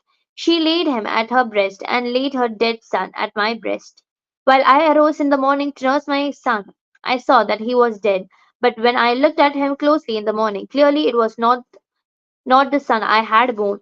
But the other woman said, No, the living is mine, and the dead son is yours. The first said, No, the dead son is yours, and the living son is mine. So they argued before the king. Then the king said, The one says, This is my son that is alive, and your son is dead, while the other says, Not so. Your son is dead, and my son is the living one. So the king said, Bring me a sword. And they brought a sword before the king. The two said, Divide the living boy into two, and then give half to the one and half to another. But the woman, whose son was alive, said to the king, Because compassion for her son burned within her, Please, my lord, give her the living boy. Certainly do not kill him. The other said, It shall be neither mine nor yours. Divide it. Then the king responded, Give the first woman the living boy. Do not kill him. She is the mother. She is his mother. All Israel heard of the judgment that the king had rendered, and they stood in awe of the king, because they perceived that the wisdom of God was in him to execute justice. 1 Kings 4. King Solomon was king over all Israel, and these were his high officials. Azariah son of Zadok was the priest. Eliho Horev and Abijah, sons of Shisha, were secretaries. Jesh- Jehoshaphat, son of Elihud, was recorder. Benaiah, son of Jehoiada, was in command of the army. Zadok and Abiathar were priests. Azariah, son of Nathan, was over the officials. Zabud, son of Nathan, was a priest and king's friend. Ahishar was in charge of the palace, and Adonirah, son of Abda, was in charge of forced labor. Solomon had 12 officials over all Israel who provided food for the king and his household. Each one had to make provision for 1 month in the year. These were their names: Ben-Hur in the hill country of Ephraim, Ben-Deker in Makaz, Shalbim, Bet-Shemesh, and Elobethanan, Ben-Seir, and Aruboth. To belonged him Shokaz and all the land of Hepher. Ben Abin Adam and Naphtali. He had Taphat, Solomon's daughter, as his wife. Bena, son of Ahilud, and Tanash, Megiddo, and Bethshean, which is beside Zaretan, below Jezreel, and from Bethshean to Abel Meholah, as far as the other side of Jochim. Big Ben-Geber and Ramoth Gil. He had villages of Jair son of Manasseh, which are in Gilead, and he had region of Argob, which is Bashan, 60 great cities with walls and bronze bars. Ahinadab son of Edo in Mananim, Ahimdaz in Naphtali. He had taken Basemate, Solomon's daughter, as his wife. Bena, son of Hushai, in Asher, and Beloth, Jehoshaphat, son of Pharaoh, in Issachar. Shimei, son of Elah, in Benjamin. Gaber, son of Uri, in land of Gilead, the country of King Shiloh, on the Amorites, and the king Og of Bashan. And there was officials in the land of Judea. Judah and Israel was numerous as sand by the sea. They ate and drank and were happy. Solomon was sovereign over all the kingdoms, from Euphrates, the king of Philistines, even to the border of Egypt. They brought tribute and served Solomon all the days of his life. Solomon's provision for 1 day was 30 cores of choice flour, and 60 cores of meal, 10 fat oxen, and 20 pasture-fed cattle, 100 sheep, besides deer, gazelles, roebucks, and fattled fowl. For he had dominion over all the region west of Euphrates, from Dibsha to Gaza, all over the king west from Euphrates, and he had peace on all sides. During Solomon's lifetime, Judah and Israel lived in safety, from Nevan to Beersheba, all of them under their vines and fig trees. Solomon also had 40,000 stalls of horses for his chariots and 12,000 horsemen. Those officials supplied provisions for King Solomon and for all who came to King Solomon's table, each one in his month. They let nothing be lacking. They also brought to the required place barley and straw for the horses and swift steeds, each according to his charge. God gave Solomon very great wisdom, discernment, and breadth of understanding as vast as the sand of the seashore, so that kingdom Solomon's wisdom surpassed the wisdom of all the people of East and all the wisdom of Egypt. He was wiser than anyone else, wiser than Ethan, the Ezrahite, and Herman, Calcol and Darda, children of Mahol. His fame spread throughout all the surrounding nations. He composed 3,000 proverbs. His songs numbered 1,005. He would speak of trees, from cedar that is in the Lebanon, from the high to the hyssop that grows in the wall. He would speak of animals, the birds and reptiles and fish. People came from all the nations to hear the wisdom of Solomon. They came from all the kings of the earth who had heard of his wisdom. 5. Now King Hiram of Tyre sent his servants to Solomon, when he had heard that he had anointed him king in place of his father, for Hiram had always been a friend to David. Solomon sent word to Hiram, saying, You know that my father David could not build a house for the name of the Lord his God, because of the warfare with which his enemies surrounded him, until the Lord put them under the soles of his feet. But now the Lord my God has given me rest on every side. There is neither adversity nor misfortune. So I intend to build a house for the name of the Lord my God. As Lord said to my father David, Your son, whom I set on your throne in your place, shall build the house for my name. Therefore command that cedars from the Lebanon be cut for me. My servants will join your servants, and I will give whatever wages you set for your servants, for you know that there is no one among us who knows how to cut timber like Shidonians. When Hiram heard the words of Solomon, he rejoiced greatly and said, Blessed be the Lord today, who has given to David a wise son to be over his great people. Hiram sent word to Solomon, I have heard the message that you have sent to me. I will fulfill all your needs in the matter of cedar and cypress timber. My servant shall bring it down to the sea from the Lebanon. I will make it into rafts to go by sea to the place you indicate. I will have them broken up there for you to take away, and you shall meet my needs by providing food for my household. So Hiram supplied Solomon's every need for timber of cedar and cypress.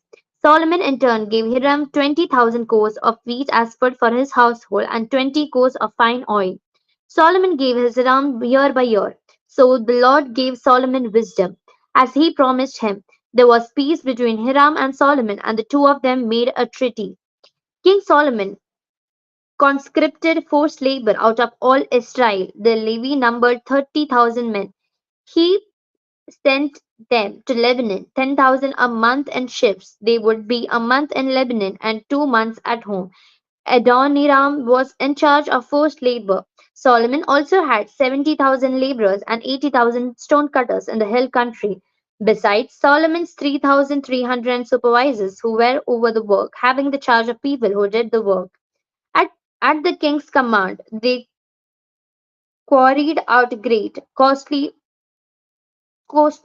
stones in order to dress stones. So Solomon's builders and Hiram's builders and the Gibeonites did the stone cutting and prepared the timber and the stone to build the house. 6.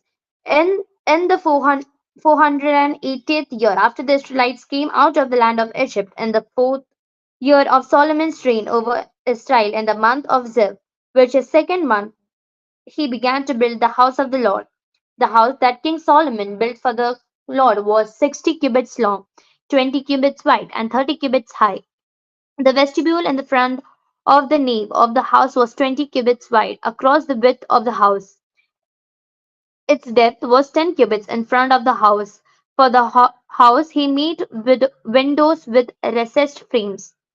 He also built a structure against the wall of the house, running around the walls of the house, both the nave and the inner sanctuary, and he made sign chambers all around. The lowest story was 5 cubits wide, the middle one was 6 cubits wide, and the third was 7 cubits wide. For around the outside of the house he made offsets on the wall, in order that the supporting beam should not be inserted into the walls of the house. The house was built with stone finished at the quarry, so that neither hammer nor axe nor any tool of iron was heard in the temple while it was being built. The entrance for the middle story was on the south side of the house. One went up by winding stairs to middle story, and from middle story to the third. So he built the house and finished it. He roofed the house with beams and planks of cedar. He built the structure against the whole house, each story 5 cubits high, and it was joined to the house with timbers of cedar. Now the word of the Lord came to Solomon concerning this house that you are building. If you will walk in my statutes, obey my ordinances, and keep all my commandments by walking in them, then I will establish my promise with you, which I made to your father David. I will dwell among the children of Israel and will not forsake my people Israel. So Solomon built the house and finished it. He lined the walls of the house on the inside with boards of cedar, from the floor of the house to the rafters of the ceiling. He covered them on inside with wood, and covered the floor of the house with boards of cypress. He built 20 cubits of rear to house of the house with boards of cedar from the floor to the rafters, and he built this within as an inner sanctuary as most holy place. The house, that is the nave in front of inner sanctuary, was 40 cubits long. The cedar within the house had carvings of the gods and open flowers all over the cedar. No stone was seen. The inner sanctuary he prepared in the innermost part of the house to set there the ark of covenant of the Lord. The interior of the inner sanctuary was 20 cubits long, 20 cubits wide, and 20 cubits high. He overlaid with pure gold. He also overlaid the altar with cedar. Solomon overlaid the inside of the house with pure gold when he drew chains of gold across in front of the inner sanctuary and overlaid it with gold. Next, he overlaid the whole house with gold in order that the whole house might be perfect. Even the whole altar that belonged to the inner sanctuary he overlaid with gold. At the inner sanctuary he made two cherubim of olive wood, each 10 cubits high. 5 cubits was the length of one wing of cherub, and 5 cubits was the length of another wing of cherub. It was 10 cubits from the tip of one wing to the tip of another. The other cherub also measured 10 cubits. Also, both cherub had the same measure and the same form. The height of one cherub was 10 cubits, and so was that of the other cherub. He put the cherubim in the innermost part of the house. The wings of the cherubim were spread out, so that a wing of one was touching the one wall, and a wing of another was touching the other wall. The other wings towards the center of the house were touching wing to wing. He also overlaid the cherubim with gold. He carved the walls of the house all around about with carved engravements of cherubim, palm trees, and open flowers in the inner and outer rooms. The floor of the house he overlaid with gold in the inner and outer rooms. For the entrance to the inner sanctuary he made doors of olive wood.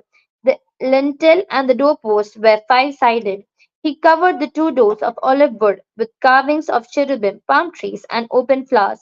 He overlaid them with gold, and spread gold on the cherubim and the palm trees. So also he made for the entrance to the nave doorpost of olive wood, 4-sided each, and two doors of cypress wood. The two leaves of one door were folding, and the two leaves of the other door were folding. He carved cherubim, palm trees, and open flowers, overlaying them with gold evenly applied upon the carved work. He built the inner court with 3 courses of dressed stone to 1 course of cedar beams. In the 4th year, the foundation of the house of the Lord was laid in the month of Ziv, in the 11th year, in the month of Bul. which is the 8th month, the house was finished in all its parts, and according to all its specifications. He was 7 years in building it. 1 Kings 7. Solomon was building his own house 13 years, and he finished his entire house. He built the house of the forest of the Lebanon 100 cubits long, 50 cubits wide, and 30 cubits high, built on 4 rows of cedar pillars with cedar beams on the pillars. It was roofed with cedar on the 45 rafters, 15 in each row, which were on the pillars. There were window frames in the 3 rows facing each other in 3 rows. All the doorways and doorposts had 4-sided frames opposite facing each other in the 3 rows. He made the hall of pillars 50 cubits long and 30 cubits wide. There was a porch in front of pillars and canopy in front of them. He made the hall of the throne where he was pronounced judgment, the hall of justice, covered with cedar from floor to floor. His own house, where he would reside in the other court back of the hall, was the same construction. Solomon also made a house like this hall for Pharaoh's daughter, whom he had taken in marriage. All these were made of costly stones, cut according to measure, sawed with saws, back and front, from the foundation to the coping, and from outside to the great court. The foundation was of costly stones, huge stones, stones of 8 and 10 cubits. There were costly stones above, cut to measure, and cedar wood. The great court had 3 courses of dressed stone to one layer of cedar beams all around. So he had inner court of the house of the Lord and the vestibule of the house. Now King Solomon invited and received Hiram from Tyre. He was the son of a widow of the tribe of Naphtali, whose father, a man of Tyre, had been an artisan in bronze. He was full of skill, intelligence, and knowledge in working bronze. He came to King Solomon and did all his work. He cast 2 pillars of bronze. 18 cubits was the height of the one, and cord of 12 cubits would encircle it. The second pillar was the same. He also made 2 capitals of molten bronze to set on the tops of the pillars. The height of the one capital was 5 cubits, and height of the other capital was 5 cubits. There were nets of checker works with breadths of chain work for the capitals on the top of the pillars, 7 for one capital and 7 for the other capital. He made the columns with 2 rows around each lattice work to cover the capitals that were about the pomegranates. He did the same with the other capital. Now the capitals that were on the tops of the pillars in the vestibule were the lily work, 4 cubits high. The capitals were on the 2 pillars and also above the rounded projection that was beside the lattice work. There were 200 pomegranates in rows all around, and so with the other capital. He set up the pillars at the vestibule of the temple. He set up the pillar on the south and called it Jachin, and he set up the pillar on the north, said Boaz. On the tops of pillar was lily work. Thus the work of pillars was finished. Then he made the molten sea. It was round, 10 cubits from brim to brim, and 5 cubits high. A line of a line of 30 cubits would encircle it completely. Under its brim were panels all around it, each of 10 cubits surrounding the sea. There were 2 rows of panels cast when it was cast. It stood on 12 oxen, 3 facing north, 3 facing west, 3 facing south, and 3 facing east. The sea was set on them. The hindquarters of each were toward the inside. Its thickness was breadth. Its brim was made like a brim of a cup, like the flower of a lily. It held 2,000 baths. He also made the 10 stands of bronze. Each stand was 4 cubits long, 4 cubits wide, and 3 cubits high. This was the construction of the stands. They had borders. The borders were within the frames. On the borders that they were set in the frames were lions, oxen, and cherubim. On the frames, both above and below the lions and oxen, there were wreaths of beveled work. Each stand had 4 bronze wheels and axles of bronze. At the 4 corners were supports for a basin. The supports were cast with wreaths at each of the sides. Its opening was within the crown, whose height was 1 cubit. Its opening was round, as a pedestal is made. It was 1.5 cubits wide. At its opening there were carvings. Its borders were four-sided, not round. The four wheels were underneath the borders, the axles of the wheels were in the stands, and the height of a wheel was a cubit and a half. The wheels were made like a chariot wheel. The axles, their rims, their spokes, and their hubs were all cast.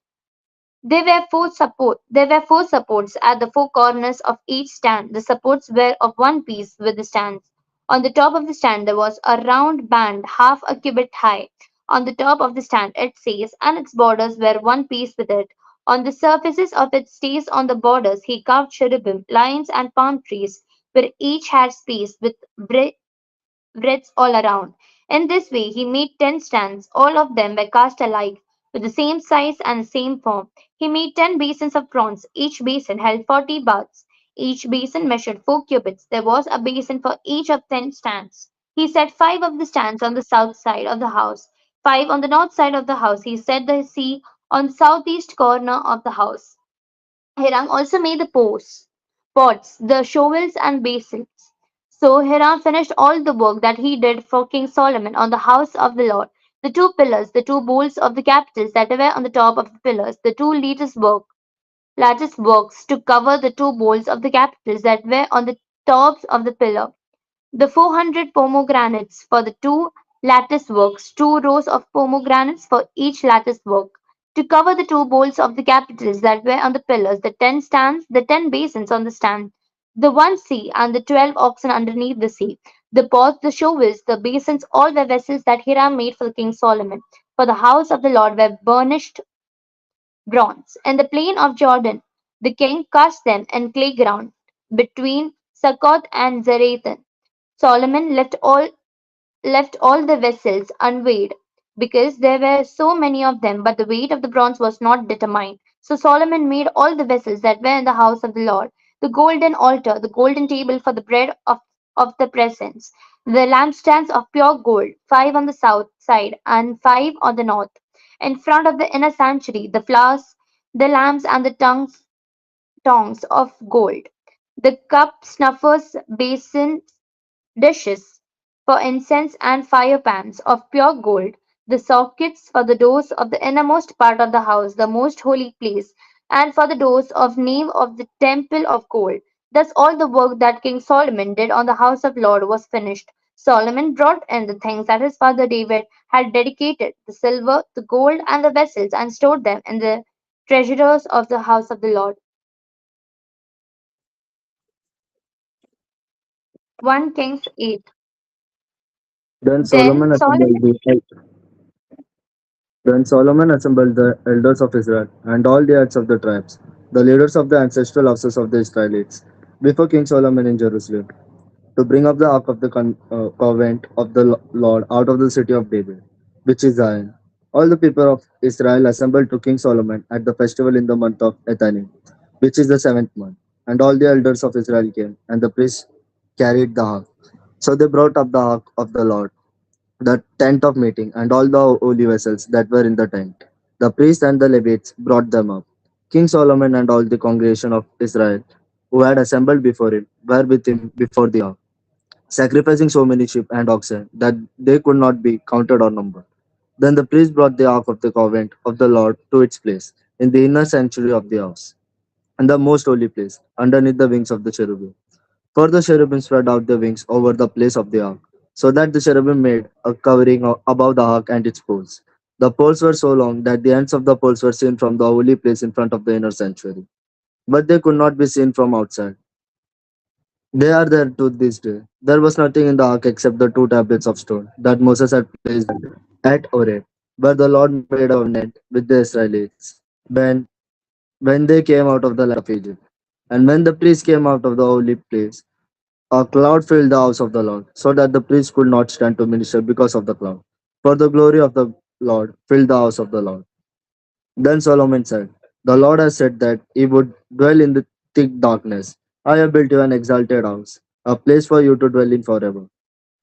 Then the king turned around and blessed all the assembly of Israel. While all the assembly of Israel stood, he said, "Blessed be the Lord, the God of Israel, who with his hand has fulfilled what he promised with his mouth to my father David, saying, Since the day that I brought my people Israel out of Egypt, I have not chosen a city from any of the tribes of Israel in which to build a house, that my name might be there.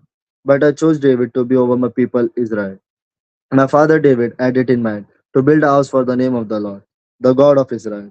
But the Lord said to my father David, you did well to consider building a house for my name.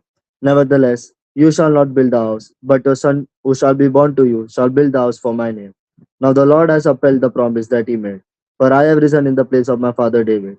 I sit on the throne of Israel, as the Lord promised, and I build the house for the name of the Lord, the God of Israel.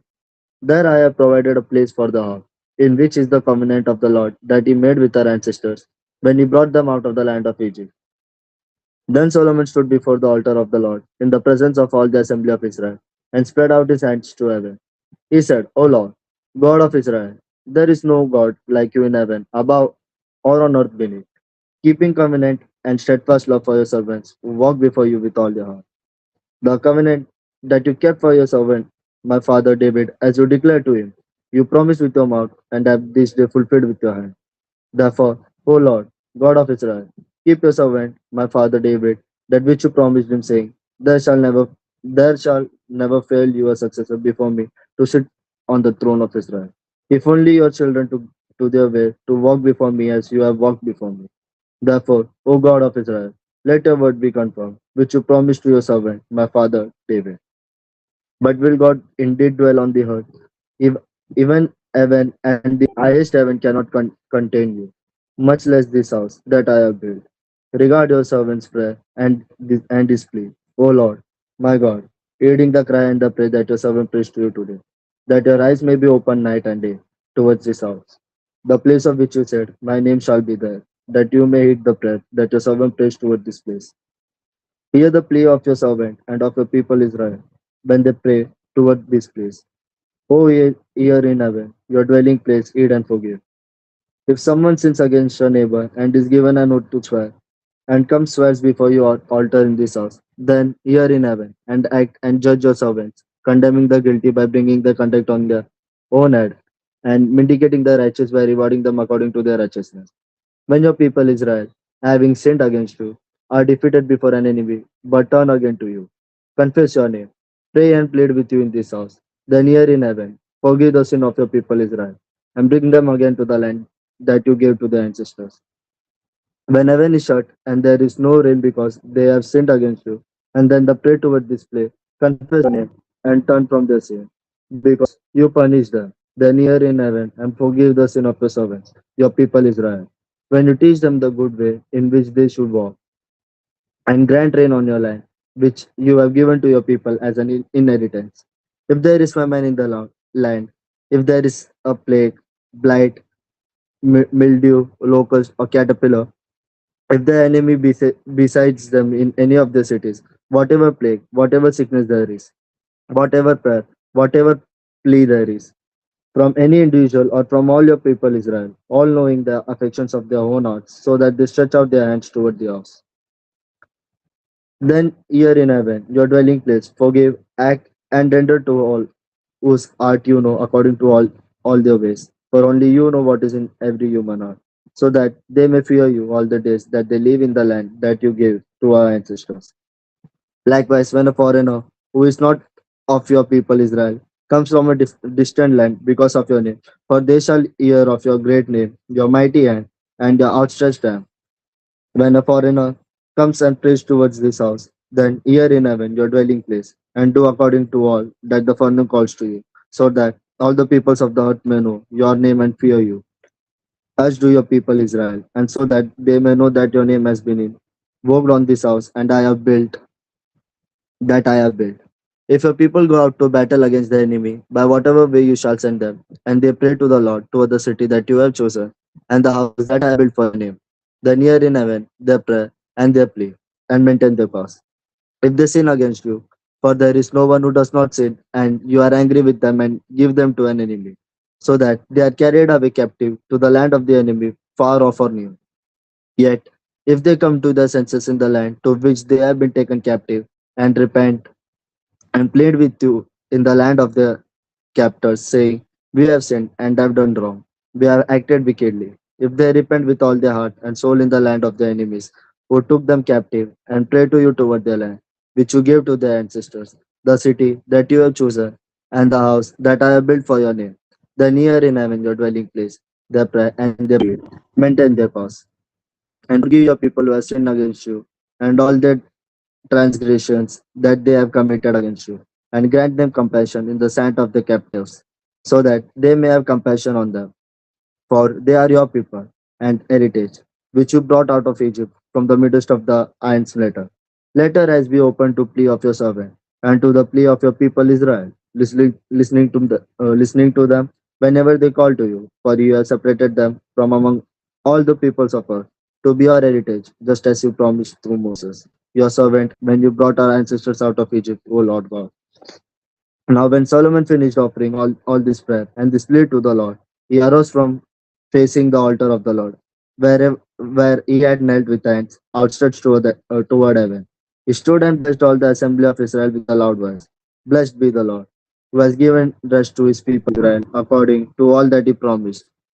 Not one word has failed of all his good promise, which he spoke through his servant Moses. The Lord our God be with us, as he was with our ancestors. May he not leave us or abandon us, but incline our hearts to him, to walk in all his ways, and to keep his commandments, his statutes, and his ordinances, which he commanded our ancestors.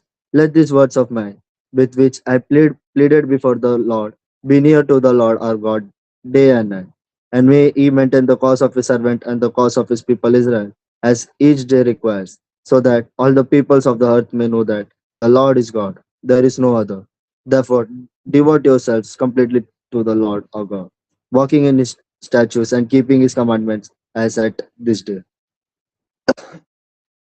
Then the king and all Israel with him offered sacrifice before the Lord. Solomon offered as sacrifices of well being to the Lord 22,000 oxen and 120,000 sheep. So the king and all the people of Israel dedicated the house of the Lord. The same day, the king cons- cons- constructed the middle of the court that was in front of the house of the Lord. For there he offered the burnt offerings and the grain offerings and the fat pieces of the sacrifices of well being, because the bronze altar that was before the Lord was too small to receive the burnt offerings and the grain offerings and the fat pieces of the sacrifices of well being. So Solomon held the festival at that time, and all Israel with him, a great assembly, people from Lebomahath to the Wadi of Egypt, before the Lord our God, 7 days. On the eighth day, he sent the people away, and they blessed the king and went to their tents joyful and in good spirits, because of all the goodness that the Lord had shown to his servant David and to his people Israel. Chapter 9. When Solomon had finished building the house of the Lord, the king's house, and all that Solomon desired to build, the Lord appeared to Solomon a second time. As he had appeared to him at Gibeon, the Lord said to him, I have heard your prayer and your plea, which you made before me. I have consecrated this house that you have built and put my name there forever. My eyes and my heart will be there for all time. As for you, if you will walk before me, as David your father walked, with integrity of heart and uprightness, doing according to all that I have commanded you, and keeping my statutes and my ordinances, then I will establish a royal throne over Israel forever, as I promised your father David, saying, there shall not fail you a successor on the throne of Israel.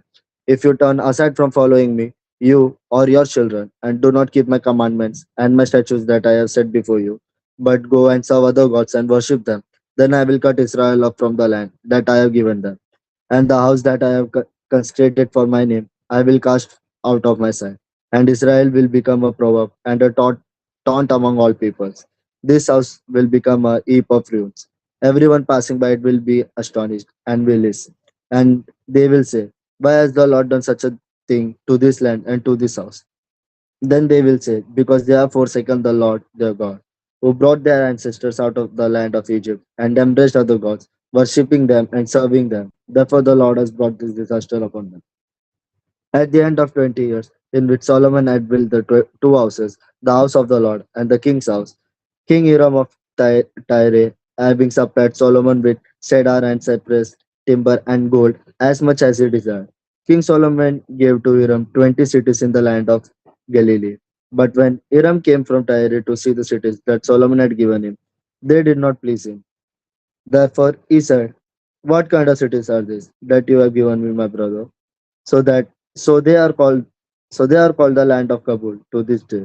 But Hiram had said to the king, 120 talents of gold to build the house of the Lord and his own house, the Millo and the wall of Jerusalem. Hazor, Megiddo, Gezer, Pharaoh king of Egypt, had gone up and captured Gezer and burned it down, had killed the Canaanites who lived in the city, and had given it as dowry to his daughter, Solomon's wife. So Solomon rebuilt Gezer, Lower Bedoram, Bahalat, Tamar in the wilderness within the land, as well as all of Solomon's storage cities, the cities for his chariots, the cities for his cavalry, and whatever Solomon desired to build. In Jerusalem, in Lebanon, and in all the land of his dominion. All the people who were left of the Amorites, the Hittites, the Perizzites, the Evites, and the Jebusites, who were not of the people of Israel, the descendants who were still left in the land, whom the Israelites were unable to destroy completely. This Solomon conscripted for slave labor, and so they are to this day. But of the Israelites, Solomon made no slaves. They were the soldiers. They were his officials, his commanders, his captains, and the commanders of his chariotry and cavalry. There were the chief officers who were over Solomon's work, 520 who had charge of the people who carried on the work. But Pharaoh's daughter went up from the city of David to her own house that Solomon had built for her. Then he built Millo. 3 times a year, Solomon used to offer up burnt offerings and sacrifices of well-being on the altar that he built for Lord, offering incense before the Lord. So he completed the house. King Solomon built a fleet of ships at Ezion Geber, which is near Elot on the shore of the Red Sea.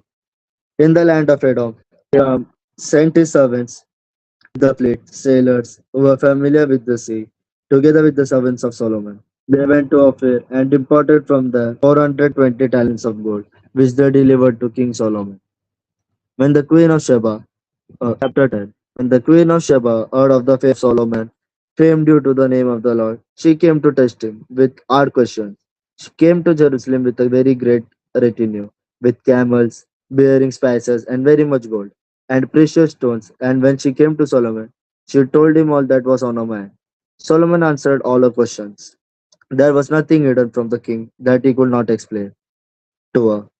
When the queen of Sheba had observed all the wisdom of Solomon, the house that he had built, the food of his table, the seating of his officials, and the attendance of his servants, their clothing, his valets, and his burnt offerings that he offered at the house of the Lord, there was no more spirit in her.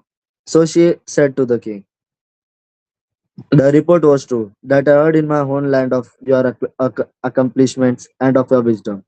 But I did not believe in the reports until I came and my own eyes had seen it. Not even half had been told me. Your wisdom and prosperity far surpass the report that I had heard.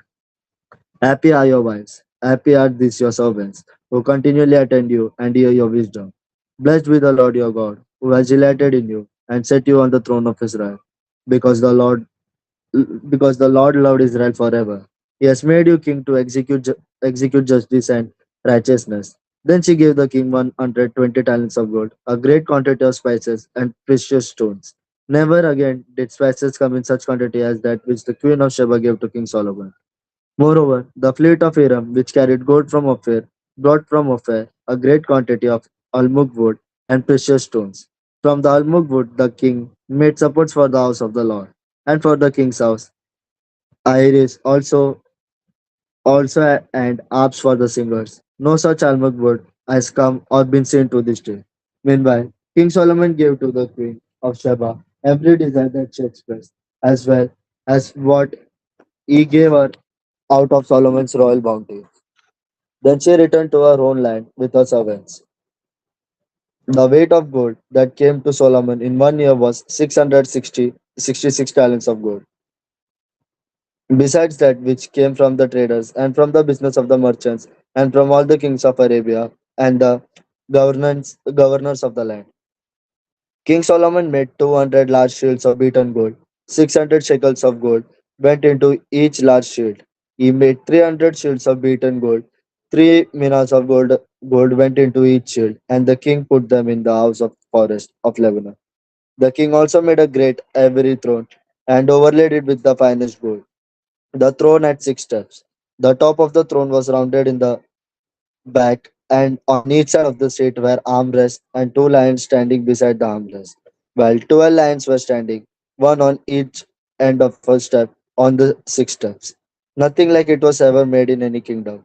All King Solomon's drinking vessels were of gold, and all the vessels of the house of the forest of Lebanon were of pure gold. None were of silver. It was not considered as anything in the days of Solomon, for the king had a fleet of ships of Tarshish at sea with the fleet of Hiram.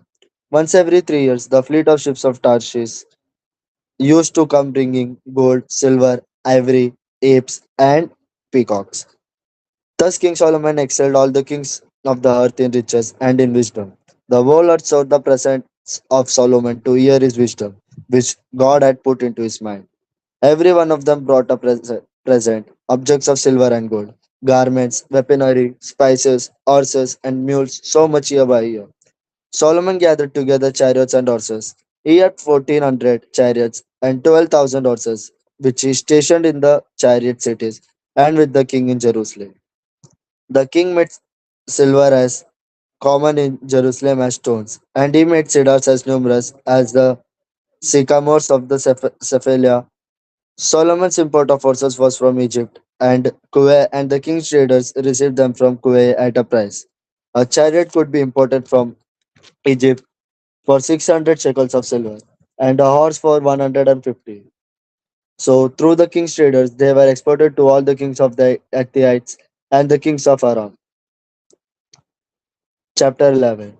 King Solomon loved many foreign women, along with the daughter of Pharaoh, Moabite, Ammonite, Edomite, Sidonian, and Hittite women, from the nations concerning which the Lord had said to the Israelites, "You shall not enter into marriage with them, neither shall they with you, for they will surely incline your heart to follow their gods." Solomon clung to this in love. Among his wives were 700 princesses and 300 concubines, and his wives turned away his heart. For when Solomon was old, his wives turned away his heart after other gods, and his heart was not true to the Lord his God, as was the heart of his father David. For Solomon followed Astarte, the goddess of Sidonians, and Milcom, the abomination of the Ammonites.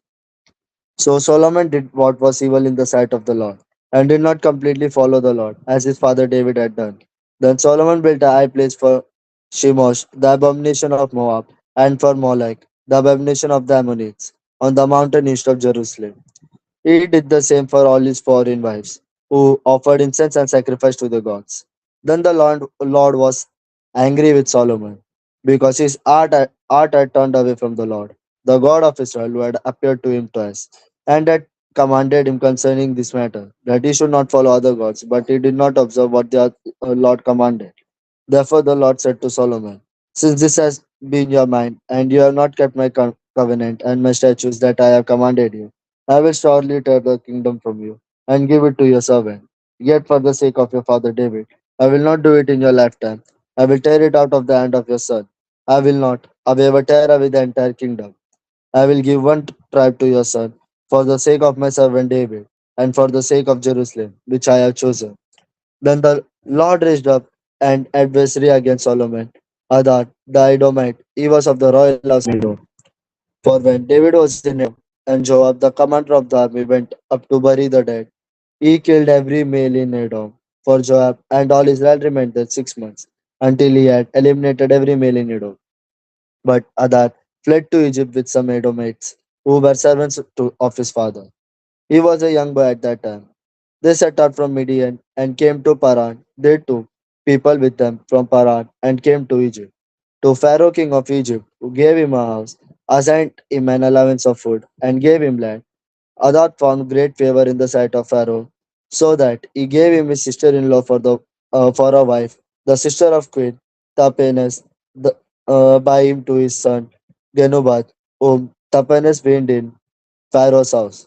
Genubath was in Pharaoh's house among the children of Pharaoh. When Hadad heard in Egypt that David slept with his ancestors, that the Joab, the commander of army, was dead, Hadad said to Pharaoh, Let me depart, that I may go to my own country. But Pharaoh said to him, What do you like with me, that you now seek to go to your own country? And he said, No, do let me go.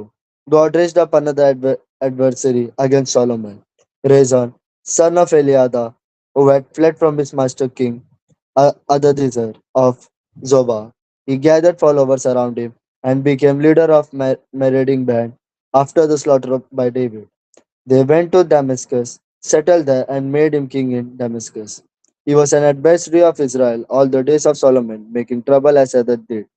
He despised Israel and regained over Aram. Jeroboam, son of Nebat, and Ephraimite of Zeredah, a servant of Solomon, whose mother's name was Zeruiah, a widow, rebelled against the king. The following was the reason he rebelled against the sun. Solomon built the Millo and closed up the gap in the wall of the city of his father David. The man, Jeroboam, was very noble, and when Solomon saw that the young man was industrious, he gave him charge over all the forced labor of the house of Joseph. About that time, when Jeroboam was leaving Jerusalem, the prophet Ahijah the Shilonite found him on the road. Ahijah had clothed himself with a new garment. The two of them were alone in the open country. When Ahijah laid hold of the new garment, he was wavering and tore it into 12 pieces. He then said to Jeroboam, Take for yourself 10 pieces. For thus says the Lord, the God of Israel. See, I am about to tear the kingdom from the hand of Solomon, and will give you 10 tribes.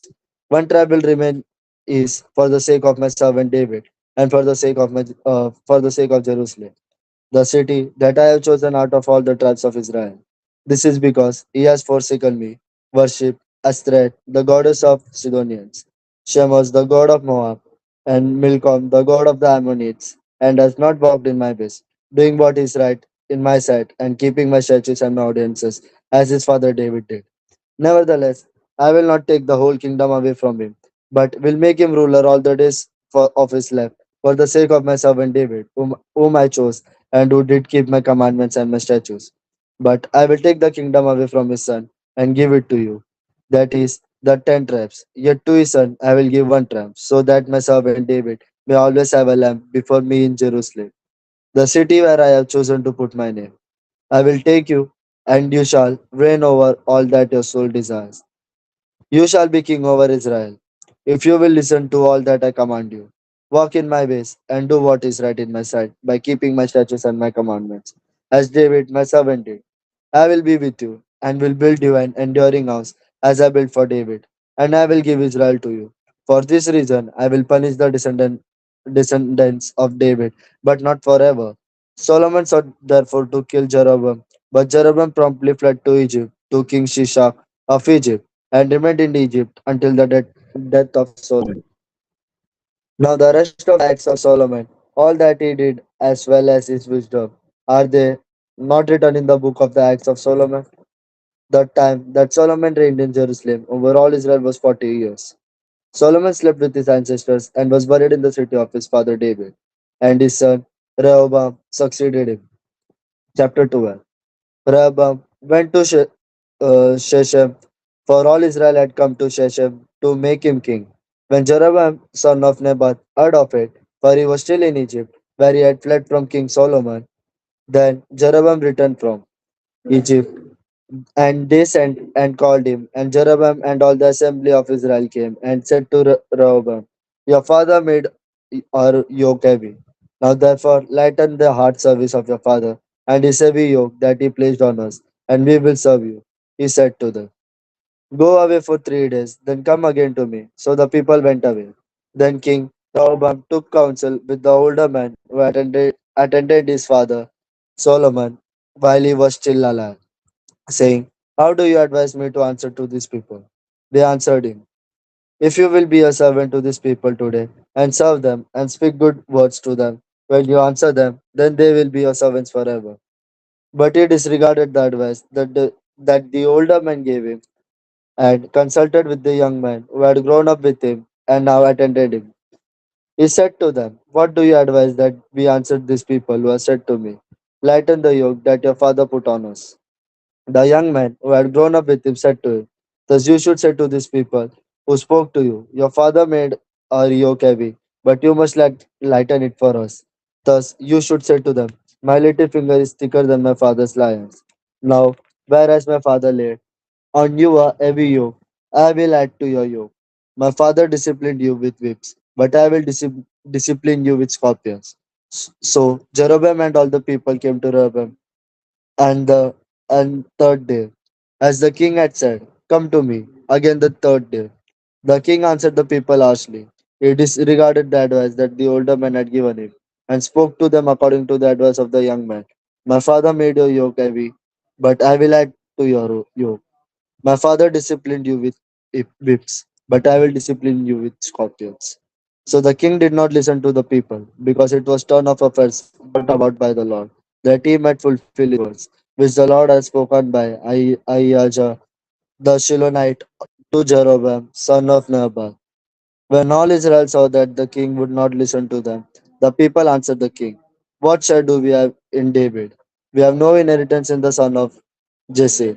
To your tenants, O Lord, O Israel, look now to your own house, O David. So Israel went away to their tents, but Rehoboam reigned over the Israelites who were living in the towns of Judah. When King Rehoboam sent Adoram, who was taskmaster over the forced labor, all Israel stoned him to death.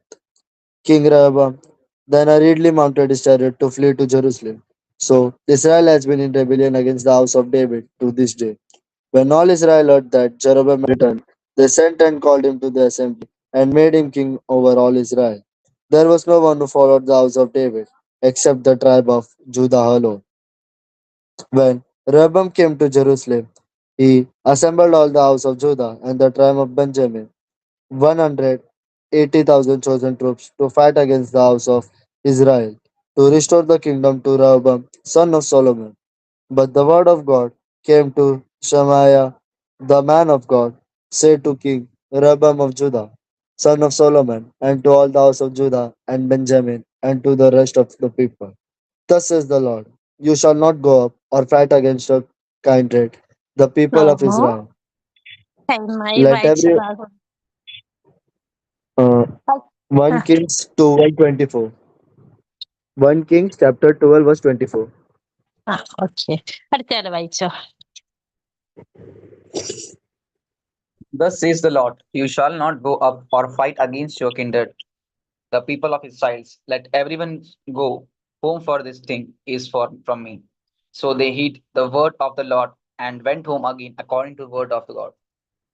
Then Jeroboam built Shem in the hill country of Eraphim and resided there. He went out from there and built Peniel. Then Jeroboam said to himself, now the kingdom may well revert to the house of David if this people continues to go up to offer sacrifice in the house of the Lord at Jerusalem. The heart of this people will turn again to their master king Rehoboam of Judah. They will kill me and return to King Rehoboam of Judah. So the king that console and made 2 cliffs of gold, he said to the people, you have gone up to Jerusalem long enough. Here are your gods, O Israel, who brought up out of the land of this Egypt. He set one in Bethel and the other he put in Dan. Then this thing became a sin, for the people went to worship before the one at Bethel and before the order as far as Dan. He also made houses on high place and appointed priests from among all the people who were not Levites. Jeroboam appointed a festival on 15th day of 8th month, like festival that was in Judah, and he offered sacrifice on the altar. So he did in Bethel, sacrificing to the claves that he had made, and he helped in Bethel the priests of the high places that he had made. He went up to the altar that he had made in Bethel on 15th day in the 8th month, in the month that he alone had devised. He appointed a festival for the people of Israel, and he went up to the altar to offer incense. 1 Kings chapter 13.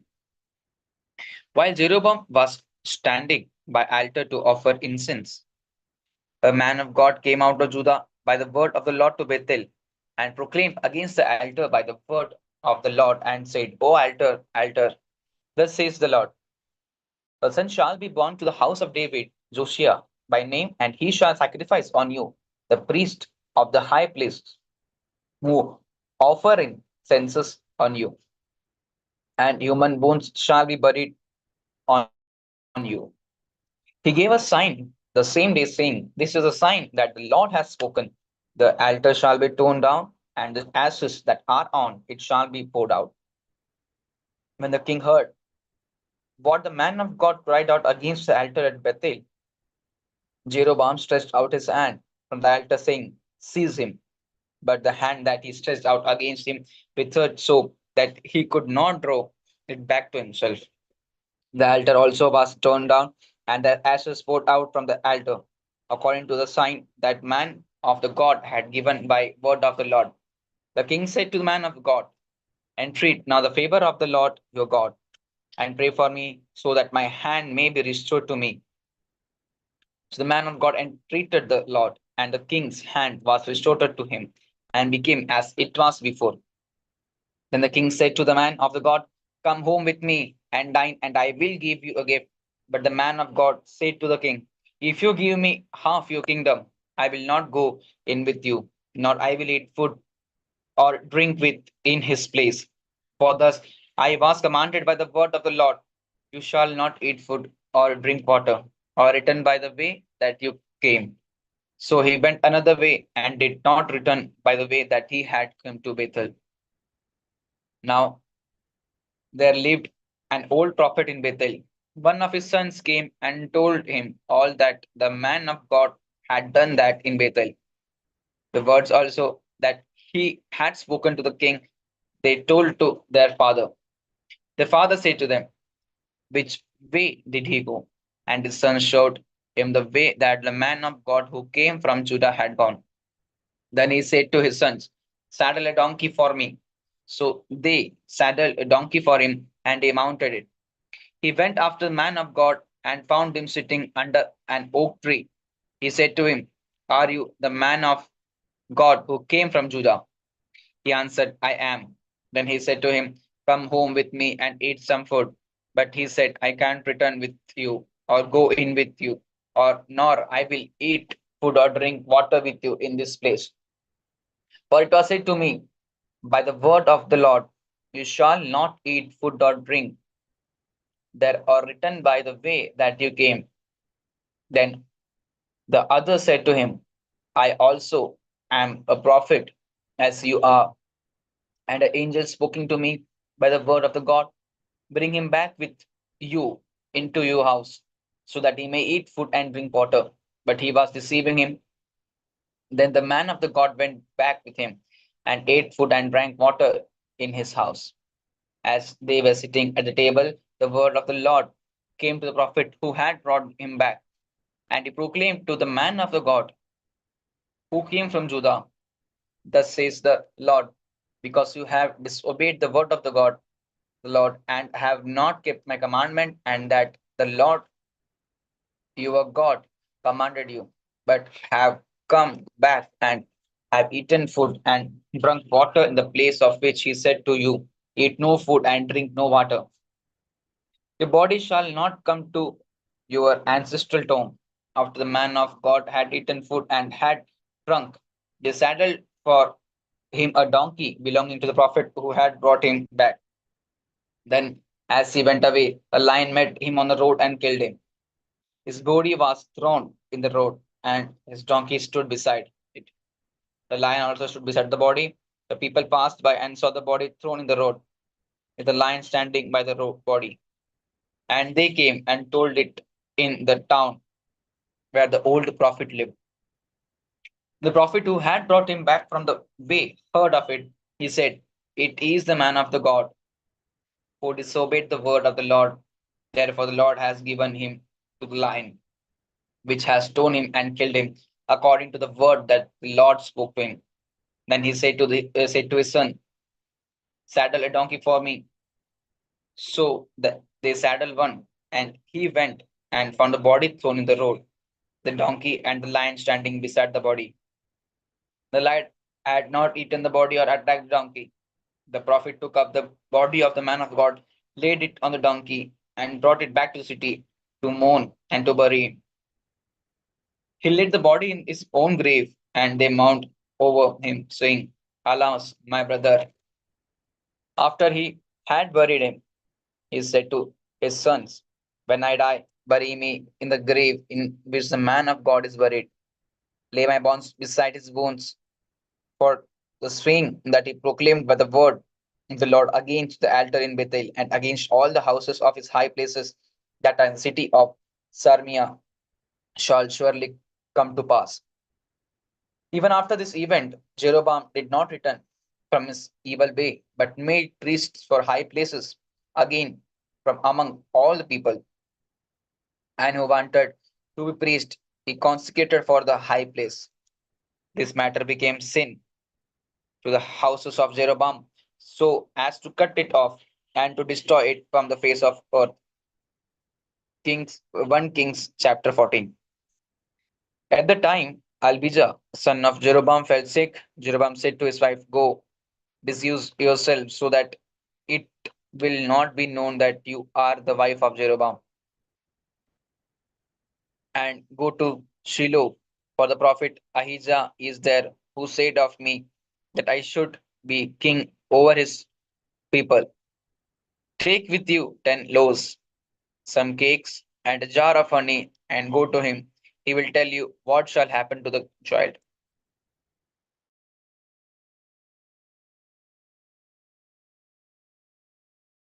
Shiloh, and came to the house of Ahijah. Now Ahijah could not see, for his eyes were dim because of his age. But the Lord said to Ahijah, the wife of Jeroboam, he is coming to inquire of you concerning her son, for he is sick. Thus and thus you shall say to her. When she came, she pretended to be another woman, but when Ahijah heard the sound of her feet as she came in at the door, he said, Come in, wife of Jeroboam. Why do you pretend to be another? For I am charged with heavy tidings for you. Go, tell Jeroboam, thus says the Lord, the God of Israel, because I exalted you from among the people, made you leader over my people, Israel, and tore the kingdom away from the house of David to give it to you. Yet you had not been like my servant David, who kept my commandments and followed me with all his heart, doing only that which was right in my sight. But you have done evil above all those who were before you, and have gone and made yourself others God, and cast images provoking me to anger, and have thrust me behind your back. Therefore I will bring evil upon house of Jeroboam. I will cut off from Jeroboam every male, both bond and free in Israel, and will consume the house of Jeroboam, just as one burns up dung until it's all gone. Anyone belonging to Jeroboam who dies, the city, the dogs shall eat, and anyone who dies in the open country, the bird of the air shall eat. For the Lord has spoken. Therefore set out, go to your houses. When your feet enters the city, the child shall die. All Israel shall mourn for him and bury him. For he alone of Jeroboam's family shall come to the grave, because in him there is found something pleasing to the Lord, the God of Israel, in the house of Jeroboam. Moreover, the Lord will raise up for himself a king over Israel. We shall cut off the house of Jeroboam today, even right now. The Lord will strike Israel as a reed is shaken in the water. He will root up Israel out of his good land that he gave to their ancestors and scatter them beyond the Euphrates, because they have made their sacred poles provoking the Lord to anger. He will give Israel up because of his sins of Jeroboam, which he sinned and which he caused Israel to commit. Then Jeroboam's wife got up and went away, and she came to Tirzah. As she came to threshold of the house, the child died. All Israel buried him and mourned for him, according to the word of the Lord, which he spoke by his servant, the prophet Ahijah. Now the rest of the act of Jeroboam, how he warred and how he regained, are written in the book of the Annals of Kings of Israel. The time that Jeroboam regained was 22 years, and he slept with his ancestor, and his son Nadab succeeded him. Now Rehoboam, son of Solomon, reigned in Judah. Rehoboam was 41 years old when he began to reign, and he regained 17 years in Jerusalem, the city that the Lord has chosen out of all the tribes of Israel to put his name there. His mother's name was Nahama the Ammonite. Judah did what was evil in the sight of Lord.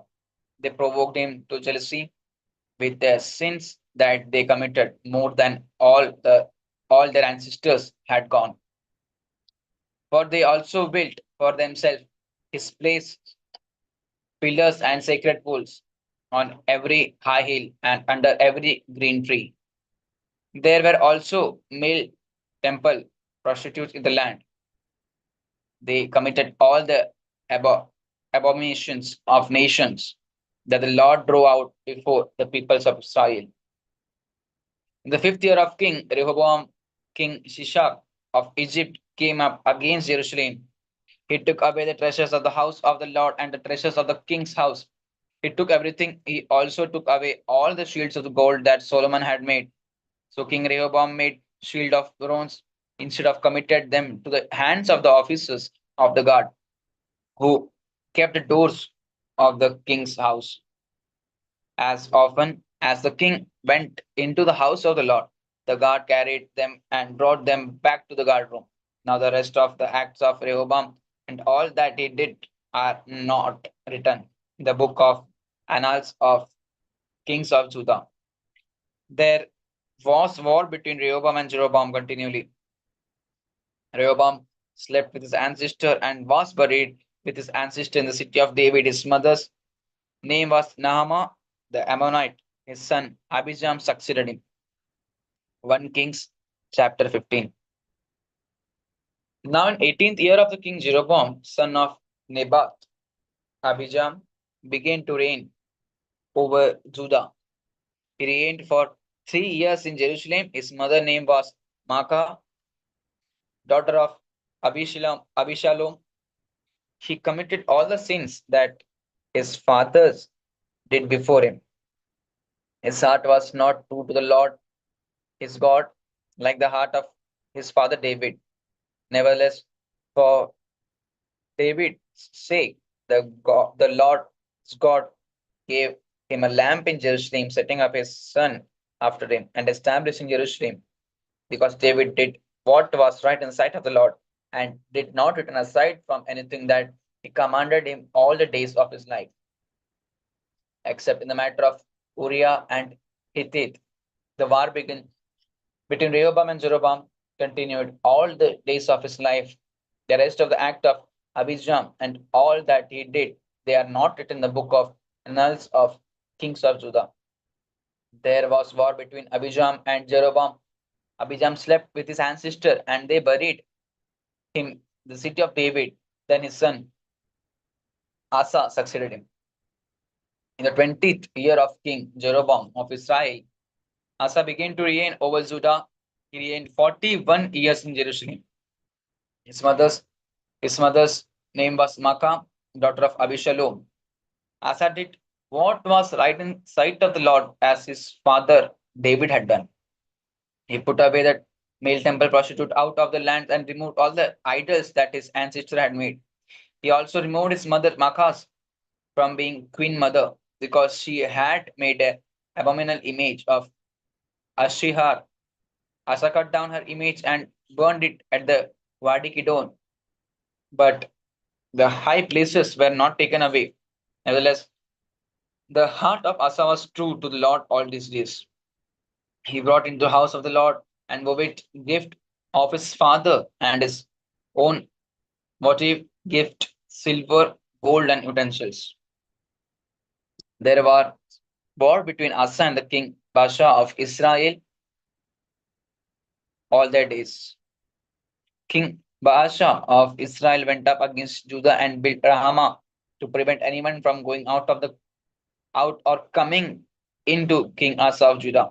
Then Asa took all the silver and gold that were left, the treasures of the house of the Lord and the treasures of the king's house, and gave them into the hands of his servant.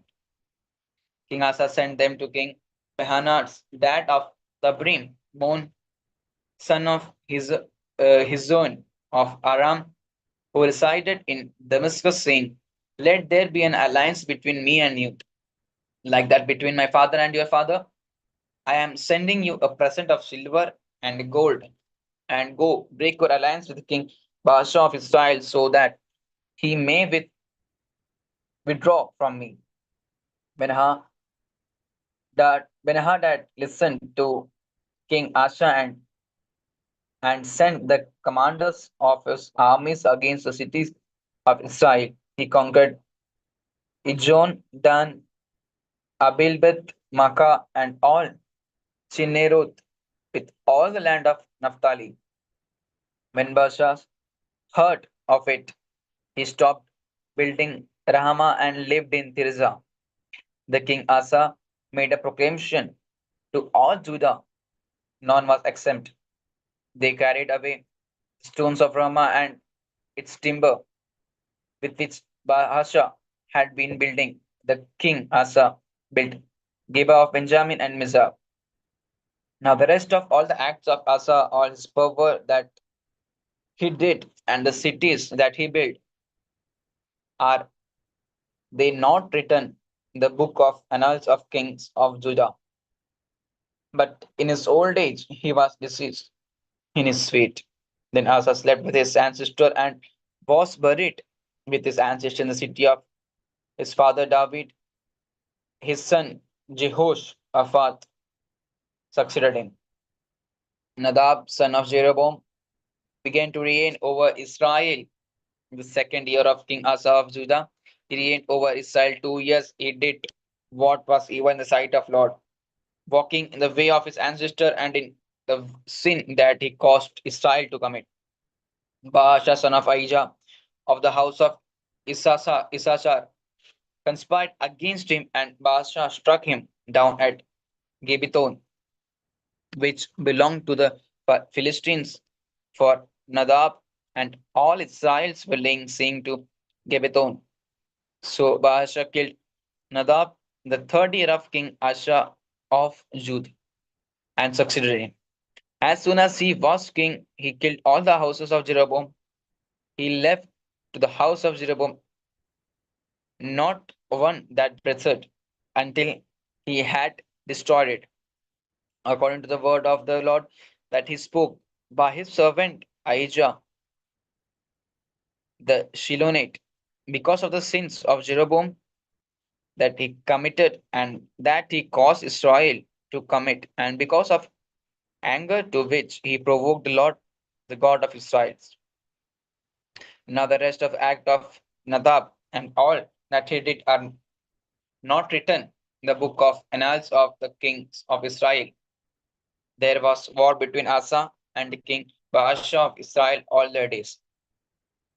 The third year of King Asa of Judah, Baasha son of Ahijah began to reign all over the Israel, that is Tirzah. He reigned 24 years. He did what was evil in the sight of the Lord, walking the way of Jeroboam and in the sin that he caused Israel to commit. 1 Kings chapter 16. The word of the Lord came to Jehu, son of Hanani, against Baasha, saying, "Since I exalted you out of the dust and made you leader over my people Israel, and you have walked in the way of Jeroboam, and have caused my people Israel to sin, provoking me to anger with their sins. Therefore, I will consume Baasha and his son, and I will make your house like the house of Jeroboam, son of Nebat. Anyone belonging to Baasha who dies in the city of the dog shall eat,